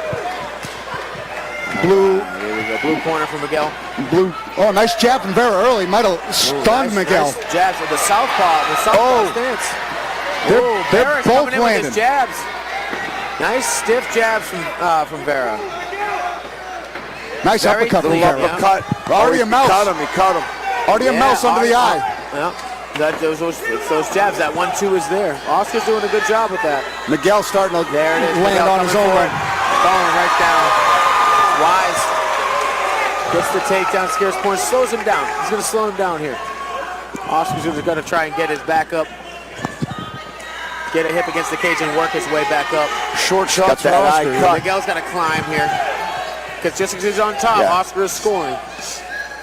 He's working on that eye, right? He's got to climb up his opponent's guard here. Oscar doing a good job staying upright and scoring little shots. Looks like he's, there it is in half guard. It looked like Oscar was trying to control the grips of Miguel there to no avail. He's got to start posting up and trying to wall walk here. Yeah, this position he's in a bad position right here for the box. Miguel maybe not noticing it, but he definitely has elbows here as well. This is his pro debut. It's true. He has elbows and knees from these positions as well. Oscar's holding on. Oscar's still scoring from the bottom. Miguel might be holding, but he's not scoring anything. He needs to start getting busy there. Well, that was a crazy frenetic pace in the first 30 seconds of that, so he's definitely slowing that down. I see, as he should. Slowed Oscar down, did the right thing here. We're set up against the cage. Miguel should frame with his forearm against the chin and then start showing those short shots. Elbows are there. Elbows are there. Yeah. There we go. Short elbows. Showing those elbows and just nudge it. Make it really uncomfortable for Oscar. Keep Oscar the pressure let go of on. that hand and get his back to the cage and walk up. Vera's got to get that left underhook if he wants to progress from 3 there. minutes is a long He's pretty jammed on that cage right now, you know. He's gonna abandon Miguel's his feet doing on a the nice job smothering him. And half guard in top control will stay here all day. They'll stay here all day and just score. Oscar holding his head down in position is the only thing that's keeping Miguel from posturing up and really landing bombs.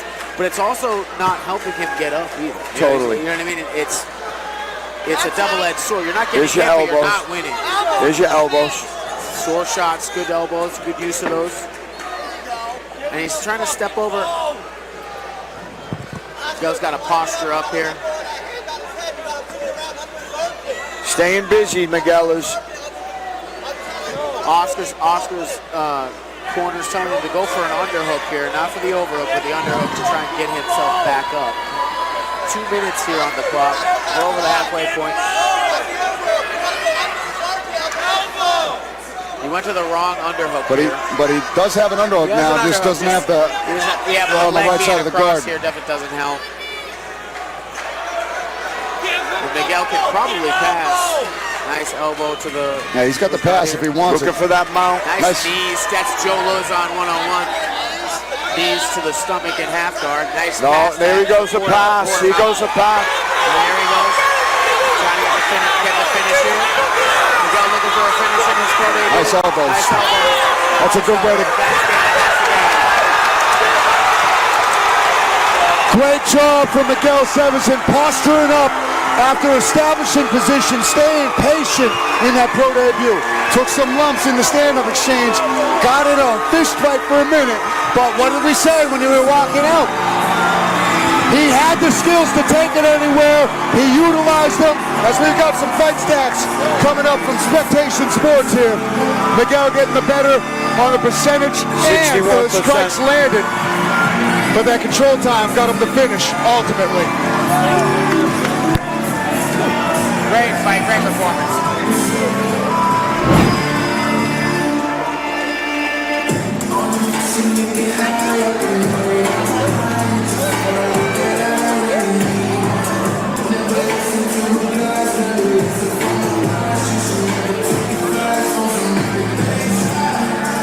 Great performance from Miguel. Weathered an early storm, seemed like he got a little stump there. Good elbows to finish. Good patience on the ground. Short shots to get his cut over to mount. Right. Postured up, landed some devastating elbows. Andy with the call.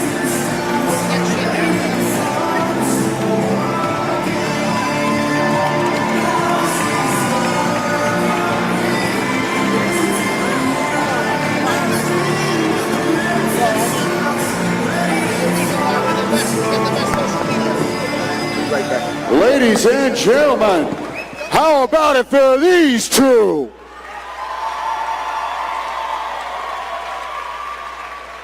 Referee Chris Burke has called a stop to this fight at 3 minutes, 37 seconds of round number 1. Giving you your winner by TKO, Miguel Mother Effin Salazar.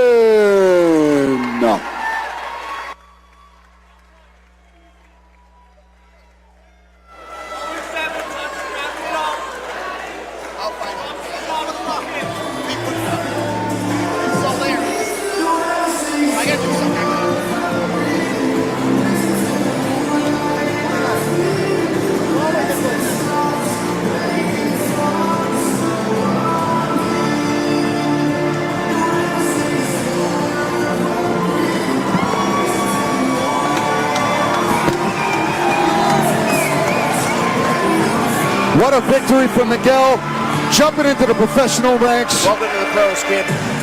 You did a great job. Got a battle scar for his troubles, but other than that, chicks make scars, brother.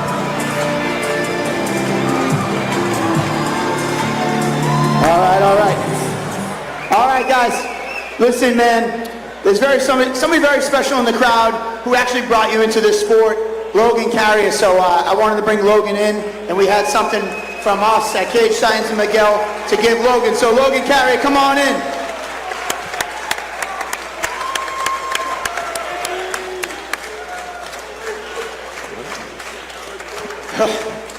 I'm trying not to be a little emotional. I'm sorry, guys. But we lost Logan's brother about 7 years ago, and he's been with us ever since. And Logan's been a huge fan of Cage Titans. And tell us a little story how you got into this sport, my man.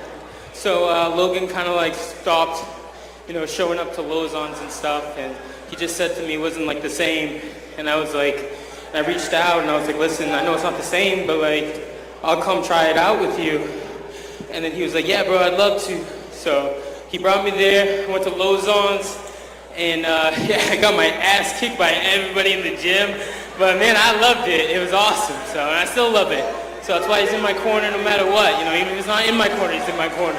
So I love him, and I love the Carriers, and I love everybody. So thank you.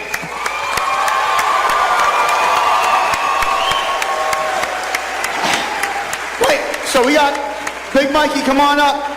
So the Carrier name has been on this cage for 7 years now. And super fan Big Mikey, in connection with Miguel, got this big, cut this out, got it framed for you guys. So thank you so much, man. Gone, never forgotten. We love you, brother. We love you guys. Make some noise for Devin, Logan, Miguel. Let's go.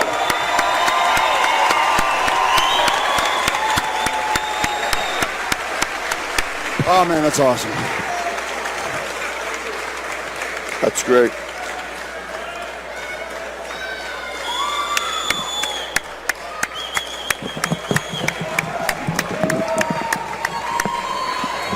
Why is that grab? A very touching moment in memory of Devin Carrier.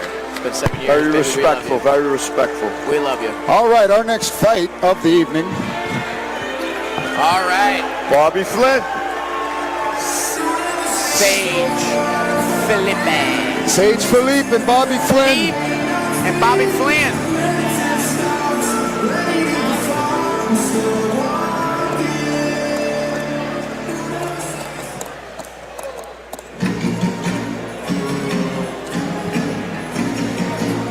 We last saw Raging Sage Philippe in this cage when he took on Marty Navis. And what a fight that was. What a fight it was indeed. A 3-round barn burn till the end. Both guys going for the knockout throughout the duration of the fight. And he's gone on to collect a little bit of a win streak in his own right, coming in here.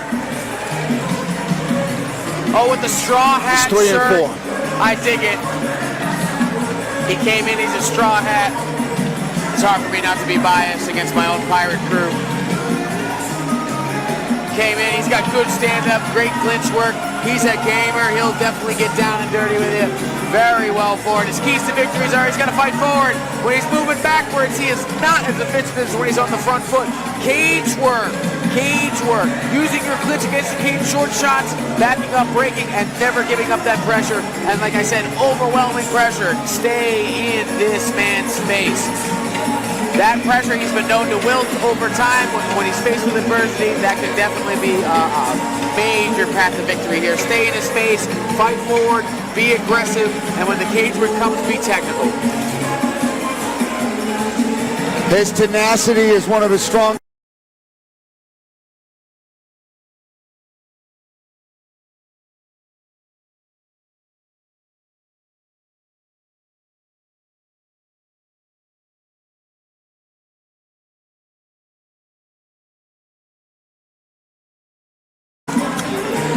Staying fresh, been up in the activity as of late. The complete contrast to his opponent, who is making the walk after a 6-year layoff, is the 38-year-old Bobby Flynn, who has had some serious, crazy fights and crazy finishes. Bobby's got a good striking game and well-rounded on the ground, too. So it should be a good fight here.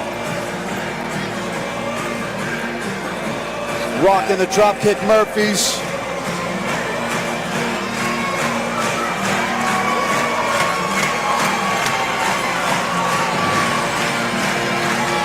And here he comes down the walkway. And what a feeling that is, making your comeback to this stage, to this building, to Cage Titans. The crowd erupts as they wait.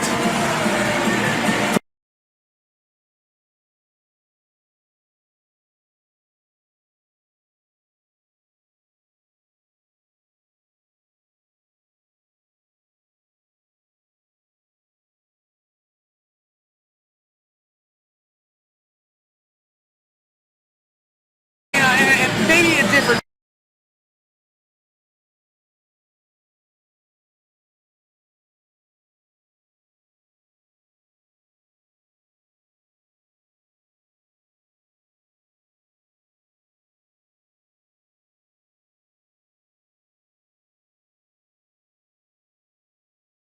And lay your fist down in his face in the guard.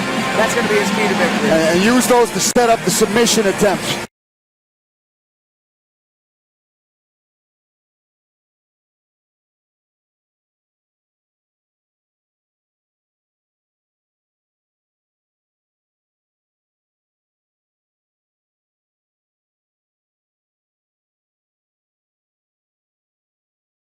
In that time that he's been away as well. Stoked. And the return. Stoked for this matchup here as we await the tail of the tape for this welterweight scrap. All right, our tail of the tape for this welterweight matchup. Sade's coming in at 29 years old to his elder Bobby Flynn, 38. Bobby Flynn an inch taller, weighing in at 171 to Sage's 170. Bobby will have the 2-reach inch advantage. Taking it to Andy in the cage. Let's get it rolling. Ladies and gentlemen, our next fight is brought to you by R.J. Olson. And this is a professional welterweight fight scheduled for 3 rounds, 5 minutes apiece. Introducing to you first, standing in the red corner, holding a professional mixed martial arts record of 3 victories and 4 defeats. He stands 5 feet 10 inches tall, and he weighed in at 170 pounds. From Las Vegas, Nevada, he's by way of Dorchester, Massachusetts. He's representing Extreme Couture. Make some noise for Raging Sage Philippe.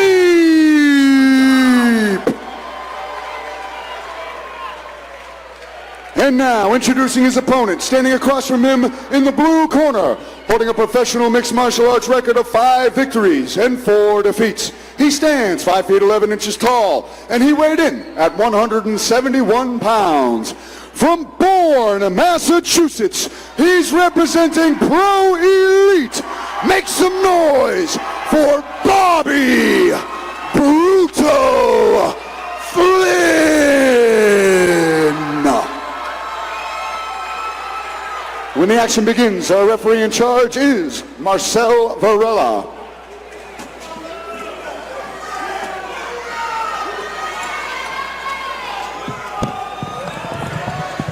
Such intensity in there. Real intense. Blue gloves for Bobby Flynn, red gloves for Sage Philippe. In and out movement early for Sage Philippe. Sage coming with that. He's really feinting that rear side. Bobby coming nice in with little knee there right away. Sage chasing. What do we say? He goes forward and goes forward. Forward fighting. Forward and scrap. Better when he goes forward. Oh, nice head kick. Switch kick up top. Bobby looking clean here with his kicks. That's another head kick on the other side. Nice elbow too. He's clipping him. Sage is getting touched here. Bobby looks clean. Nice teeth, Bobby. Nice jab on both men. Yeah, Sage getting the end of that jab there. Sage doing a lot of rhythm stepping. I don't know how much power he's putting on these. Nice takedown there. Didn't really secure it. Kind of just picked him up and put him down. Bobby did a great job getting back up here. Very nice. The underhooks. Sage's gonna probably break off here, I imagine. Bobby keeping him in place with that overhook. Nice knee up the middle there. I made that space. There we go. These guys have trained together. They were very friendly with each other yesterday at the weigh-ins, to a point like almost friends, but it's all business in here as it's showing. These guys are throwing everything at each other. Sometimes it's easier to train for somebody you're familiar with. You know what they're going to bring to you. So you can prepare, and it's going to be the best fight you can give each other. They're both meeting in the middle when they're throwing their big strikes, and that's forcing the clinch. Yeah, they got to watch the clash of heads on those two as well.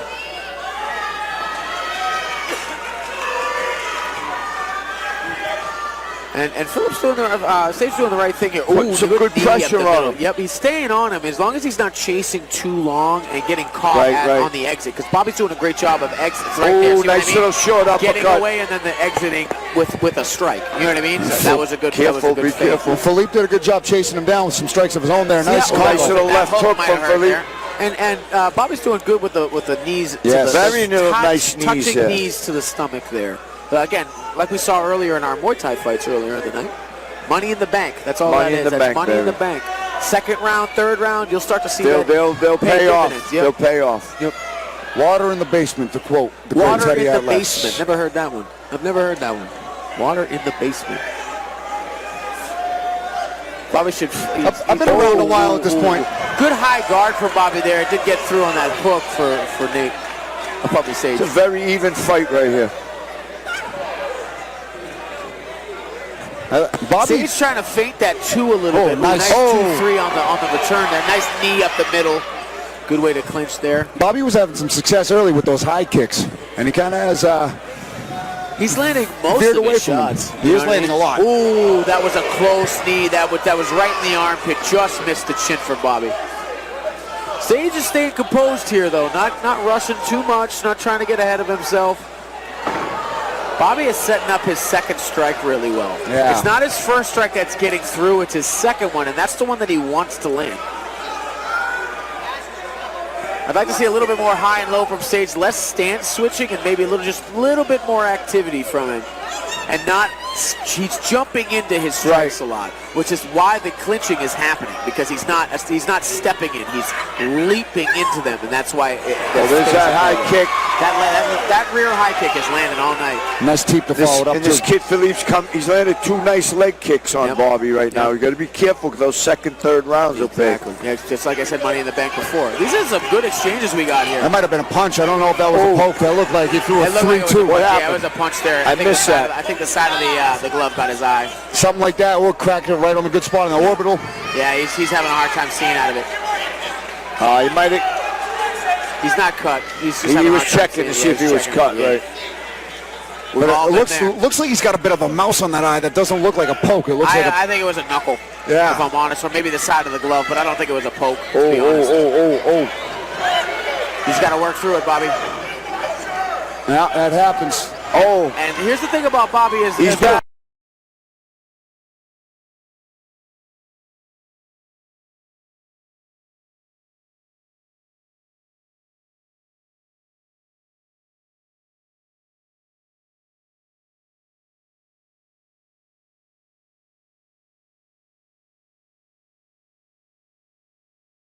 A lot of strikes thrown here. A lot of feinting, a lot of movement. You know what I mean? Very, very technical first round.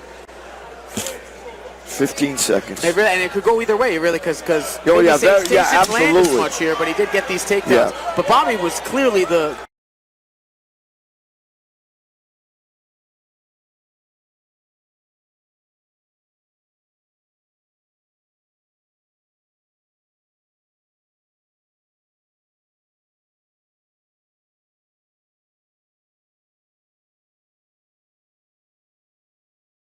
He's bouncing a little bit in, is Philippe, instead of stepping in to set up the shots. He's kind of not telegraphing, but giving a little bit more of a read than he should be to find the success. But that being said, in the pocket, Bobby's landing. Yep. Sage is staying strong, holding his ground, and landing back. Very Sage competitive. needs to chase less. He's jumping, like I said, he's jumping into things, and that's why that clinch is being engaged. He needs to stay in his distance, maybe chip away at that front leg a little bit more. He started well with that in the beginning of the first round. I'd like to see him go back to that will, go back to the body work. He was doing great with that. Staying at distance with Bobby with the head kicks coming at him. He's taken 3 clean head kicks in the first round. He's got to get out of Bobby's kick range. And the takedowns were perfect in that instance.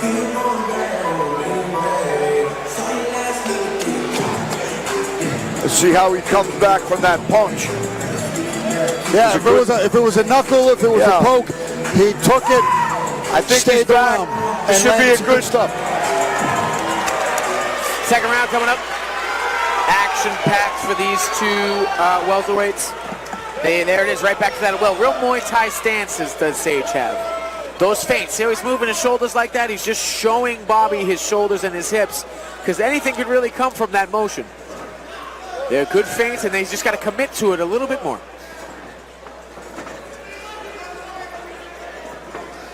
There it is, see? There we go. Good stiff strikes coming in, keeping the base under you. Nice duck under there from Bobby. Worked to the advantage for Philippe, though. Yep. Getting this. And that's what I mean. Another leapt into strike. You know what I mean?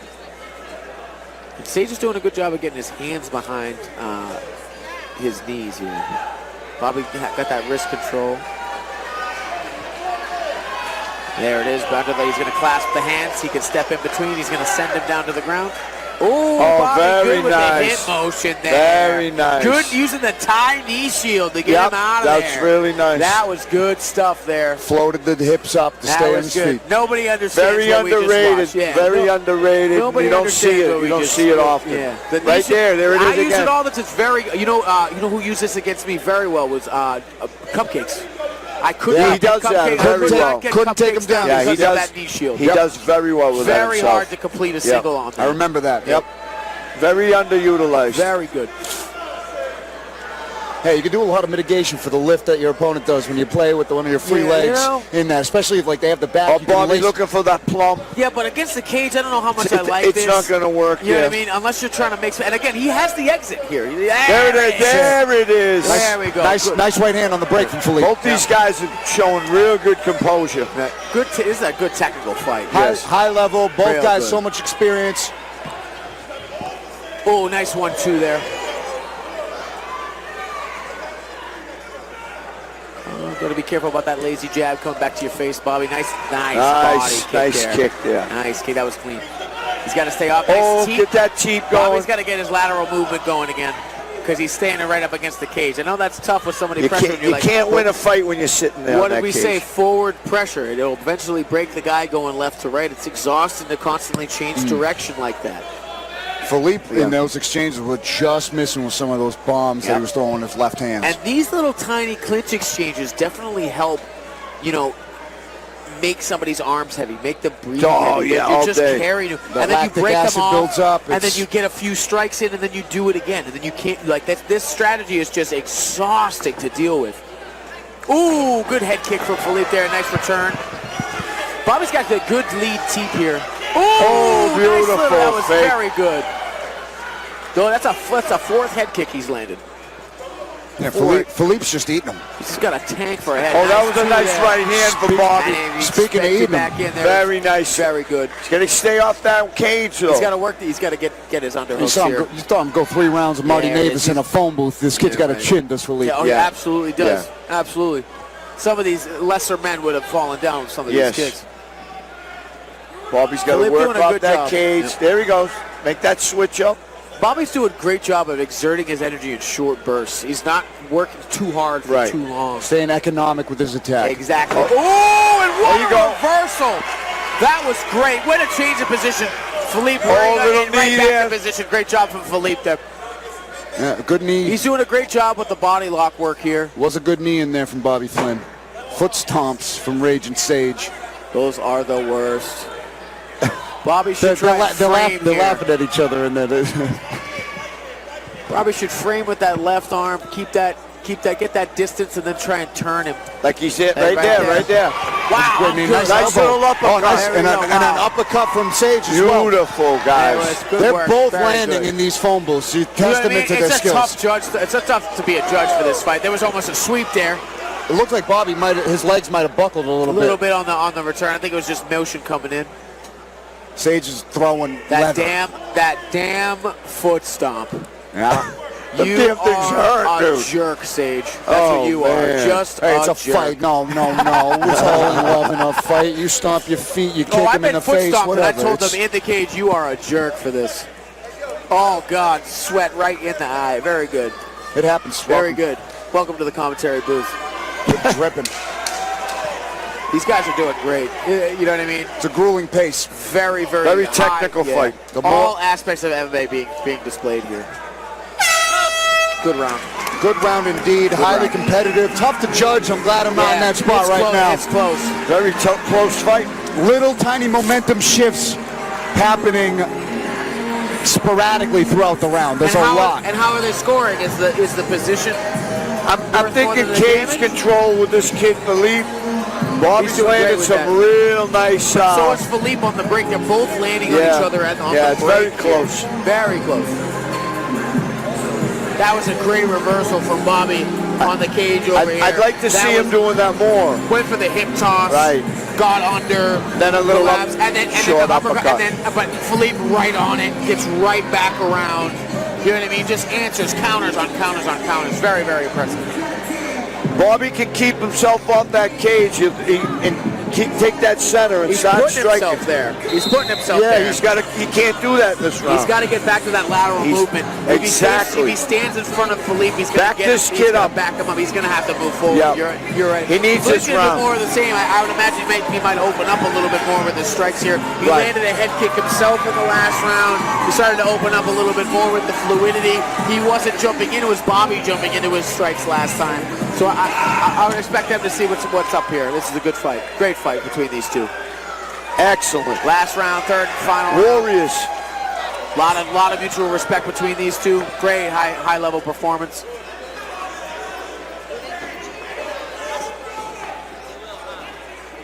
Switch his stance on the right there. Just missing is Sage Philippe. Bobby's head movement is Watch that keeping lead him out high. of danger by an inch. He's looking for that high kick. That He high wants kick that is high on. kick. I'm seeing him side it up. Some nice low kicks early in this round from Philippe. Real tie style. About 4. Just that was a heavy one. That was a good one. Return from Bobby. He's felt the first few that Sage threw. Ooh. Bobby going back high. I think Sage is wise to that a little bit. Ooh, nice right hand. That was a nice one too.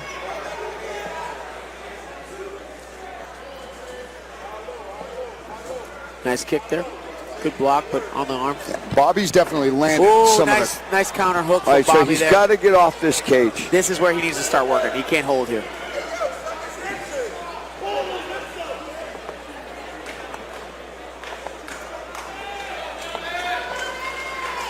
The knees are not effective there. The corner of Nate calling him for the pull Bobby's hips away from the cage, maybe to change level and get a takedown here, secure the round.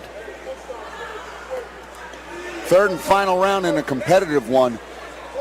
Not any huge momentum shifts where somebody's been finished or anything, but tiny momentum shifts of successful moments from both guys, and a lot of them meeting in the middle, finding similar success Very in hard exchanges. to score. It depends on what you're looking for dominant control here. If we're going for control time, then Philippe's up. Oh, you look for that elbow. I see what he's doing there. Yeah, you saw in the stats brought to us by Spectation Sports that the strike differential is in Sage Philippe's favor, but when you see Bobby land, you're seeing the sweat fly off of his head. Now Philippe's starting to open up 2-3 punches at a time as they exchange. Big deep breath there. Oh, just missed with that head kick again. Good leg kick from Philippe. It definitely grazed him. Nice elbow coming forward. That was a beautiful step-in elbow. I love that. That's one of my favorite strikes. Love it. Love that forward elbow. They're both throwing in combination now. We are halfway through the final round. Good snap kick up the middle. That one might have stung a little bit.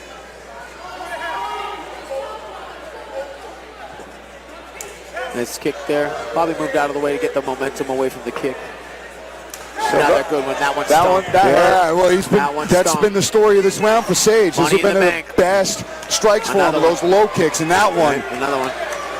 Bobby putting his hand down to catch him now. That's never a good thing. Watch for Sage to go back up. Starting to change color. Yep.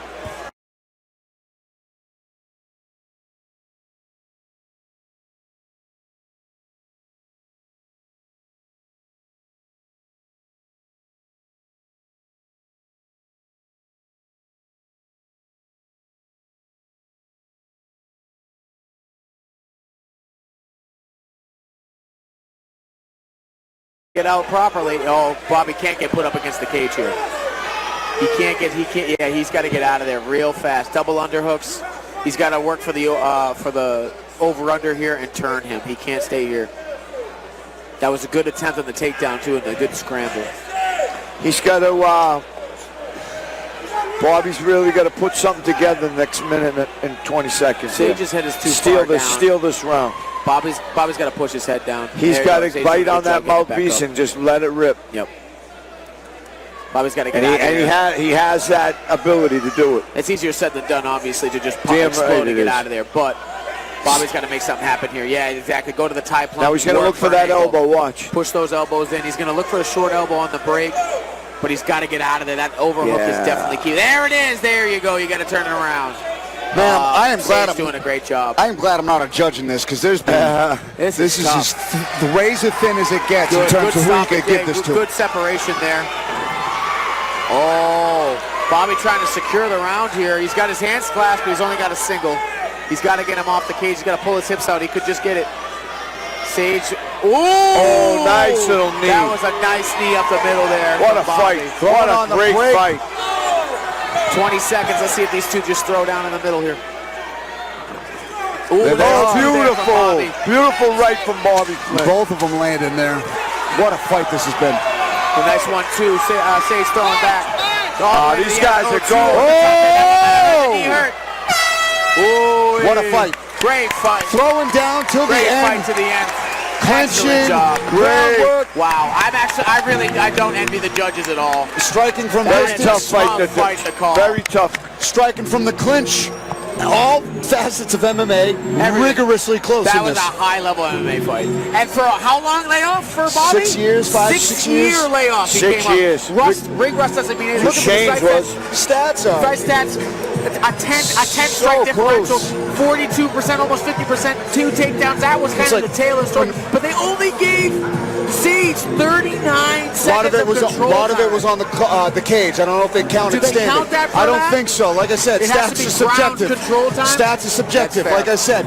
But even so, that doesn't tell the whole story of the fight because you see the bigger impact shots being landed by Bobby in that fight. So you don't know what the judges see. Who knows? It could go either way. Very close. Very good fight. High-level fight. Everybody should really appreciate that. I got to go find out.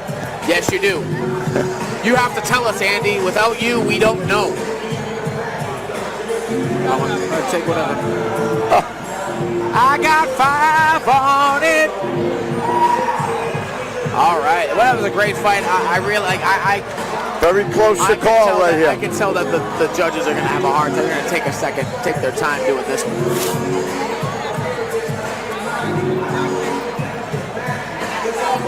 Great fight. And Sage in the third round, what did I say? I say he's going to start opening up with his hands a little bit. He was standing in front after that first round. He made the adjustment of not leaping into his strikes and chasing so much. Very well grounded in his attack. Right. And then he got back to those leg kicks, which opened up his hands a little bit more. Those short uppercuts as he left. very, very impressive with his striking as well. And he did very well of nullifying the outside game of Bobby Flynn, who was very impressive from his Very kick good range. on the outside. Very good, very clean. Landed some great right hands. This might be, honestly, this might be my fight of the night so far. And we've had some great fights, but as far as two evenly matched guys, Andy's going to tell us which one it is. Hey, ladies and gentlemen, keep it going for these two. After 3 rounds of action, we go to the judges' scorecards for decision. With scores of 29-28, 30-27, and 30-27, we have your winner by unanimous decision, Raging Sage Philippe.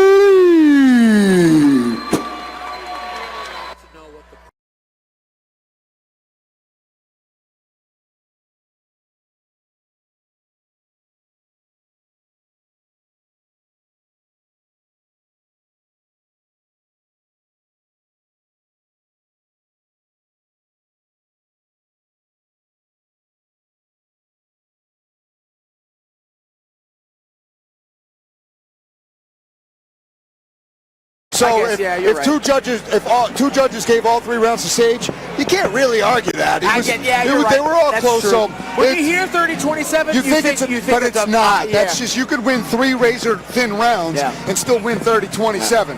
29-28 just means 2 rounds to 1. Not opposed to like how close the rounds actually were. But great fight for Raging Sage Philippe as we're coming up next now to the next fight of the night. Yeah, we're good. It's all good. That was a tight decision there, but nasty.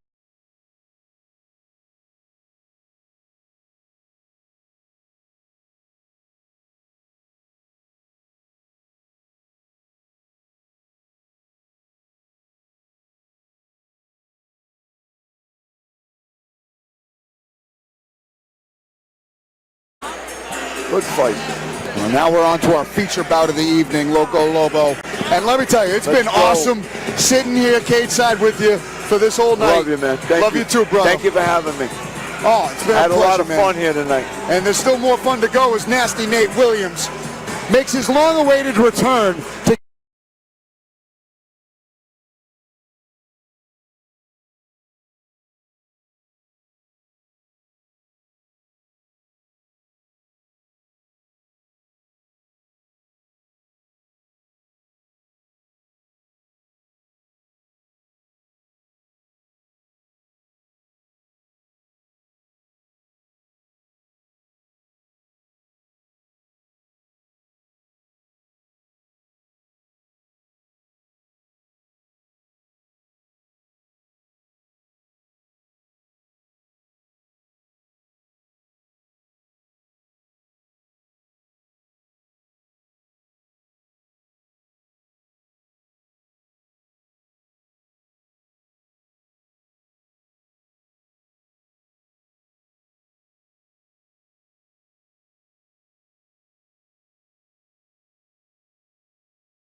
for the feature bout of the evening, brought to you by Chime, a professional welterweight fight scheduled for 3 rounds, 5 minutes apiece. Introducing to you first, in the red corner, holding a professional mixed martial arts record of 14 victories and 12 defeats. He stands 5 feet 11 inches tall, and he weighed in at 155 pounds. From Stone Mountain, Georgia, he's representing American Top Team Lima. Let's hear it for Nasty Nate Williams. And now, introducing his opponent, standing across from him in the blue corner, holding a professional mixed martial arts record of 11 victories and 3 defeats. He stands 5 feet 8 inches tall, and he weighed in at 155 pounds. From Marshfield, Massachusetts, he's representing South Shore Sport Fighting. Let's hear it for Zach the Ripper Di Sabatino. And when the action begins, our referee in charge is Chris Burke. This should be an interesting matchup. Nate Williams, Nasty, coming in after a few great performances here at Cage Titans, looking to derail the fan favorite in D-Sob, who always comes out looking real good. Blue trunks for Nate Williams. Late leg kick early for D-Sob. The white wicked Muay Thai. Nice. White wicked Muay Thai for Zach D-Sob. Nice teeth. Beautiful low leg kick. Second good low calf kick he's had there. Oh, nice two punch there from D-Sob. Right into a big slam. The hand. D-Sob is known for that. He's known for good, aggressive starts. And D-Sob, after watching that Don Shainis fight, he was like, oh, that's a fight I think I could take in a bit. That'd be a really fun, interesting one. Oh. Get that hook in. Took a while, but he's capitalizing on what he's been waiting for. Right, Nate's trying to slow down D-Sob, that early onslaught, right? As he always comes in pretty heavy and always comes in at the first round, definitely looks the prettiest. Big Another slam, nice slam. Big slam. And he's known for these big, powerful slams. Nate trying to work the hands here. That's smart. And as soon as that was very, very smart of Nate. As soon as D-Sob went to go strike, he stood up because you can only either hold him down or you could strike. You cannot do both. He's got to be careful getting his arm trapped there just in case for things like that. Like standing for that chokes, rear naked there. Yeah, arm triangles like this one that he's setting up here for right now. He's got to be careful with that. And he's got that handhold. Good job for Nate to reverse the position here. And kind of look to him that high crotch. He seems to be the heavier of the two. Kind of a barrage early from D-Sob with that big right hand and the big takedown. Some good ground and pound there. Something we come to expect from D-Sob. He always starts very strong. Couple nice elbows right there. And a takedown from Nate now. Yeah, Williams stayed composed through it all. Very got strong. the takedown himself. Very nice work, Zach. Yeah, got right back up. Yep. Didn't accept the position. Slowing down a little bit. Nice trip attempt there from D-Sob. Good knees on the break. They're both trying to trip each other. Ooh, nice hook there from D-Sob. Ooh, they're swinging over at the fences here. Nate's landing. Ooh. Nate was landing big there, but so's D-Sob now, coming back with crisp punches. Oh, short hook there from Nate. They are just swinging. Oh, uppercut there from Nate. Wow, what a scrapping and phone D-Sob's booth going these for the guys. slam here. What a fight. Good hook. Watch out for the guillotine. Nate doing a really good job going blow for blow here. D-Sob doing a good job Halfway through the first round. Passing to the right side. What a scrap. D-Sob is winning it favorably at the significant strikes totals, but all the shots that Nate has landed have affected D-Sob visibly. He could use this guillotine to get up. He's got to get to see how his got to get those legs out. He's got to get that knee line clear. At least one of them, especially the bottom one, whatever one that would be. And then again, like I've been saying, slide it back to the thing. He's going to go for a guillotine here. You don't have the hooks. And reaching across, you're going to give up your back here. He's got to go back to the other side towards the cage. It's a tricky position for this kid right here. And D-Sob is doing a nice job here. Not reluctant to just climb up. He's got the back now. Nate did a good job. This is a better position for Nate. He's staying patient. Nate looking for instructions from his corner, listening very, very intently. Nate doing a good job of mitigating the damage he's receiving here. And slowly making his way up, not rushing anything, taking it position to position, making sure he has his balance. Zach is on him like glue, though. Like, absolutely, that's not... Very tight. Very tight, and that makes it very difficult to get out of this. Zach could, with a good body turn, get the position right back to where it was. The kid's built like a tank. He is. Is he going for he's going to go for a Kimura. He might have a bite on it. He's trying to at the very least. Zach don't seem concerned there. Yeah, he's just kind of... Wish he could get a better angle on that. Yeah, the cage is going to prevent him from extending onto that. Oh, he's got it out. He doesn't have the clasp, though. He doesn't have the figure 4 grip. Yeah. Zach doing a great job hiding the hand in his own thigh here and back to over the top. 45 seconds left in the first round. It's a good back and forth here. Good top control from D-Sob. Good pressure from him. He's landed some good shots, both men. Oh, wow. Zach looking to pass. Nate looking to try and get that butterfly. He fails, and D-Sob's got the underhook.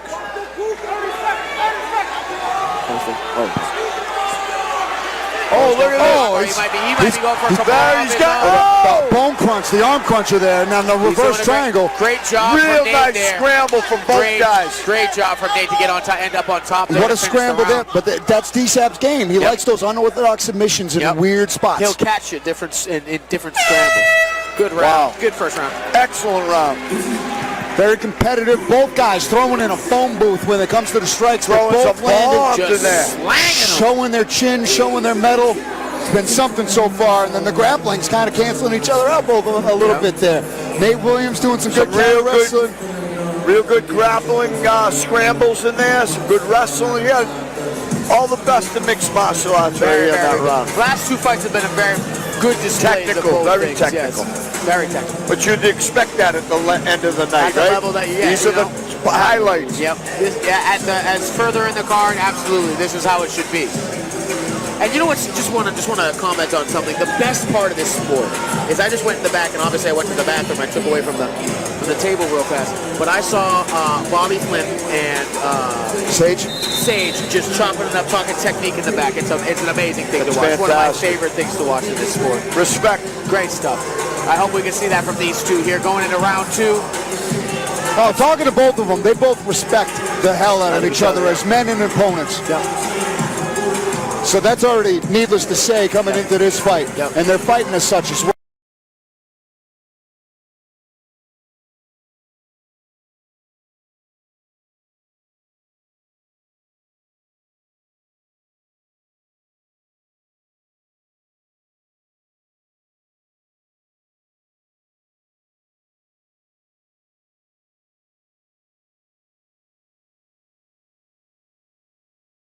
Body shot there. Finding those. Those trips are bad ideas. They both went for that kind of trip and fell short of it. For an anaconda He's here. got that darce. That's a deep darce. He's got to be careful with that. Lost the grip, so he's got to get that gable grip if he wants to start sneaking it. Great job, great awareness from Nate Williams. From Nate, because that could have been a nightmare right Very there. high risk, high reward. He's trying to get over the mount. He's got a hook. D-Sob doing a good job getting back to half guard. Still not a great spot. Ooh, good transition into mount. Full mount for Nate Williams. That is good. Nate's gonna ride high here. He's trying to scoop the arms here so that he can climb up D-Sob's body here and sit on his chest and on his hips. He's looking for that arm triangle. See how he's trying to buck him up right there? He's trying to slide up so that he can't get bucked off from his hips. Good job. And Nate's doing a good job there. Nate keeping the hips pressure heavy down and with riding. nice elbows as he goes. But D-Sap scrambling. There it is. No quitting D-Sap. See how he's not directly on his hips. He can't get bucked off like that. His feet crossed under his hips. Yeah, he that's can't good. really get that leverage. Controlling his hips. See, yes, it's tough to get the hips into play. Yes. That's tough to deal with. Hipping in to really flatten him out. Very difficult to explode up from this position. And he's happy staying here, kind of grapevining the legs, keeping the position. That's exhausting to deal with, man. You know, these short little punches right here. Just right? He's in a dominant position. You can't stand it up from here. You know what I mean? What are you going to do? All about cage control right here. Wait for that nice short elbow. Elbows are good. Wait for the right time to posture up, and DSAB's going to wait for the right 3 time. minutes, a long time. To create an inch of space to start wiggling right out. Now, Nate's hips are on top of Zach's hips. He could definitely buck up right now because he's forgotten that. And then every time that you see D-Sab start to plant his feet to buck up, Nate does a great job of figure fouring his legs, tying up his legs down here, and kind of like almost a frog guard type thing. It's very hard to deal with. D-Sab trying to explode up, right? Trying to get back to half guard at the very least here.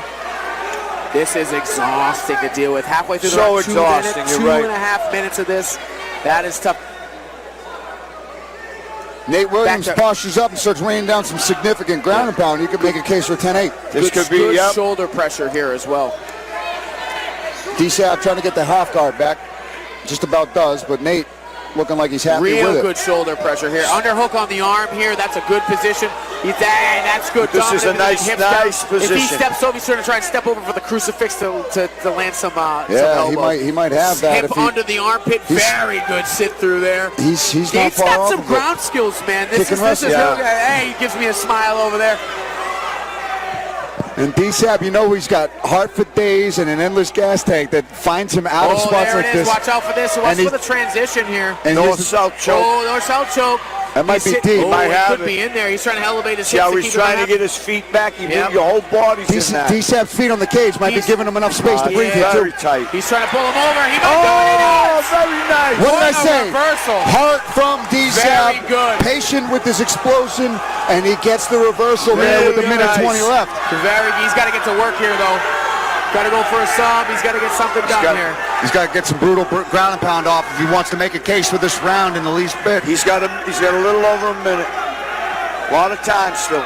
This is a lot like Nate Williams' fight against Don Shane. It's just some crazy, rigorous grappling. Nate has got some good skills on the ground, man, especially his top control. Very heavy. He's doing a great job of keeping D-Sab's pressure down, posture down. Is he going for the buggy choke right now? That was crazy. I would have just lost it. D-Sab doing a great job of giving him a taste of his own medicine for what he went through this round. I think he's taking a little bit of a breather. Took a lot of energy to get out from under him. This is what he needs to start doing. He's got to keep scoring here. Small shots. And Nate doing a good job scrambling there. Good short shots here. And Nate really just... Good job climbing back to the cage here to try to work up. Well, good hooks there. Watch out. D-Sab might have it. 20. Oh, he's got one. Now full mount. He's got to get going with some ground and pound here. 10 seconds left in the round. Doing a good job. He's got to survive the round. 10 seconds. He'll get it in. It's a good last minute for D-Sab. Ooh, he's right out. He ends up on top, Nate does. Wow! What a round. A reversal at the end of the round. Very good scramble. They were stuck together like glue the whole round. And it was just a slow suffocation from Nate Williams until the explosion for D-Sab gives him momentum, and then at the last second, same thing happened again. Fire off some ground and pound from both guys. Great round, great fight. I am very impressed by Nate's ground game today. He's doing a lot of the little things, all of the tiny little adjustments that make positions work. He's getting to sliding his hips under armpits. You know what I mean? Things like that.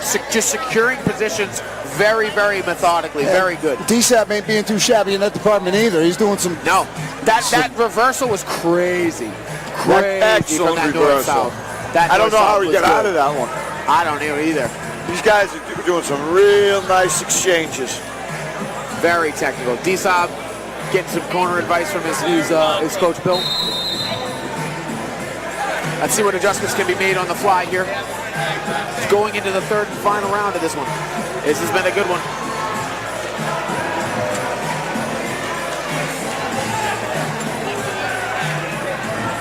Both men pacing back and forth seem to be fresh.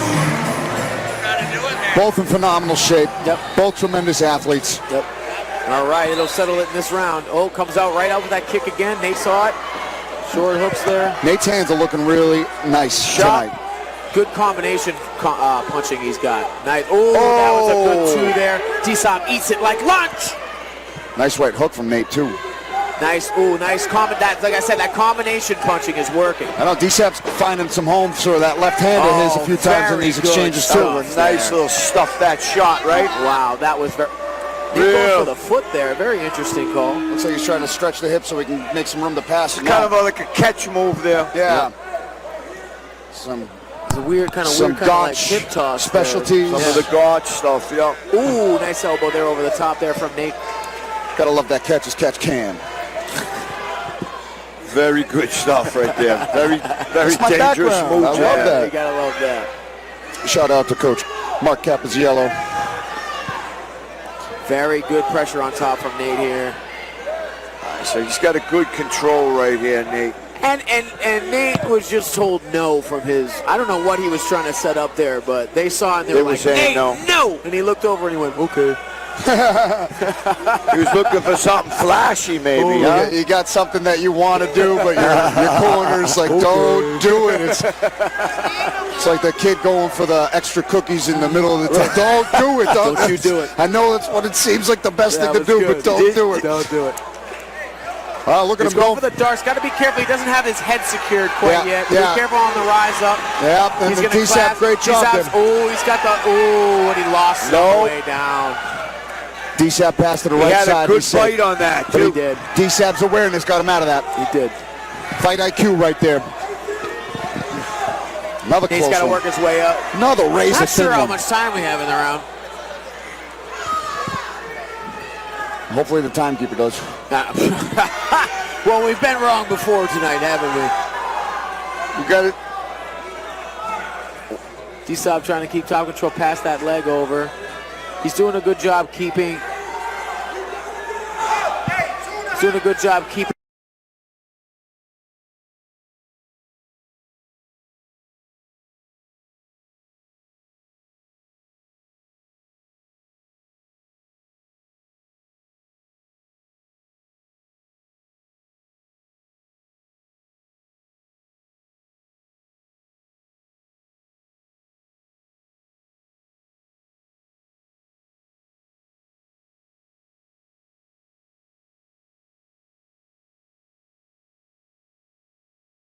Activity in this fight right here. Yeah, you're right. Ooh, and he's got his hands clasped. He's going to go back down. There it is. He's got to work his way back up. Get back to striking.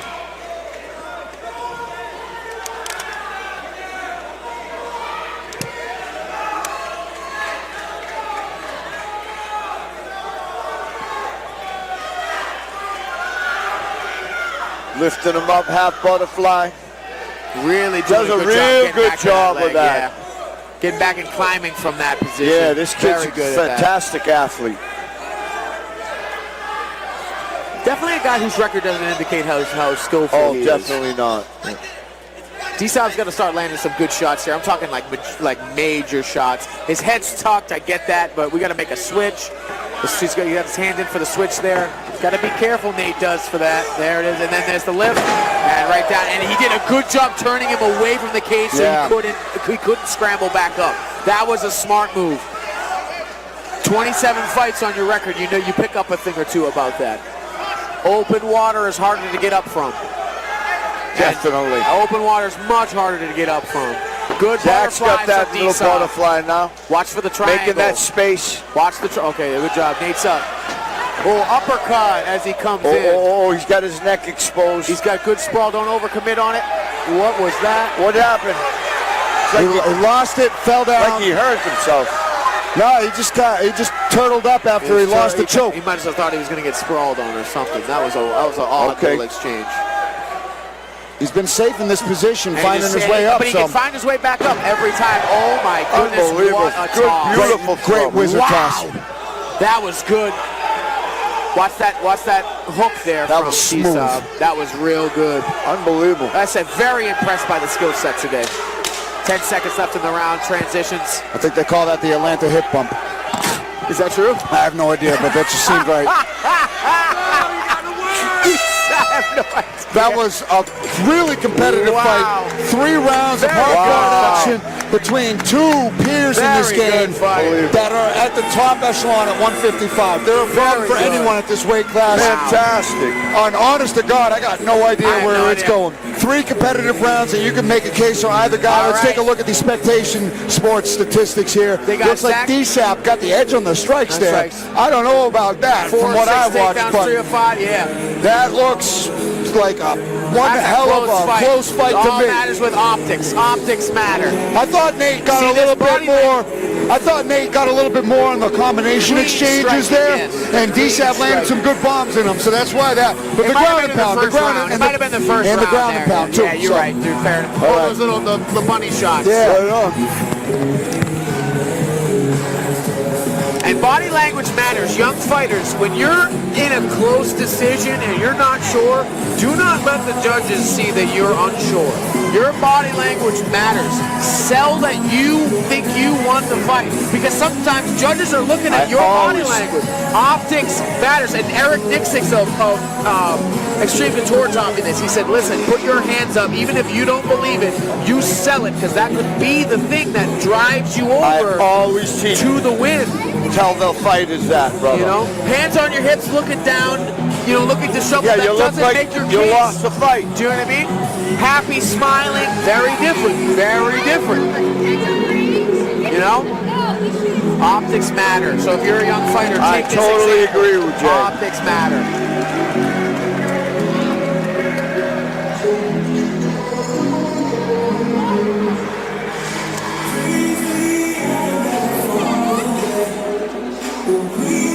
Hell of a fight. Hell of a fight. Both of these guys should be proud. Honestly, I am incredibly impressed by Nate Williams today. Yeah, unbelievable. He showed how I don't know how he got the record he did. Maybe it was taking fights he shouldn't have on short notice or something like that, but he has a lot of tools in his bag. Beautiful throws. Those throws were great. The over-under and his ability to get up. Go ahead, Andy. Ladies and gentlemen, let's hear it for these two in the feature bout. After 3 rounds of action, we go to the judges' scorecards for a decision. Judge Dave Ginsburg scores this contest 29-28 for Zach DiSabatino. Judge Alan Lau scores this contest 29-28 for Nate Williams. And Judge Nick Mahmood scores this contest 29-28, giving you your winner by split decision. Nasty Nate Williams. Hard-earned win, very good win. Very good win. Congratulations to Nasty Nate. Hey, he put on a damn show tonight. That was a hell of a fight from both guys. Hell of a performance. You are in this sport. You're only as good as your last performance. Yep. And he looked damn good tonight. Real good. Damn good. Can't help but be happy with that, and his team should be as well. And he came all the way up from Georgia? I believe he came up from Atlanta. Only 2 fights left. Be sure to join us at Tavern on the Wharf for the official Cage Titan 61 after party. Hat I think he's got on. Oh, I gotta ask him about that hat later. A razor thin one, split decision. And I got to tell you, the scorecards, they were all over the place. Every judge gave the dissenting round differently. Yeah. Like, they were all competitive rounds, very close fight. Close fight. Nate Williams making new fans in New England, staying undefeated at Cage Titans. 2-0 now at Cage Titans. And we're on to our co-main event of the evening. This fight is insanity. Got the big dudes, bro. The heavyweight championship on the line. The rematch for the ages. Joshua Marsh already has a win over the champ, Hilton. Put him away in the first round with ground and pound. And Hilton wants that revenge and wants to keep that belt. Yes, he does. Let's go.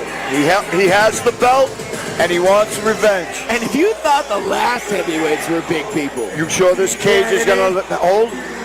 Did you check the cage? I didn't. Andy assured me that Tyler Pimentel handled Tyler Pimentel and Big Mike De Silva run together into it and test it. So I hope so. I've seen the test. Like Jeff Hardy, it's been tested, okay? What is up with the 50 Cent vibe today? Everybody loves 50 Cent today. It's been a bunch of 50 today. And I'm not mad at it. I love 50 Cent. And Joshua Marsh keeping that trend going.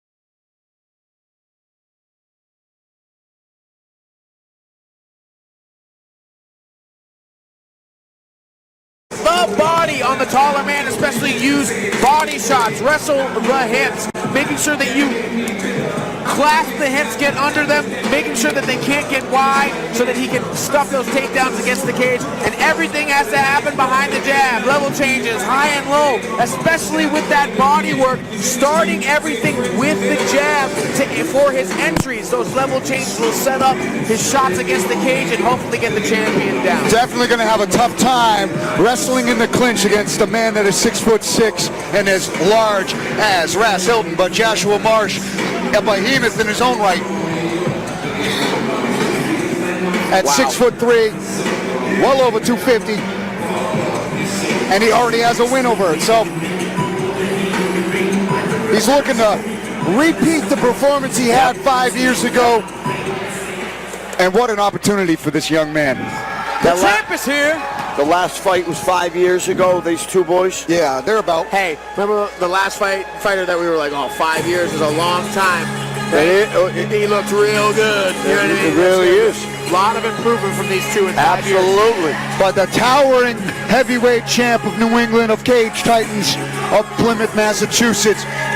Though he comes from South Portland, Maine, he's made some trips out here, and he is recognized because he conquered this building last time. He did. He absolutely solidified himself as the biggest threat at heavyweight in the New England region, in the Northeast. A very dangerous striker with the size and the length to boot, and he's got to defend his realm tonight. It's not so much, it's obvious, he's defending the championship tonight, but it's a mindset that he is now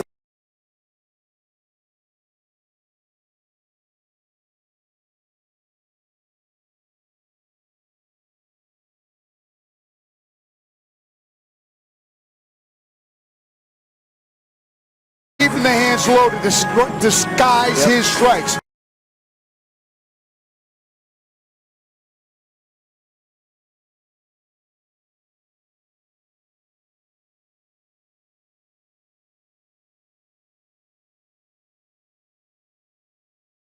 Threw up everything in the kitchen sink at Brandon Battles, even though he got rocked early, really early. So this is a guy who has a ton of heart. Definitely a big performance coming from the champion. The Razquatch. And that hair, by the way. How do you keep it like that, you know? By being a Razquatch. Crazy. It's a big man. It is a big old guy right there. And that fight against Battles just showed his heart, his mettle, what he's made of, what he's willing to endure.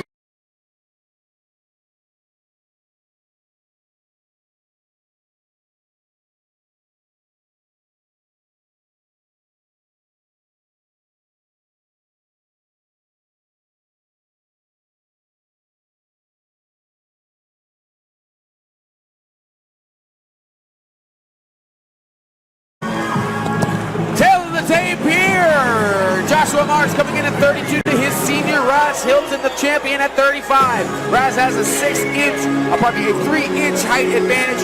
Comes in at 3 pounds lesser at 259 to 262. And Raz, the champion, will have a 6-inch reach advantage at 84 inches. Let's take it to Andy for our heavyweight title fight. Ladies and gentlemen, prepare yourselves for the co-main event of the evening, brought to you by JYM Supplements. And this is for the Professional Cage Titans Heavyweight Championship, scheduled for 5 rounds, 5 minutes apiece. Introducing to you first, standing in the red corner, holding a professional mixed martial arts record of 5 victories and 5 defeats. He stands 6 feet 3 inches tall, and he weighed in at 262 pounds. From Melbourne, Florida, by way of Brentwood, New York, he's representing Carlson Gracie Jiu-Jitsu and Hotbox MMA. Make some noise for the challenger, Joshua Shrugmaster Marsh. And now, introducing his opponent, standing across from him in the blue corner, holding a professional mixed martial arts record of 10 victories and 7 defeats. He stands 6 feet 6 inches tall, and he weighed in at 259 pounds. From South Portland, Maine, he's representing ATT Tampa, Dragonfire Martial Arts, and Che Institute of Striking. Make some noise for the reigning, defending Cage Titans heavyweight champion. I give you Rasquatch, the Jamaican Shamrock, Ras Magaru Tau Von Matt Amu Hilton.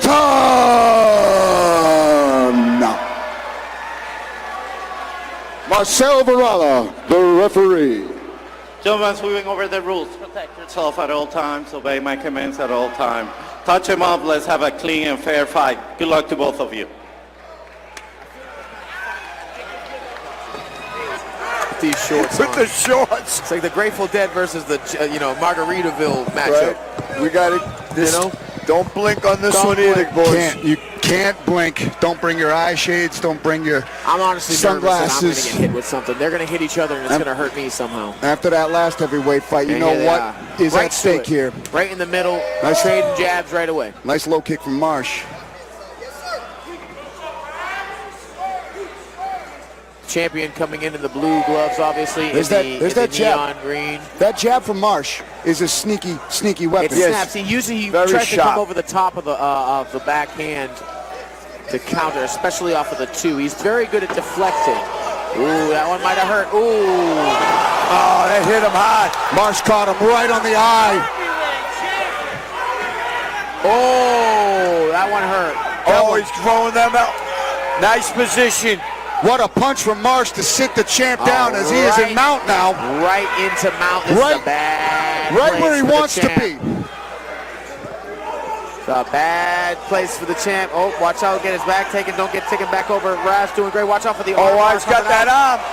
But he might get up. Oh, he's grabbing the cage, though. Got to be careful there. Great job from Ras Hilton. Very nice job. Turning out of that arm bar. It was really close. All he needed was that head. Look at this transition work from Joshua. Oh, absolutely great. His eyes already. It's definitely hurt. Yeah, that thing's done. That's a broken orbital if I haven't seen one. Yeah, for sure. Definitely messed up. You can see it on the impact. Good knees up the middle from Raz. Still fighting. He's back up to his feet. A new one from the crowd. It says, use your legs.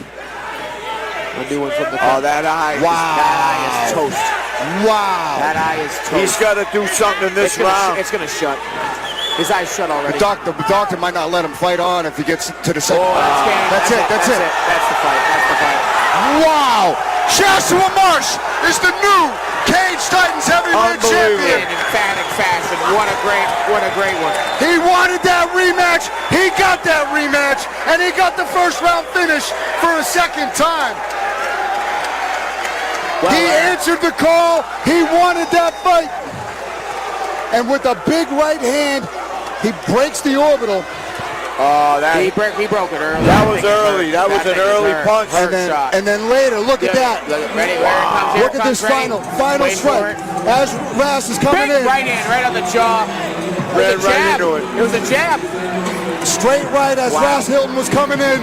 And that is a beautiful first round knockout from the new champion, Joshua Marsh. And you know what? He displayed great wrestling as well. Those transitions between positions were masterful. Very, very smooth, very, very speedy. Definitely knew what he wanted to do. A lot of talent there. It's going to be a tough one to beat for this next heavyweight title.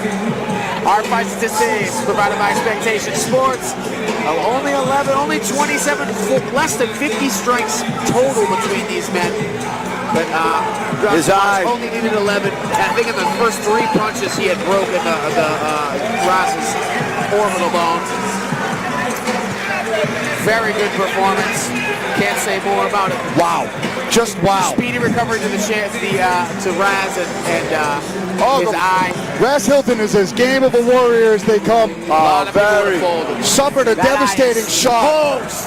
That eye is totally compromised him early on, but absolutely definitely broke the orbital. The man's all heart, and he will be back. Or his eye inside the eye socket. That is crazy. This moment belongs to Josh Marsh. 100%. And he kept fighting. He knew that was broken. What a great, and you know what I mean? A lot of people would have folded. Absolutely. But that was a great shot. He's a game fighter, man. It's like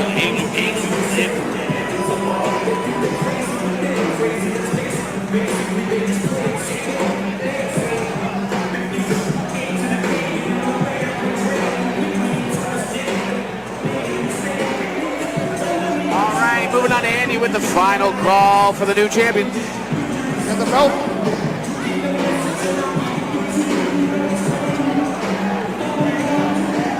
Ladies and gentlemen, how about that for a co-main event?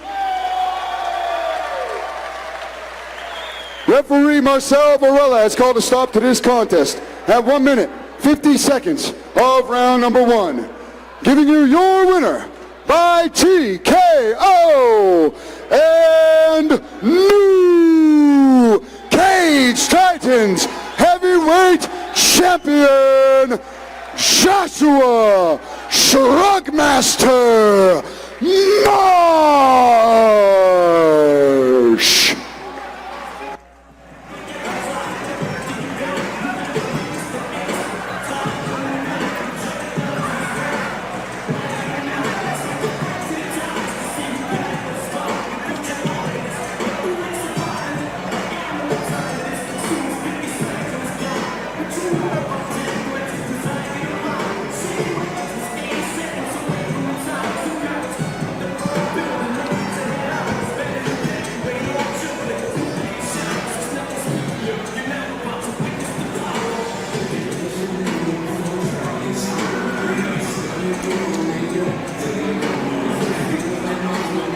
Up from Florida to come in and do something he knew he could do before, and he just proved it to this entire crowd. What a performance. Self-belief is important. And what did we say? It was the boxing of Joshua Marsh that people sleep on with how good his hands are, and that's what won him the fight tonight. Incredible performance from the new heavyweight champ. I can't wait. Congratulations. I cannot wait for him to defend that belt. I'm very excited for it. On to our main event. Here we go, baby! The final fight of the evening, and man, is it going to be a good one. Michael Dufour and Joe Gianetti, these guys. This is a banger, dude. This is a real good one. On paper, stylistically, these two are evenly matched in a lot of ways, man. This is a big fight for both of them. A lot of people stayed in the stands for this one. It's a big marquee fight. These guys could both be fighting in the UFC today. They're of that level. You can sign literally anywhere after this fight. Well over 90% finish rate for both of these guys. Impossible to finish. The durability of both of them through the roof. And Michael Dufour, the Canadian badass, is on a huge finish streak right now. Great submissions in the scramble, an aggressive striker to the core, and he's going to own the moment. Repping the Montreal Canadiens jersey with the corner.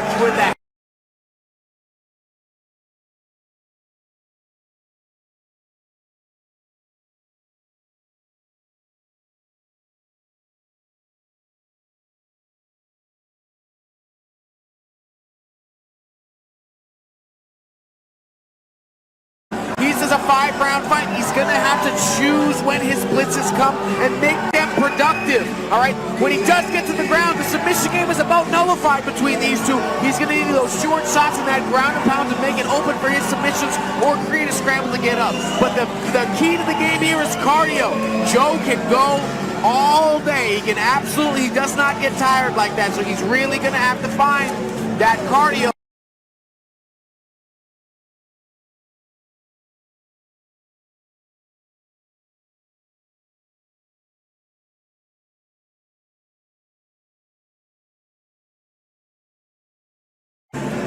Michael Dufour. Looks like he's singing in French, enjoying his time here. He's really made the most of it this week. I'll be impartial, but this is America. Oh, this is a global sport in a global language. You're right. Come on. It's a world title. Listen, Cage Titan 61. We're going international. International. We're going up France and Canada. Michael Dufour trying to keep up the trends of and new tonight after that last jaw-dropping performance. And listen to the crowd here. He's welcomed with open arms by the New England crowd here. Bruins jerseys aplenty out here. And here he is knowing he's in enemy territory. But the job stays the same. Oh, we got one. We got a Canadian over there. There's one over there. There's one. There's one right there. He's waving a flag. It's a blue. I don't know if it's might be a French one. That looks like a Greek flag to me. It was French.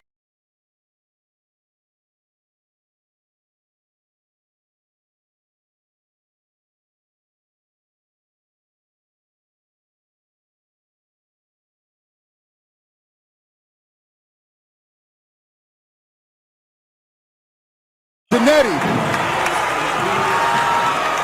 All right, here we go with the keys to victory for JoJo Gianetti. Enjoy discomfort. You're gonna know that this is gonna be a dirty fight. You're not gonna be able to play on the outside with this guy pressuring you. Mix it all together. That means it's not a kickboxing match. It's not a grappling match. It is MMA. You're gonna need to mix those skills together in order to become more fluid against an opponent like this. And two, bring it into the deep waters. Like we said before, Michael Dufour does not go the distance.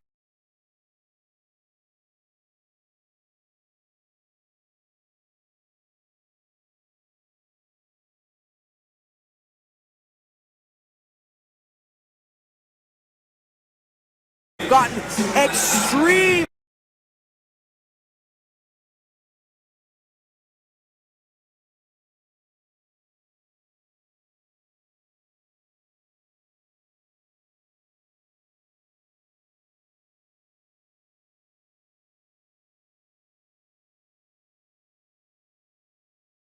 On a 6-fight win streak in his own right, 2 champs, put it on the line here. The stakes are so high in this main event. Let's take it to the tail of the tape one more time. Here we go, tail of the tape for this, our main event. Both men relatively young, 29 and 28 for Joe and Michael.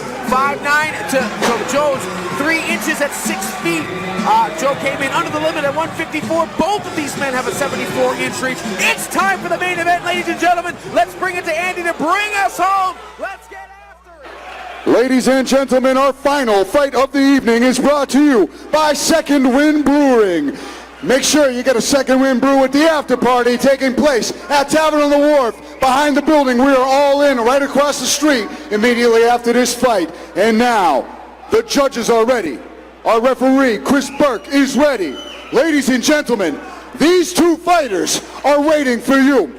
If you are ready for the Cage Titan 61 main event, then Plymouth, Massachusetts, let them hear you. Let's go! 5-minute rounds for the Professional Cage Titans Lightweight Championship.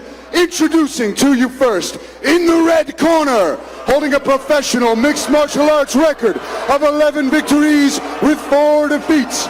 He stands 5 feet 9 inches tall, and he weighed in at 155 pounds. From Montreal, Quebec, Canada, he's representing H2O MMA. Let's hear it for the challenger, Michael, the Canadian badass, Dufour.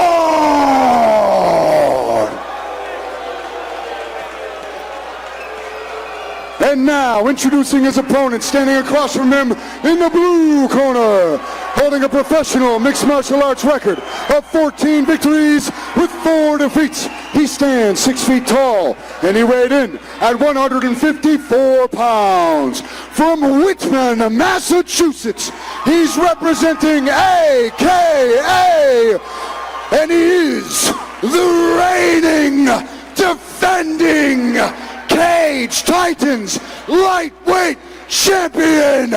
Let's hear it for Joe Skeletor Gianetti.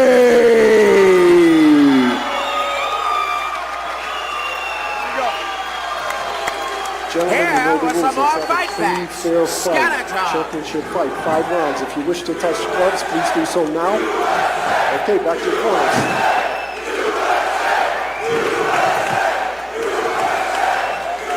A lot of patriotism tonight. Absolutely. There is no love lost for our upstairs neighbors. Wow. Let's do it. So loud in there. We don't eat crepes here, we eat pancakes. Dufour with the red tape. Gianetti with the blue tape. I like And we crepes are too, though. underway. That in and out movement from Joe early, really good, hopping on his toes. What's wrong with crepes? I like crepes. The red pancakes. Gianetti, the champ, using that backwards Nice movement. two, nice two coming in. Dufour does that a lot. He Watch throws out for those there you combos go. to get in on the hips right here. Right on him, Joe's back with the hook against the cage. Ooh, that's an interesting hook towards the back there. Yeah, he's got the figure 4 locked He's with gonna his try and climb far up Joe's side back leg. there.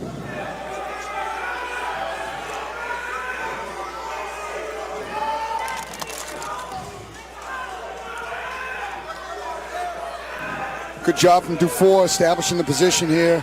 He's trying to get Joe to the ground here. Good with That's nice little Trying to sit him down to his trip hip. up there. Yeah, that instep right there.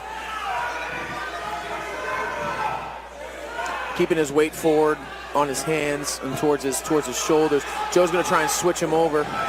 That was good. Got a nice back take. He's only got one hook in, and not the hook that matters. Joe should be able to get out of this. Oh. Got to watch out for that choke, though. Well, that might be sunk in. Might That's have it it. right now. Close. Joe's Joe's got to get out of this. Oh, that might be bad. That's tight. Joe. There's only one hook in, and he's turning. He's not towards the right side. He's turning, only one hook in, but that's getting done. Oh, He he's tapped. tapping. That's it. Michael That's the game. Dufour with the first round submission.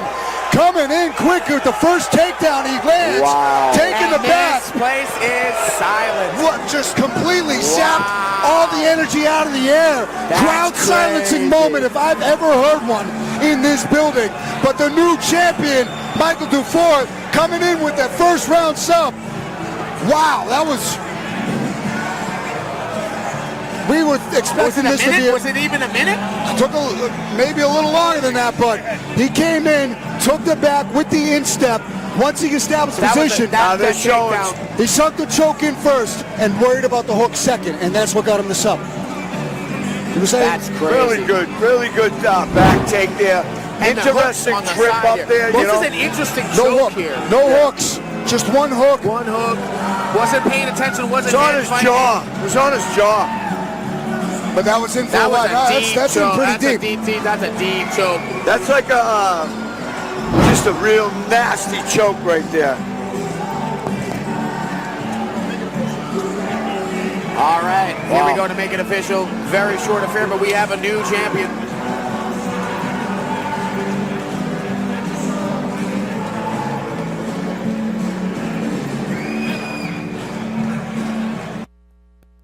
All right, Andy, to make it official for our main event of the night.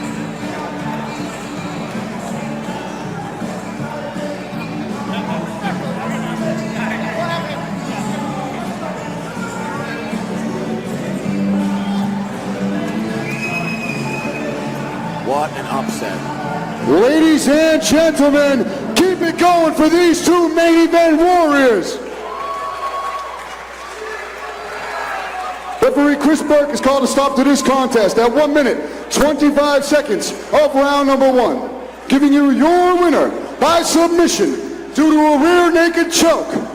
And new Cage Titans lightweight champion, Michael, the Canadian badass, Dufour.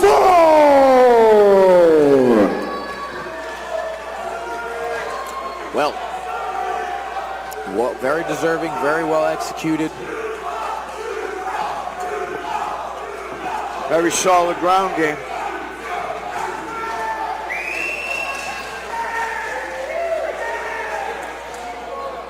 All right. Oh, the game team forward real quick. Go ahead.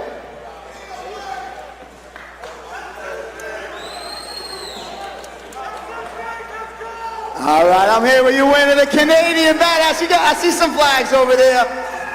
You weren't totally alone here tonight. You flew here in July. You said you were going to come out here and capture this title. What does it feel to be in this moment right now? It's undescribable. Right now, I'm emotional. I don't used to be. It's my first pro belt.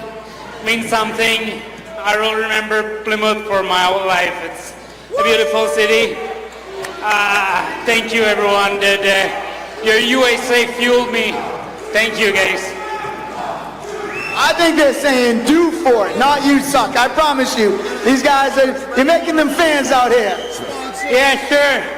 And I'm so proud to represent my country, my province, my Habs jersey. Last year, Quebec was that back tabarnak. 1 year later, we're still here. We're still representing Quebec very well, and I'm proud of it. Well, Michael, going into this fight, a lot of talk was whoever came out of this victorious would be going to the UFC. Their hopes. Look into these cameras right here. Sean Shelby, Mick May, Dana White. Tell them why they should be signing you, the Canadian badass. Because I'm the man. I'm a man of my words. I told about the finish first round. I did it. I said it so many times. I'm a finisher, guys. I'm a showman.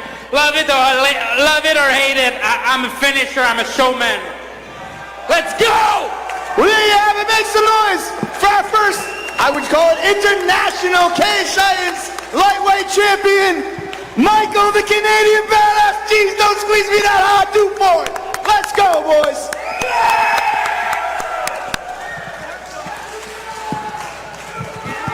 All right. Camera's up right here. We're facing up there. We'll close out the show, boys. Wow. What an incredible event here from the amateurs that delivered all the way to the pros. We saw sensational knockouts, surprising submission finishes, and 2 titles change hands tonight.